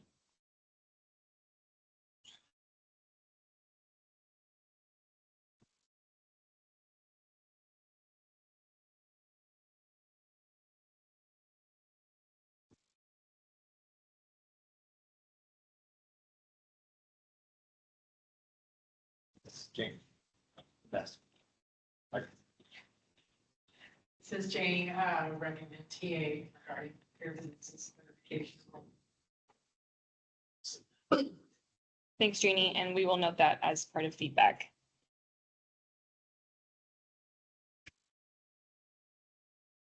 Oh, I'll just make a note, and I think I've been loud enough so far. I'm encouraged by any of the counties, moving more than just PCSU. So public order charges, I'm always encouraged when I see those. And this is Paul Solomon again. It seems like this is still in planning. Don't plan until January. And for lack of using the lead term, they're leaning towards a law enforcement oriented deflection program, which is promising. We can come up with our own. Yeah. Avery brought up a great sidebar point. Jeannie, I don't think you've been in the room for every single vote, and maybe it would be best for us to ask you if it was okay if a peer or any sort of navigator or any other specialist is part of a budget request. We can provide feedback to that applicant, recommending technical assistance for support, and then we can just have all the bases covered. Is that okay? Yeah, and I think I had no comment on the one where I left. Okay, So- just wanted to make sure that one wasn't missed. Thank you. And then for Josephine, I have appropriate utilization of peer services. So that's to come. So, Okay. but yes, thank you. That would be. Any specific feedback for Hood River Wasco at this time?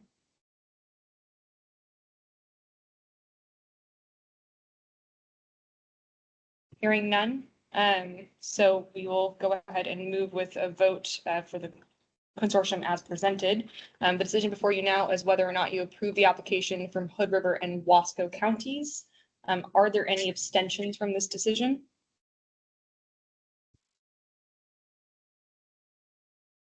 Eric Swallow, I saw you got off mute for a second. Did I cut you off for discussion? I apologize. No. Okay. All right, then no abstentions. All those in favor of approving the application from Hood River and Wasco counties, please say aye. Aye. Aye. Aye.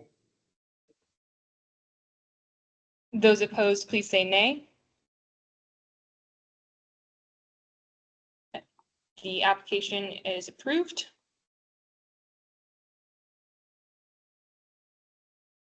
Next up for discussion is Jackson County.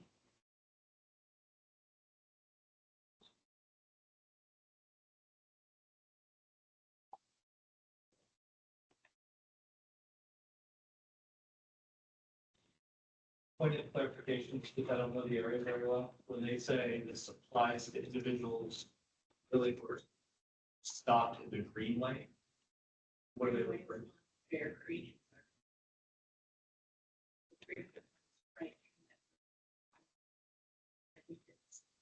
Population.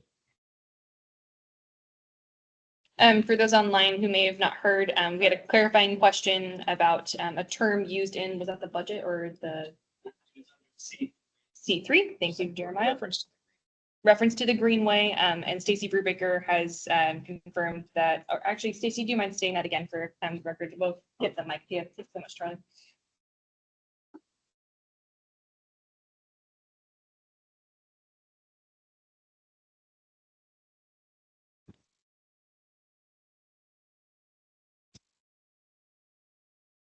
There we go. Stacy Baker. So Greenway is a creek that runs through, actually all along Jackson County, starting in Ashland and ending in Central Point. But in Medford, it's the most highly dense populated area of unhoused folks and the most responded to by law enforcement, both Medford and Jackson County Sheriff are individuals who suffer. Thank you, Stacy. Judge Shanti, your hand's raised.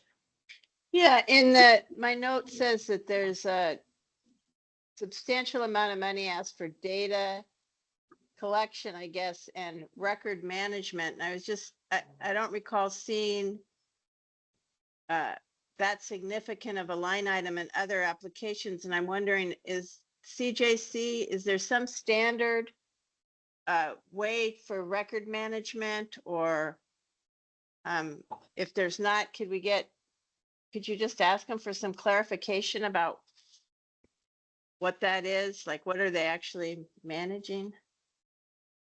Yeah, thanks for your comment, Judge Shanti. I'm looking for that in the budget right now. But so the Oregon Health and Science University is Portland State University School of Public Health team is contracted to provide support in building the statewide database that will be a web-based platform for CJC data collection purposes. However, it's not necessarily a case management system for providers or, like software to be used among many jurisdictions. So should a county, be needing a case management system, that would be something that we would probably expect to see in a budget request. Thank you. Yeah, but they didn't really, I think they said record management. And so that's what I was trying to figure out what it is. Did they say case management? I don't have the actual application up. I'm just looking at my notes. Yeah, no, thank you. I appreciate you clarifying. It looks like it is under personnel as deflection program data and records management. So sorry, I misspoke there about the case management thing. It says this full-time support position will provide logistical, administrative, and documentation and reporting support to the coordinator and partners.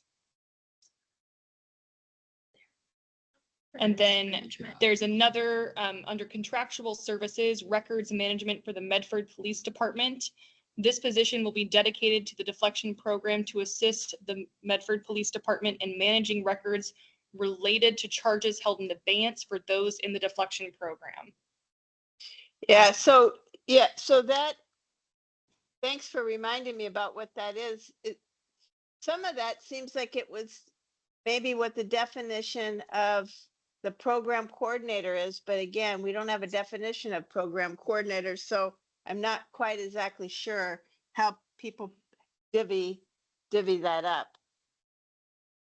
But anyway, I'm not trying to hold up their application. It's got a lot of good things in it. I just was wondering, maybe they could look and see if there's overlapping and work being done in these positions or something.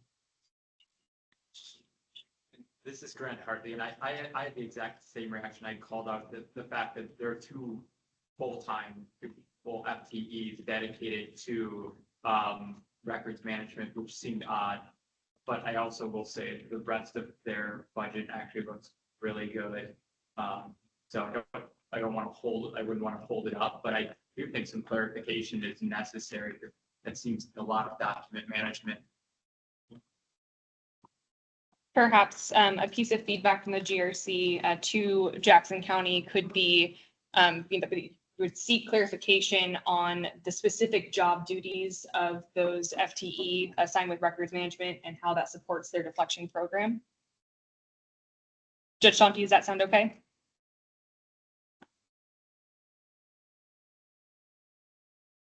Sorry, I turned my mute off. Yeah, that sounds good. Just some clarification. Again, I don't want to hold it up. maybe give them some thought about how much they're duplicating and if they can not do that.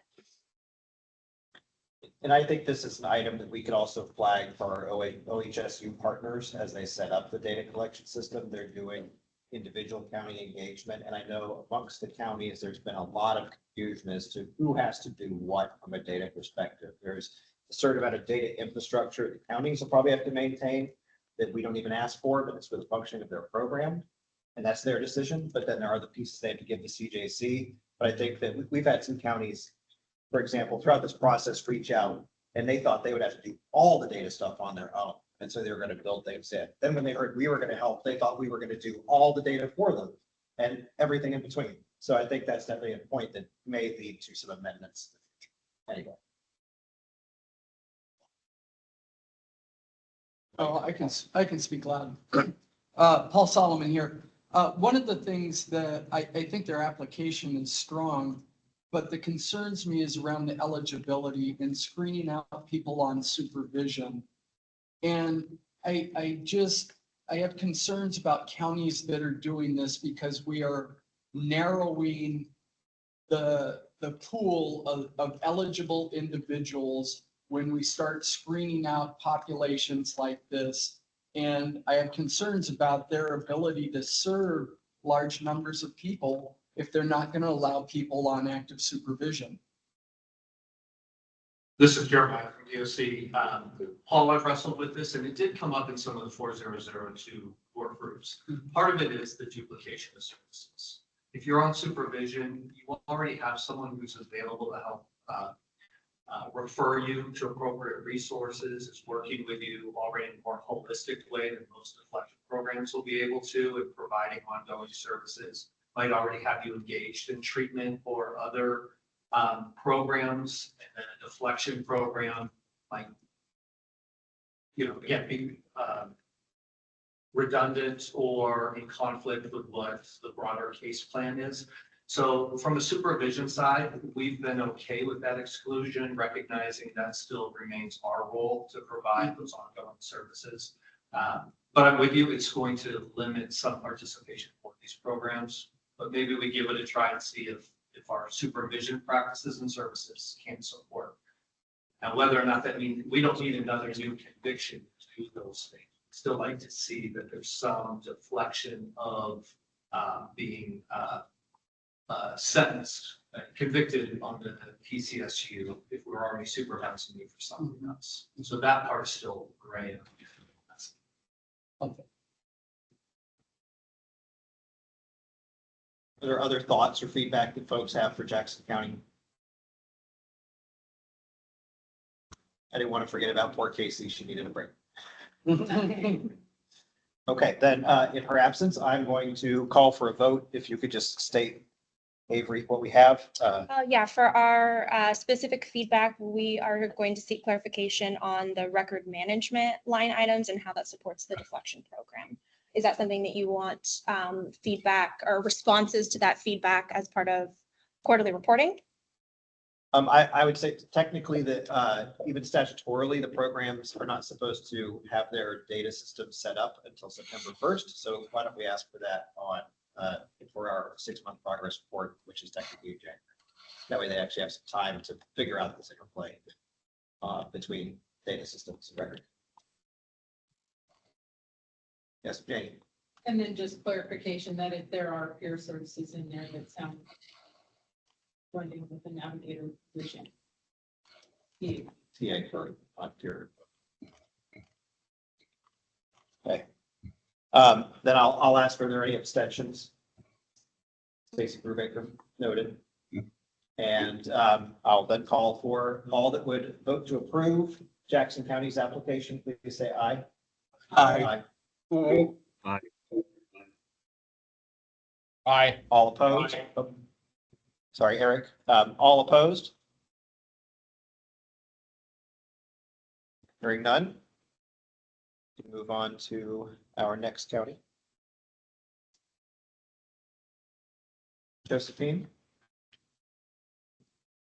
Thoughts or concerns about Josephine's application? I think we've already heard at least one very positive statement. Yes.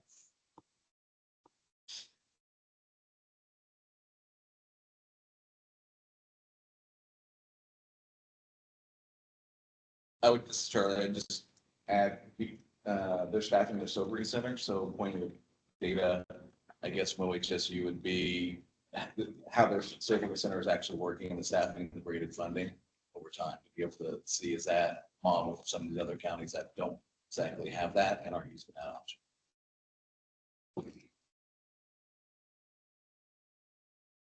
This is Grant. I do just want to quickly call out this excellent part they have about doing a comparative wage study for peer support specialists.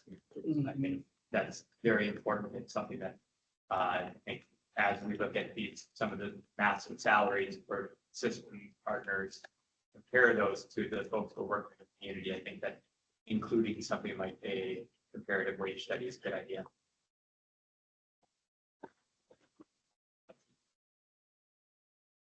Any concerns or feedback for Josephine?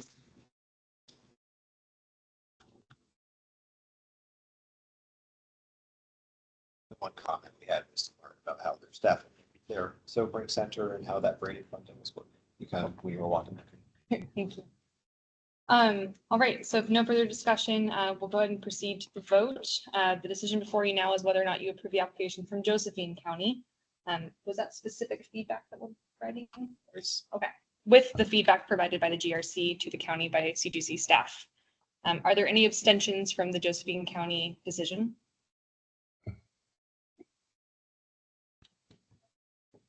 Hearing none. All right, so all those in favor of approving the Josephine County application, please say aye. Aye. Aye. Those opposed, please say nay.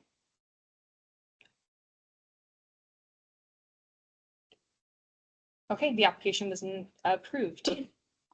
Moving forward. Klamath County up for discussion.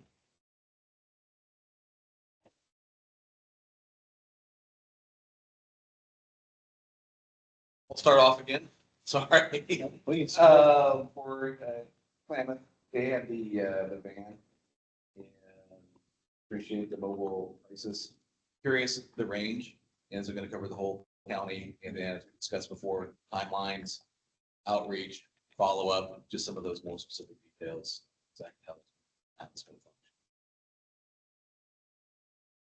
This is Grant, and I'll follow up on that because I was kind of confused because it didn't seem like there was a warm handoff situation. It seemed like it was a citation base, but they also say they're a lead model, which is warm handoff, and then they talk about the van, and so I think clarification about what the van's going to be used for and whether part of that is going to be an individual dispatch would be helpful. I will also note clarification about the eligibility criteria, because it says VA has exclusion criteria that they did not include in their application. I was just going to note that too. I'd like to see that exclusion criteria. One more thing, sorry, with success, I believe just as complete treatment program. Treatment programs can take a year to complete, they can take 6 months to complete. I think that they should probably create some more clarity around what that means for including engagement in a treatment program if someone is on a longer journey to recovery.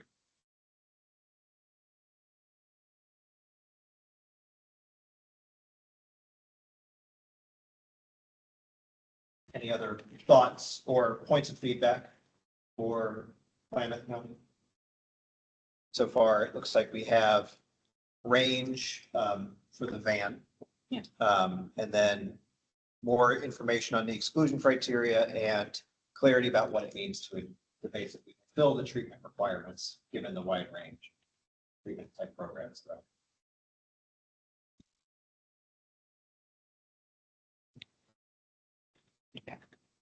All right, let's go ahead and move to a vote. The decision before you now is whether or not you approve the application from Klamath County. Are there any abstentions from this decision?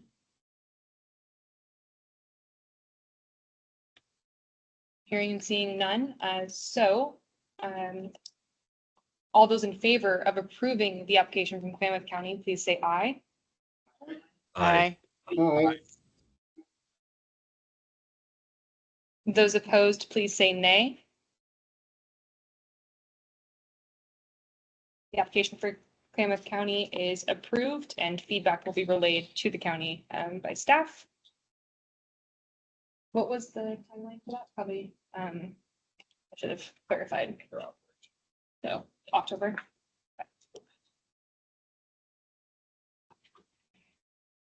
Lane County, up for discussion.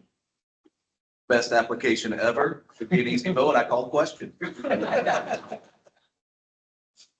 Says he. Yeah. Judge Shanti? I like their application, but just along the lines of some concerns I've voiced already, $293,000 for a coordinator.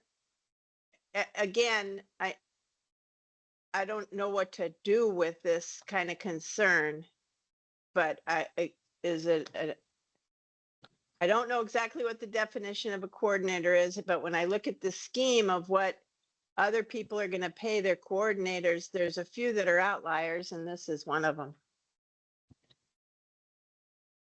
Thanks, Judge Shanti. We've noted that it may be something that this grant review committee wants to look at down the line. Maybe that would be part of the best practices report too, of which administrative house a coordinator should be in. So it's noted. Juliana? Can I just ask a question about application of this kind of evaluation to the normal practice? Like, do you normally scrutinize line items of salaries for applicants? Like, is that, it's just interesting to me that you pick the coordinator and have questions or critiques about their pay salary, and I just wondered, do we do that in other companies? Practice. It depends on the program, and I think sometimes it depends on the amount of funds available. I think often for formula grants, we do so much less. But for competitive grants where we don't have enough funding, we will. Right. Right. Yeah, that's why providing that distinction.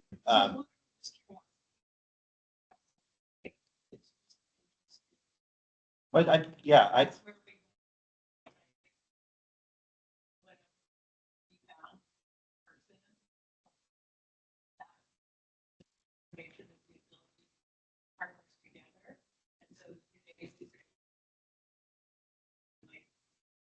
just don't know. I can't hear the comments.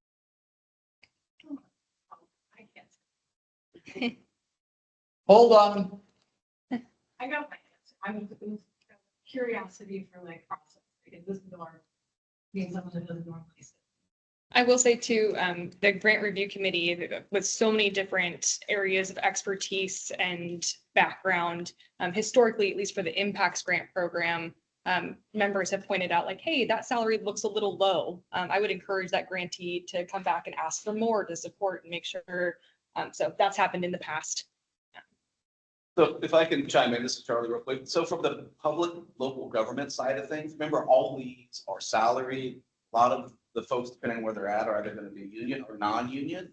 And so everything goes through a robust HR process to identify the scope and duties of these positions. And so depending on the breadth, the decision-making, the scope of duties, the background, history, education of the applicant, the person filling that role, these are salaried positions based off of public governments and local governments and all the robust things that go into these schedules. So, so the question is not what they make. The question would really be, is it a DA3 or is there a different classification that could actually do that job and still have all those robust duties? Sometimes no, depending on the county, the situation, the organization, the decision-making. No, that is absolutely the right decision because all the scope of duties fall within that public classification. So, I mean, it is good to, I think, good to think about that. But really, I always trust the local governments to figure out how are you going to follow your public HR processes and put the right person in there with the right scope of duties and decision-making responsibilities for the program that you're building. So it is expensive. I'll tell you the person for Lane County. It's Clint Riley. He's a former captain of the jail. He is incredibly experienced. He has done community programs. They have one of the best, most highly qualified people, in my opinion. I'm biased because I used to work with them in the state to fill this role and put Lane County there. And you can look at how robust Lane County's program and processes are with it. So again, I don't vote, so I'm not voting either.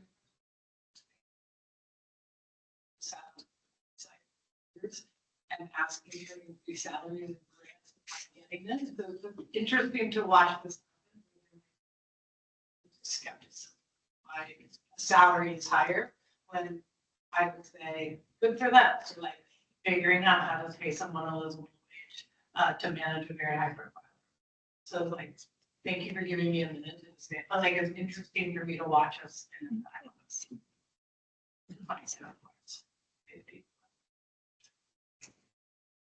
Sharon Stanton, I want to make sure that Lane County includes the Cow Creek tribe.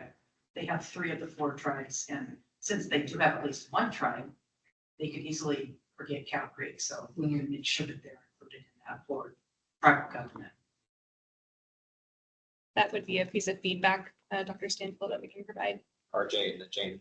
Yeah, so I just wanted to really compliment this application. One thing that really sticks out to me is question C6, where it describes how their program is going to be culturally and linguistically responsive. They talk about how they involve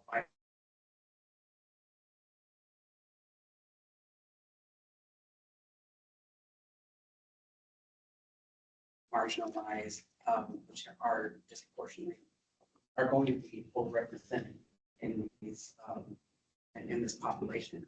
So I really wanted to give them a shout out for that. You don't specifically call out the need for needing to work with culturally specific organizations. We say that they how are they working culturally and linguistically responsive services, which is different than providing culturally specific service. And so I wanted to call that out and also compliment that in here it is how they are they have upcoming tribal consultations in collaboration with local service providers. So it sounds like they are working. I'm not sure if that's Cal or who, but it sounds like Just listen to the other 3. That's okay. We'll get there. Was there another comment over here? Yeah, Jeannie? Yeah, besides standard comment regarding the services position, I am curious, and maybe I missed this in my reading, but what is the criteria for program fidelity? Is the question I put here. I think that was related to page 8, where it says individuals having issues with program fidelity identified for supervisor and program management.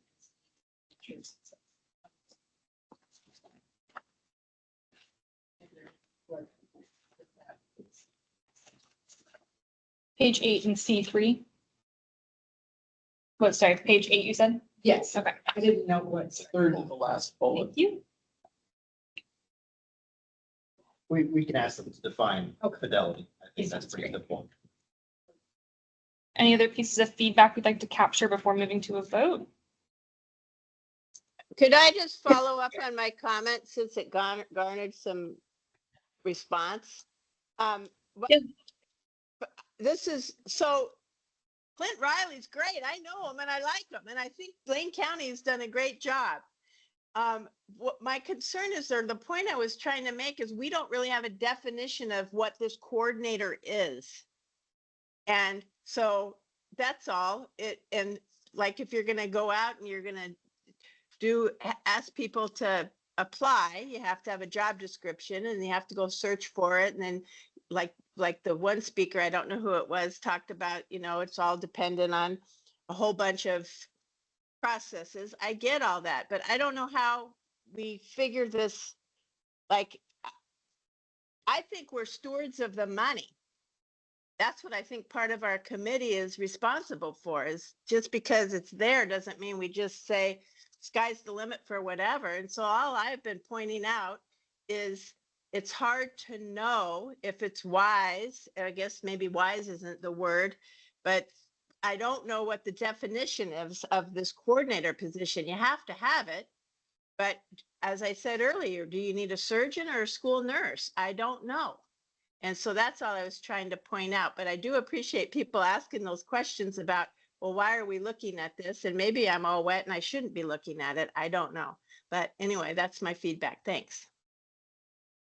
Thanks, Shanti. I will clarify that House Bill 4002 identifies program coordinator role as convening deflection program partners as needed for the operation of the program, managing and tracking awarded grant funds, and tracking and reporting data required by the Criminal Justice Commission. But I agree with you, that's really broad. And I think it's something that has yet to be determined as, again, we're building the plane as we fly it, and many of these counties are still in planning phases. So noted for the record, and I think the GRC will continue to keep an eye on it. Are there any other points of feedback before moving to a vote? We've got the make sure they include Cow Creek in consultation, and then ask to define fidelity as the points of feedback for Lane County right now, as well, of course, the peer bit. Okay. So the decision before you now is whether or not you approve the application from Lane County. Are there any abstentions from Lane County? Yes. Paul Solomon and Alicia Beamer. Judge Shanti, your hand is still raised. Just want to make sure, is that an abstention? Sorry. No, I'm not abstaining. I think I'm gonna vote. Okay. So abstentions, Paul Solomon and Alicia Beamer. All those in favor of approving the application from Lane County, please say aye. Aye. Aye. Those opposed, please say nay. Okay, the application for Lane County was approved and feedback will be relayed to that county by staff. This is our 10 minutes past 2 o'clock warning for check-in. We're making good progress. There are I- 13 left. Yeah, I'm not sure if we're gonna be able to get through them all. I guess we could probably spend the next half hour trying to schedule, but I'm not sure if folks have any availability tomorrow, maybe tomorrow morning. As maybe a first attempt, and maybe if we don't tomorrow, part of my problem is I'm on the East Coast all next week for work. And so I know like I will have a hard time.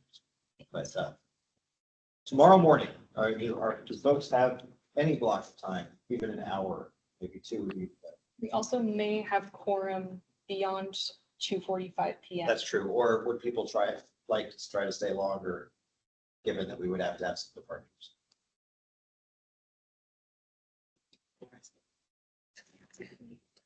Yeah, so maybe an easier question. Besides Jeremiah, Paul, and Ken, is there anyone else that needs to leave at 3 o'clock today? I will need to Liz? leave. This is Curtis Landers. Okay, that was, sorry, Liz, there was someone online. Sorry, I didn't catch who you were. Curtis Landers. Sheriff Landers, thank you. And Dr. Stanfield? I need to leave at 3. Okay, so that was 5 people. No, that's somebody else. That's not a participant. Okay.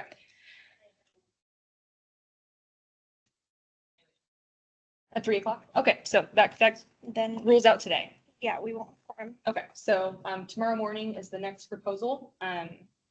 Let's go for who can make it tomorrow. I'm just going to go down the line. Dr. Stanfield, do you have any availability tomorrow morning? What time? Why don't you lead us off?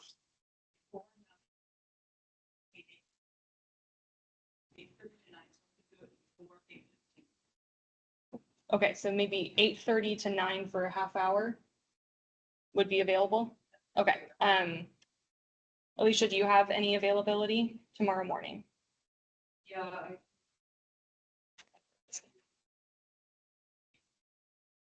Between 9 and 11. Okay. Stacy Brubaker. Okay. Dr. Brigham. Oh. Okay. Afternoon, but not morning. Dr. Brigham, any availability tomorrow morning? In the morning, yes. Any? No. Okay. Liz. Okay. Jeremiah. I could join at 9:30. Okay. Sam? Shuffle. Okay. We'll go with the majority. Sounds like majority right now is landing somewhere between 9:30 and 11. So kind of hone in on that. RJ, do you have any availability at that? Yeah. Okay. Janie? Between 9 and 10 and anytime. Thanks for trying to figure this out on the fly. Appreciate your patience. This is the best Google poll. Paul. So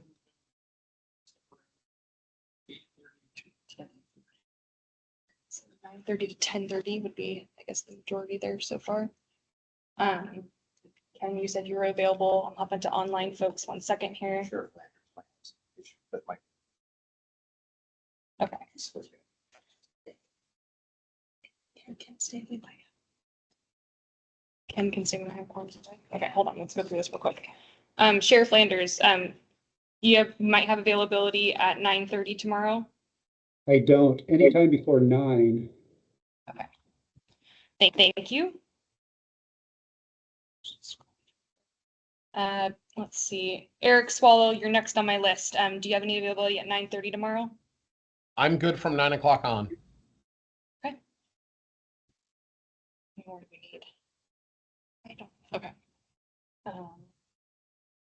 Judge Shanti, do you have any availability at 9:30 tomorrow?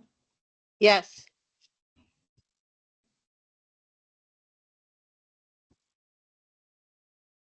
Steve Gunnels, do you have any availability at 9:30 tomorrow? Yes. Okay. Give us 1 moment to do some math. So,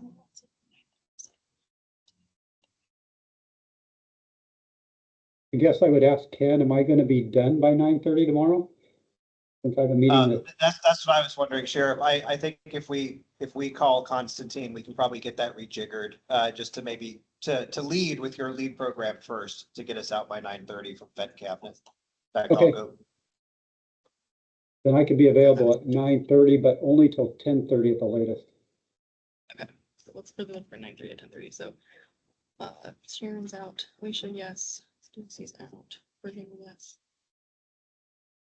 So 1, 2, 6, 8, 9, 10.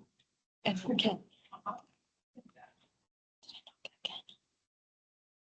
And then Sheriff Landers, we didn't include him, but he said that it might be a possibility. So We get, yeah, we get my line of 30. okay, so if you and Sheriff Landers are able to make it, I think we'll be able to do it. I'm just going to repeat back the folks that we have down. We would be looking at an hour, 9:30 to 10:30 a.m. tomorrow. So Alicia Beamer just left. Okay.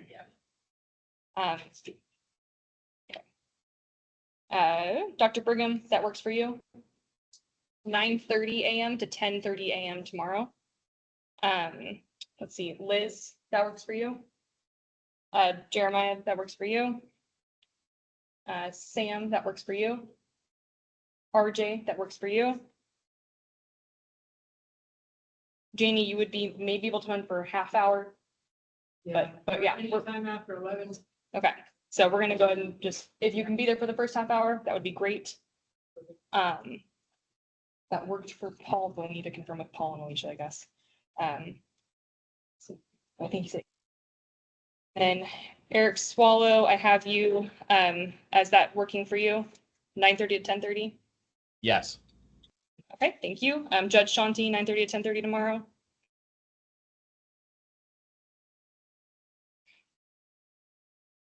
Oh, sorry, yes. Okay, thank you. Steve Gunnels, I had you as an okay for that time, 9:30 to 10:30 tomorrow. Yes. Perfect. And then Ken and Sheriff Landers may be able to work some magic, 9:30 to 10:30 tomorrow. Okay.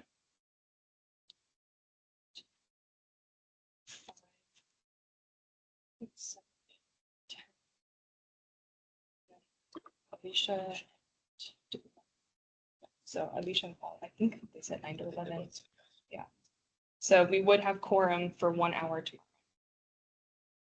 So let's wrap tomorrow. Let's try to get a couple more in and then. Okay. Talk tomorrow.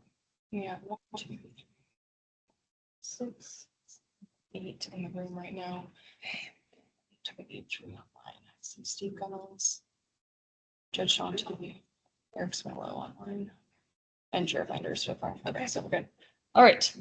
We still have quorum at this moment with people in and out, so we're going to move forward.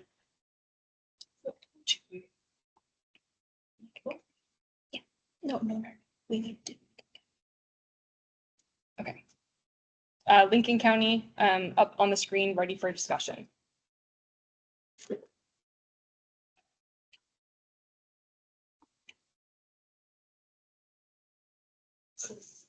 I would like to ask. Here, let me get you the mic, Liz. Does anybody have the mic? Where's the mic?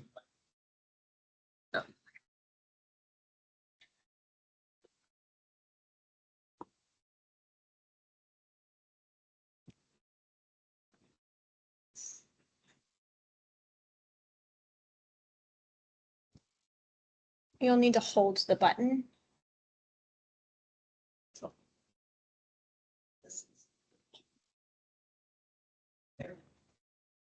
This is Liz. I would like to ask for clarification on the language in C5 around what a satisfactory level of engagement is. It's one of their measures of a successful outcome, speaking about satisfactory level of engagement with assigned activities like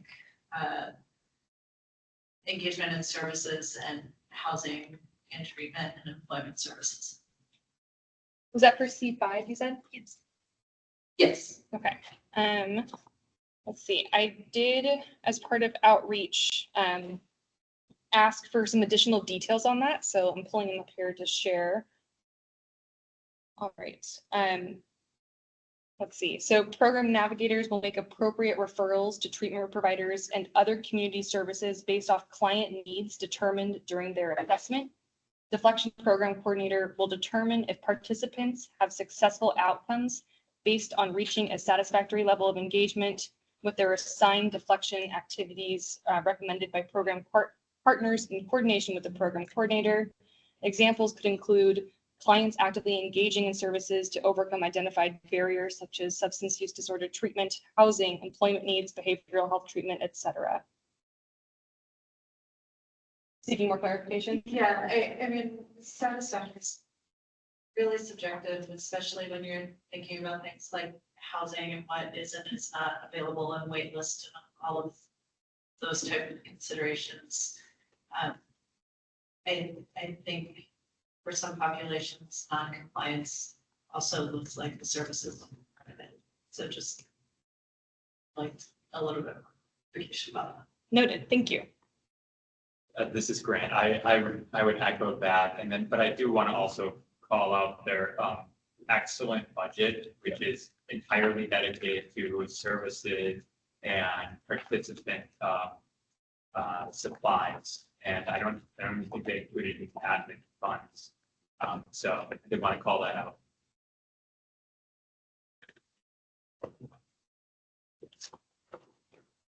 Any other points of discussion or feedback for Lincoln County?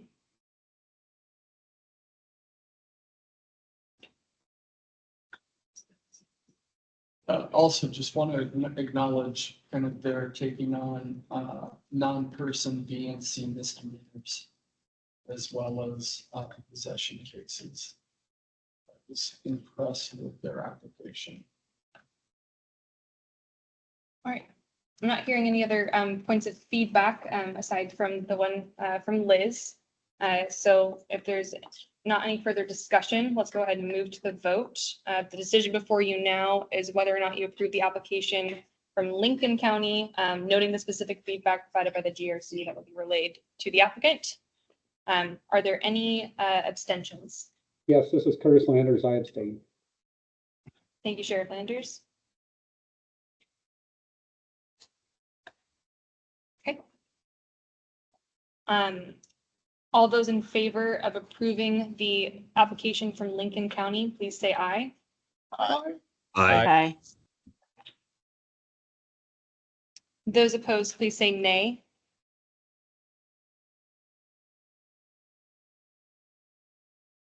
The application for Lincoln County is approved, and we will provide that specific feedback. Moving on. Lynn County up for discussion.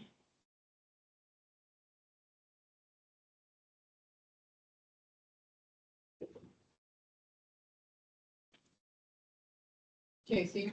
Yeah. Since the mic and then.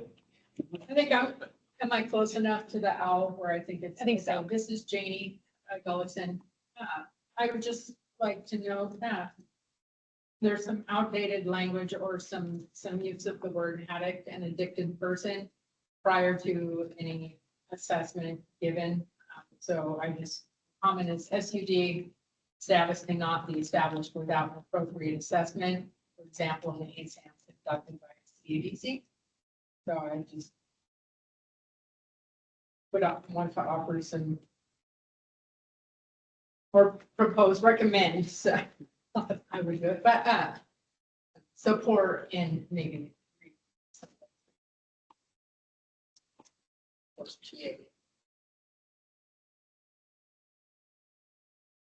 This is Jeremiah from DOC. First, I really like they have a preventative model built in their first prompt. We didn't see that. I don't think in any of the other applications of really trying to be proactive and just do outreach in a variety of ways.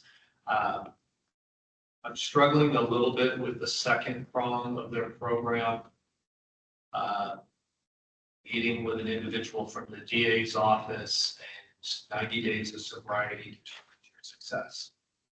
With or without any treatment engagement or maybe even without the referral occurring. So I'm just struggling with, doesn't sound like a program set up for success with that model for the individual. I don't know if others had a similar thought. I like that it's expansive as far as eligibility, who has an opportunity into it.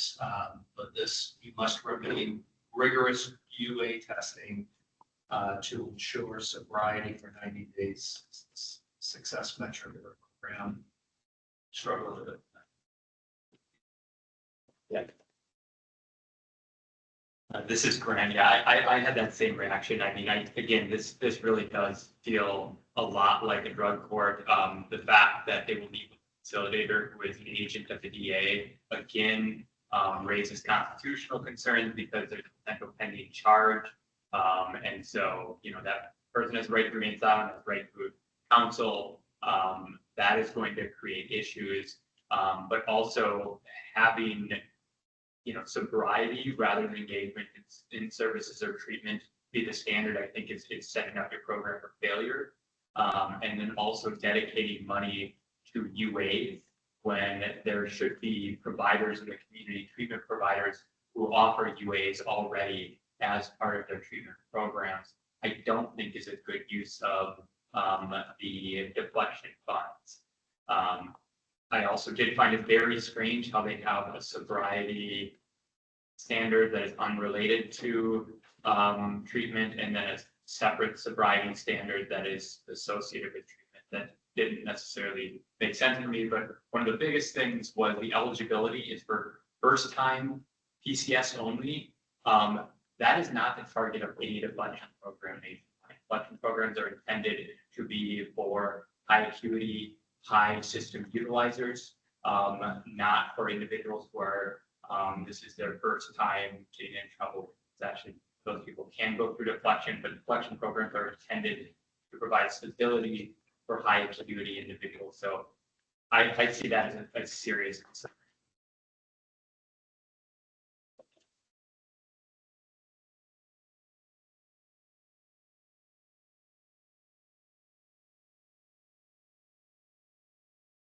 Since I still have the mic.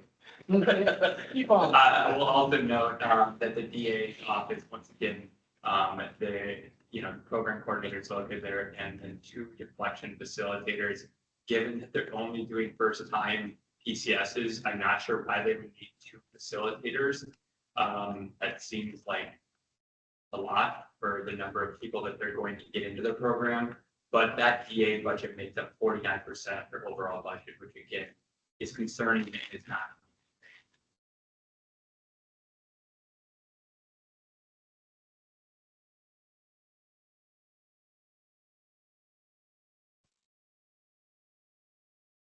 Are there any, sorry, and Judge Shanti has her hand raised. Go ahead. Judge Shanti? Well, I echo the concerns that were just voiced, in particular, the constitutional concerns about someone going to the DA's office when there's pending charges. I'm not so troubled about the UA cost because in my experience, there's a lot of insurance companies that will not pay for UAs. So this is kind of the same problem we talked about earlier, where insurance companies respond differently to what they're going to pay for if it's a criminal involvement, or by the way, DHS child welfare, if there's a dependency case, insurance companies won't reimburse or won't pay for the parent who has a substance use disorder to have UAs, even though that's part of standard treatment for accountability reasons. So I agree with all of that, and I agree with the amount of money that's being put into the DA's office for first-time offenders. And I think if you look, I understand what they're doing. They're trying to figure out maybe that, well, these would be the people that would be the 110 people had we not changed the law. But when you look at that, there's a lot of first-time offenders that they don't even need treatment necessarily. They need education, perhaps. So I have concerns about just the whole setup of the program, but I really love prong one.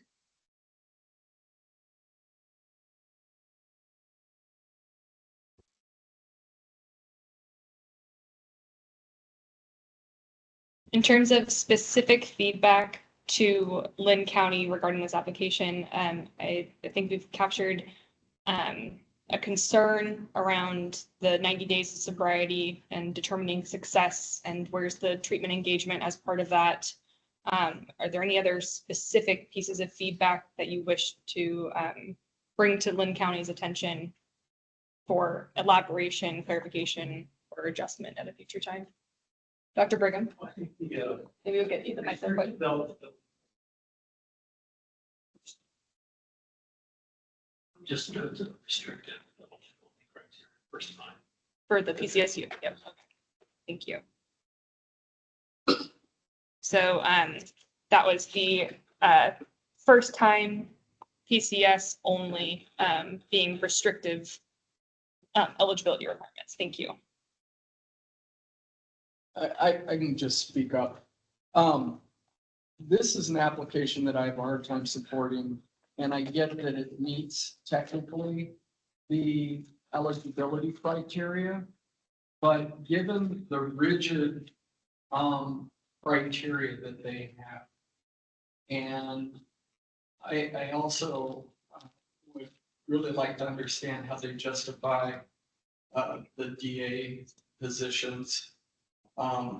Given the fact that I don't think they're gonna have a lot of people in the program. So I'm struggling with this one. I also do, for the feedback, I think the constitutional concerns are very serious. I don't know that this program will function the way that they have it established with an agent of the DA doing the screening with a pending case. Also, it appears that that agent of the DA is also overseeing the UA capture, which it creates another conflict as well. And again, that is why these positions are generally provider-based or community-based. It's really to avoid that, and partly because it is supposed to be community-based, not system-based. Also, I do want to note that they have a budget item of $25,000 for posters, flyers, and handouts.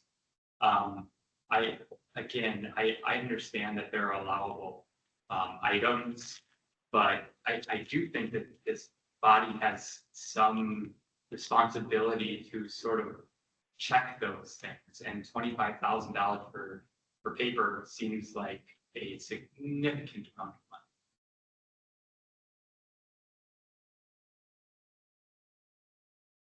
money. I think this is Sam Myers. I think I have just some confusion. It feels like parts of it are a little conflicting. There's the deflection piece, but then there's this part about what you're getting to, I think, around the DA doing some of the deflection eligibility. There's a lot of just conversation about, again, being through kind of the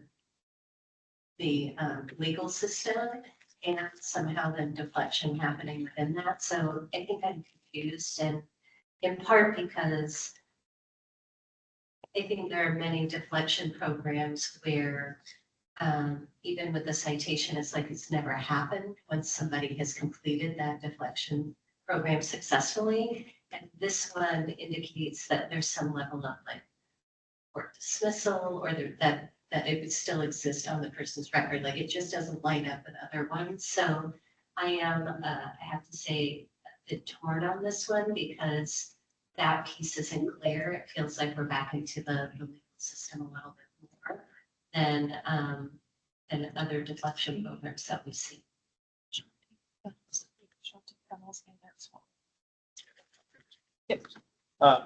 We have a couple folks online with their hands raised. One thing I just wanted to mention is I actually, we're talking a lot about the eligible population, which I share a lot of those same concerns, but I will also say that I would like more information from Lynn County. I mean, whether we approve or not on that eligible population, because they also say that they are willing to accept any first-time drug possession offense regardless of criminal history.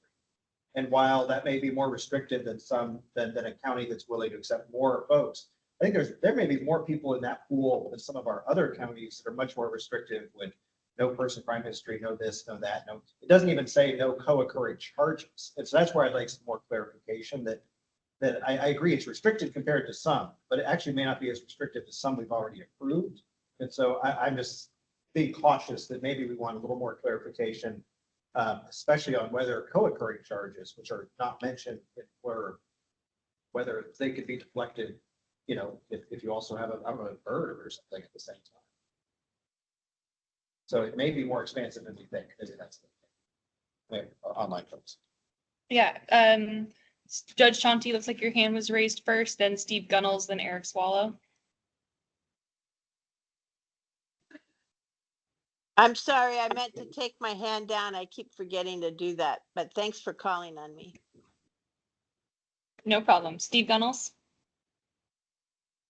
Yeah, my reading of this is that it meets the criteria for funding of a deflection program. I don't think I don't have the same issue with whether it's a deflection or a diversion. I think it's clearly a deflection program. The other thing is, at the symposium that we attended in, I believe it was March, the thing that we got over and over again is start small. And it looks to me like that's what Lynn County is doing, is they're starting small with first-time offender PCSUs. And from there, if it's successful, then it can grow. And I think it would be a real shame to say, no, we're not going to fund this deflection program because it's not exactly what members of the committee would like to have. I think it's a good start on a program, and that's what we're supposed to be doing, is starting a program. Thanks for your comment, Steve. And yeah, I will note this is a planning phase. They are not planning to implement any program until after January of 2025. Eric Swallow, you are up next. Thank you. I was actually going to note that as well. It is planning phase, and I think that informs my comments to some extent. I'm struggling a little bit with this, but I think overall it ends up meeting the requirements. It is confusing, and I think that's my reading is it's because they're not done. They haven't quite figured out how this is going to work, and obviously, I'm also focused on the second prong. At one point, it talks about how you can get dismissal, which suggests that a case will be filed. And in another place, it talks about how the case will not be prosecuted unless you fail to complete the deflection program. So those are contradictory to me. But I think that's because they're still working it out. I also agree with and recognize that there are potentially some constitutional issues, obviously, with the DA's office having direct contact with someone that has a potential or an actual pending charge. And I would obviously in the long term like to see what the guidelines are to prevent those constitutional problems from arising in individual cases. Thank you, Eric. Janie, I think you had a hand. Yeah, it's unclear to me what that bridge is.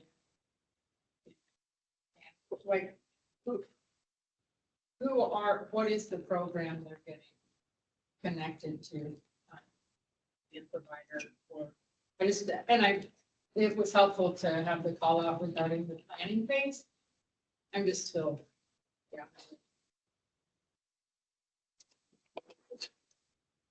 Right, should we move to a vote, or Sam? I think the other space that just to underscore is I'm not uneasy about engaging an individual in deflection before they're arrested or cited for a crime, or I've never had. I just want to make, you could have somebody on the street under the influence, but not necessarily committing a crime, and the way this is written, they are have the potential for deflection, right? Because it's to make sure they don't end up in the, so I just think it's fuzzy. It could just be the way it's written, but as presented, it's fuzzy. I guess a clarifying question for that. So the concern is around having a connection with someone else, like without any presumptive, I don't know, like no possession. I'm sorry. I'm trying to get. Teaching and stuff. I mean, some of it was around if there was public use, right? Mhm. And an officer stop somebody deflect. I mean, this is kind of the example. The way this is written, somebody could be under the. I mean, it doesn't really specify. It starts to blur why an officer would be engaging with that person. Okay. And I think they're blending what their outreach workers do in general with what deflection is, and it's thinking of confusing in what they're presenting. I think that'd be a great thing to ask for clarification. It makes me wonder if they were trying to get into a self-referral. Or an active outreach. As a portion of their model, but maybe it just wasn't articulated quite that clearly. So yeah, we can reach out about that to see if, because when I read the outreach, street outreach, it sounds to me like maybe not quite self-referral, but a little bit more of encouragement to engage with folks who, yeah, they're not committing a crime right now, but might benefit from services. Yeah, like more of an So active. we should not assume. Yes. It just think, I think, and this would be part of the question is, so as police officers, you go to calls that aren't all the crime. You have suspicious conditions, you have welfare checks. And to be able to encourage and get people into a built-in pathway really is a good way to go after it. Because us officers, a way to resolve a problem right then and there, and hopefully resolve future problems as well. So I would be all supportive of self-referrals and or law enforcement contact to get them into that pathway and law.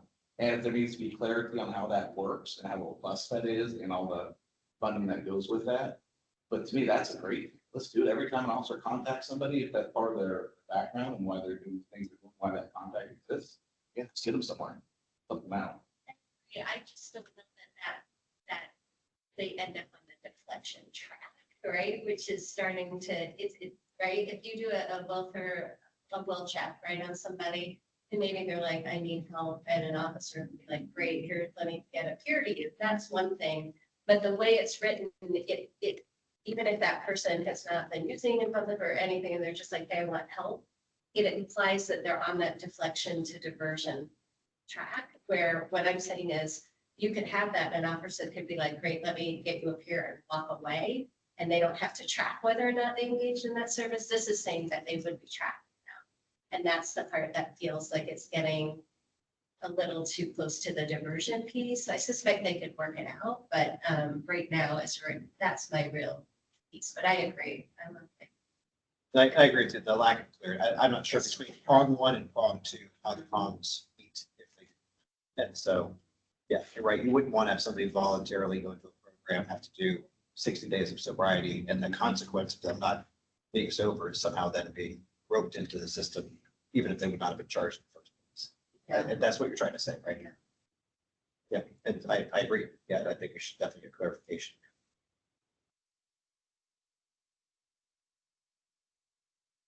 So, sorry. did you- No, yeah, no, take them. I was gonna turn it on. So, if this application was successful and we didn't feel like it met the criteria of this deflection definition, does that means that they still have an opportunity to appeal and say, look, we can clarify after reviewing station on this application, want to clarify and maybe rearrange the application a little bit so that it can align with what you guys were asking.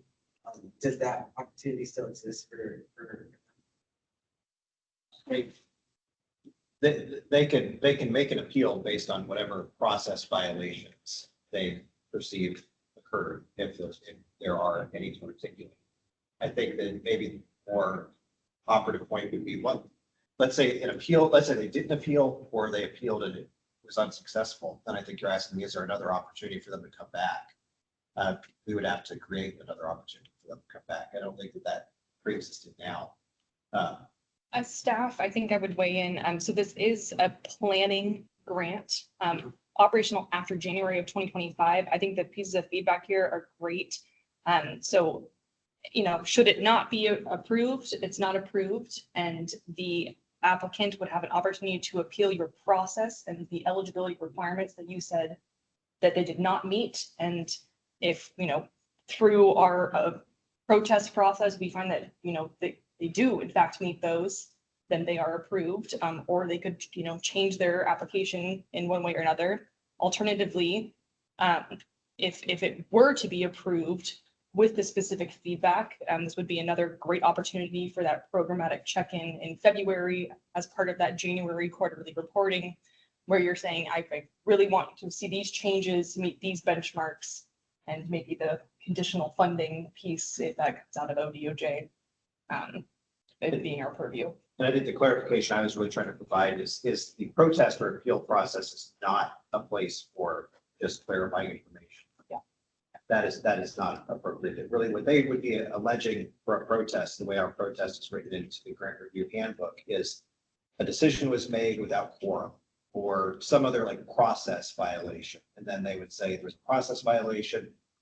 Only the co-chair voted on our application, and that is not in accordance with the law, right? Or that's what they would have to allege, not just you misunderstood us or we're providing more information now. That's not really the basis of what the protest should address. That's what should be addressed in another application process. So another option could be to vote to approve this with the stipulation to clarify some of these other things. Right. I mean, that's an option.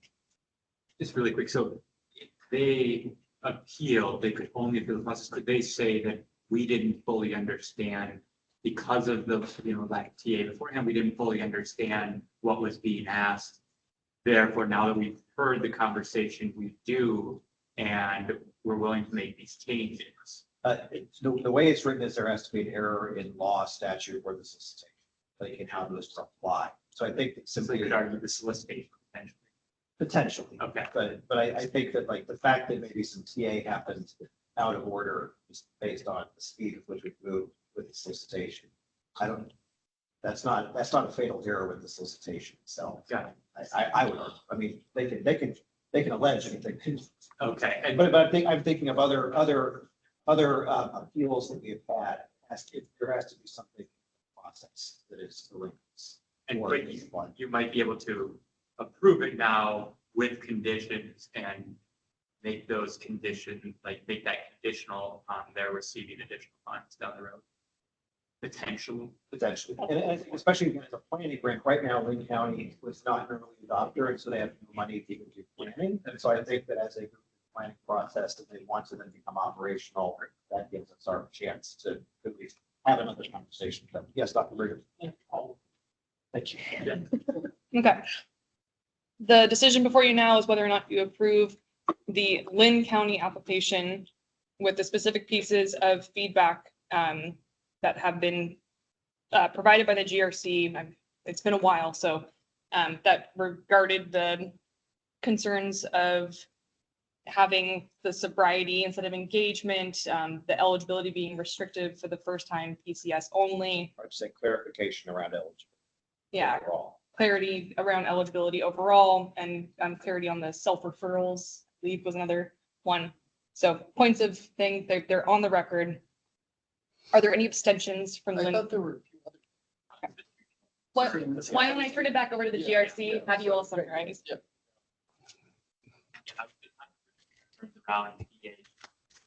Thank you. Constitutional issues with DA having direct contact with someone who has a potential charge. Okay, and I'll add the, okay. For Pedro. Anything else? Okay, any abstentions from Lynn County decision?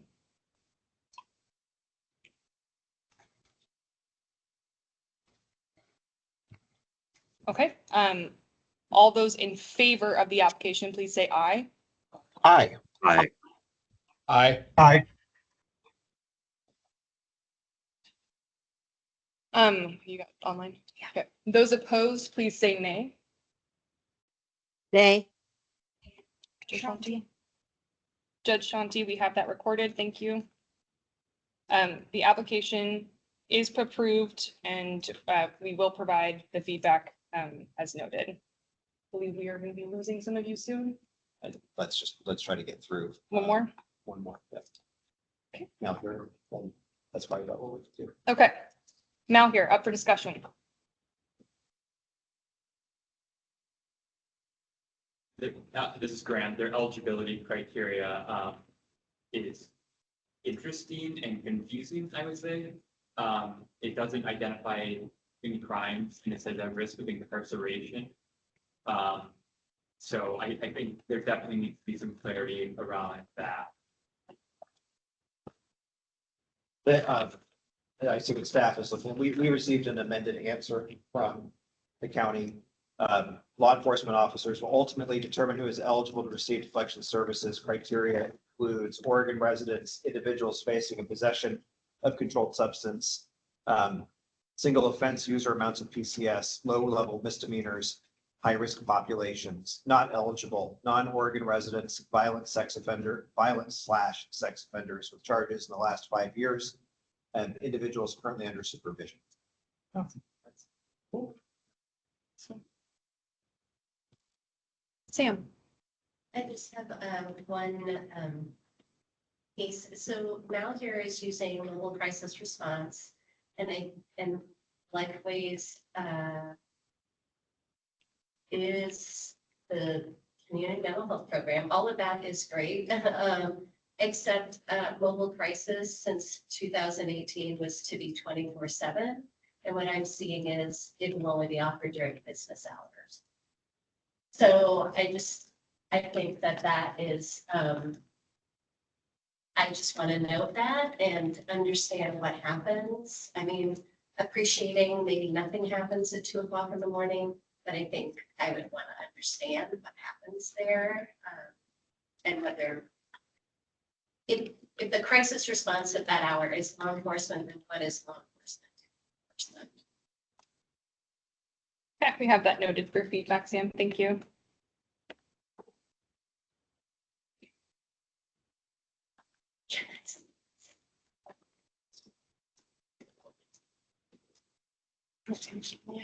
Okay. Are there any other pieces of feedback you wish to offer for Malheur County? Sorry, yes, one more. Just clarification around success. I didn't quite fully understand what at least 10 recommended services. I'm not sure if did you guys get clarification on that at all? I think it might be. Still on the whole copy. Yeah. Okay, I'm still on an open copy. That's what's going on here. Never mind, ignore me. Okay. Yeah, so it's C5. Ask for some. What qualifies as a successful outcome? Initial contact made within 72 hours, intake completed, SUD assessment complete, minimum 45 days of recommended treatment. Yeah. Yeah. That's good. And just to make sure this is crystal clear for the record. Grant, your 2 points of clarification, are you satisfied with the answers, or do you want to remain them or keep them on as feedback? Okay. So apart from the clarifying mobile crisis business hours scenario, is there any other piece of feedback the GRC would wish to provide to Mount Airy County? Then let's go ahead and move to a vote.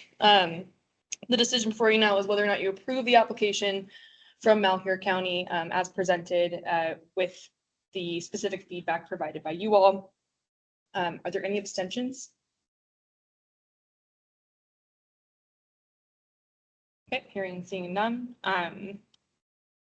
All those in favor of approving the Malheur County application, please say aye. Aye. Aye. Aye. Those opposed, please say nay. Okay, the application passes. In terms of review, we're going to pause there. I want to confirm Alicia Beamer, Paul Solomon, you guys are free from 9:30 to 10:30 a.m. tomorrow. Okay. Then we have, I think, 12 individuals, so just one over quorum for that hour tomorrow. If you said you were going to be there, well, you better show up. Do not make me mad right now. And yeah, Janie, you were not included in those 12 people. So yeah, you would be a bonus 13th for that moment. But yes, so we will be sharing an invite. I think we'll have to do an emergency notice, a public meeting. We'll try to get all that rolled out. What remains on your list? Marion, Morrow, Noma, Polk, Tillamook, Umatilla, Union, Washington, and Yamhill. So that's a lot.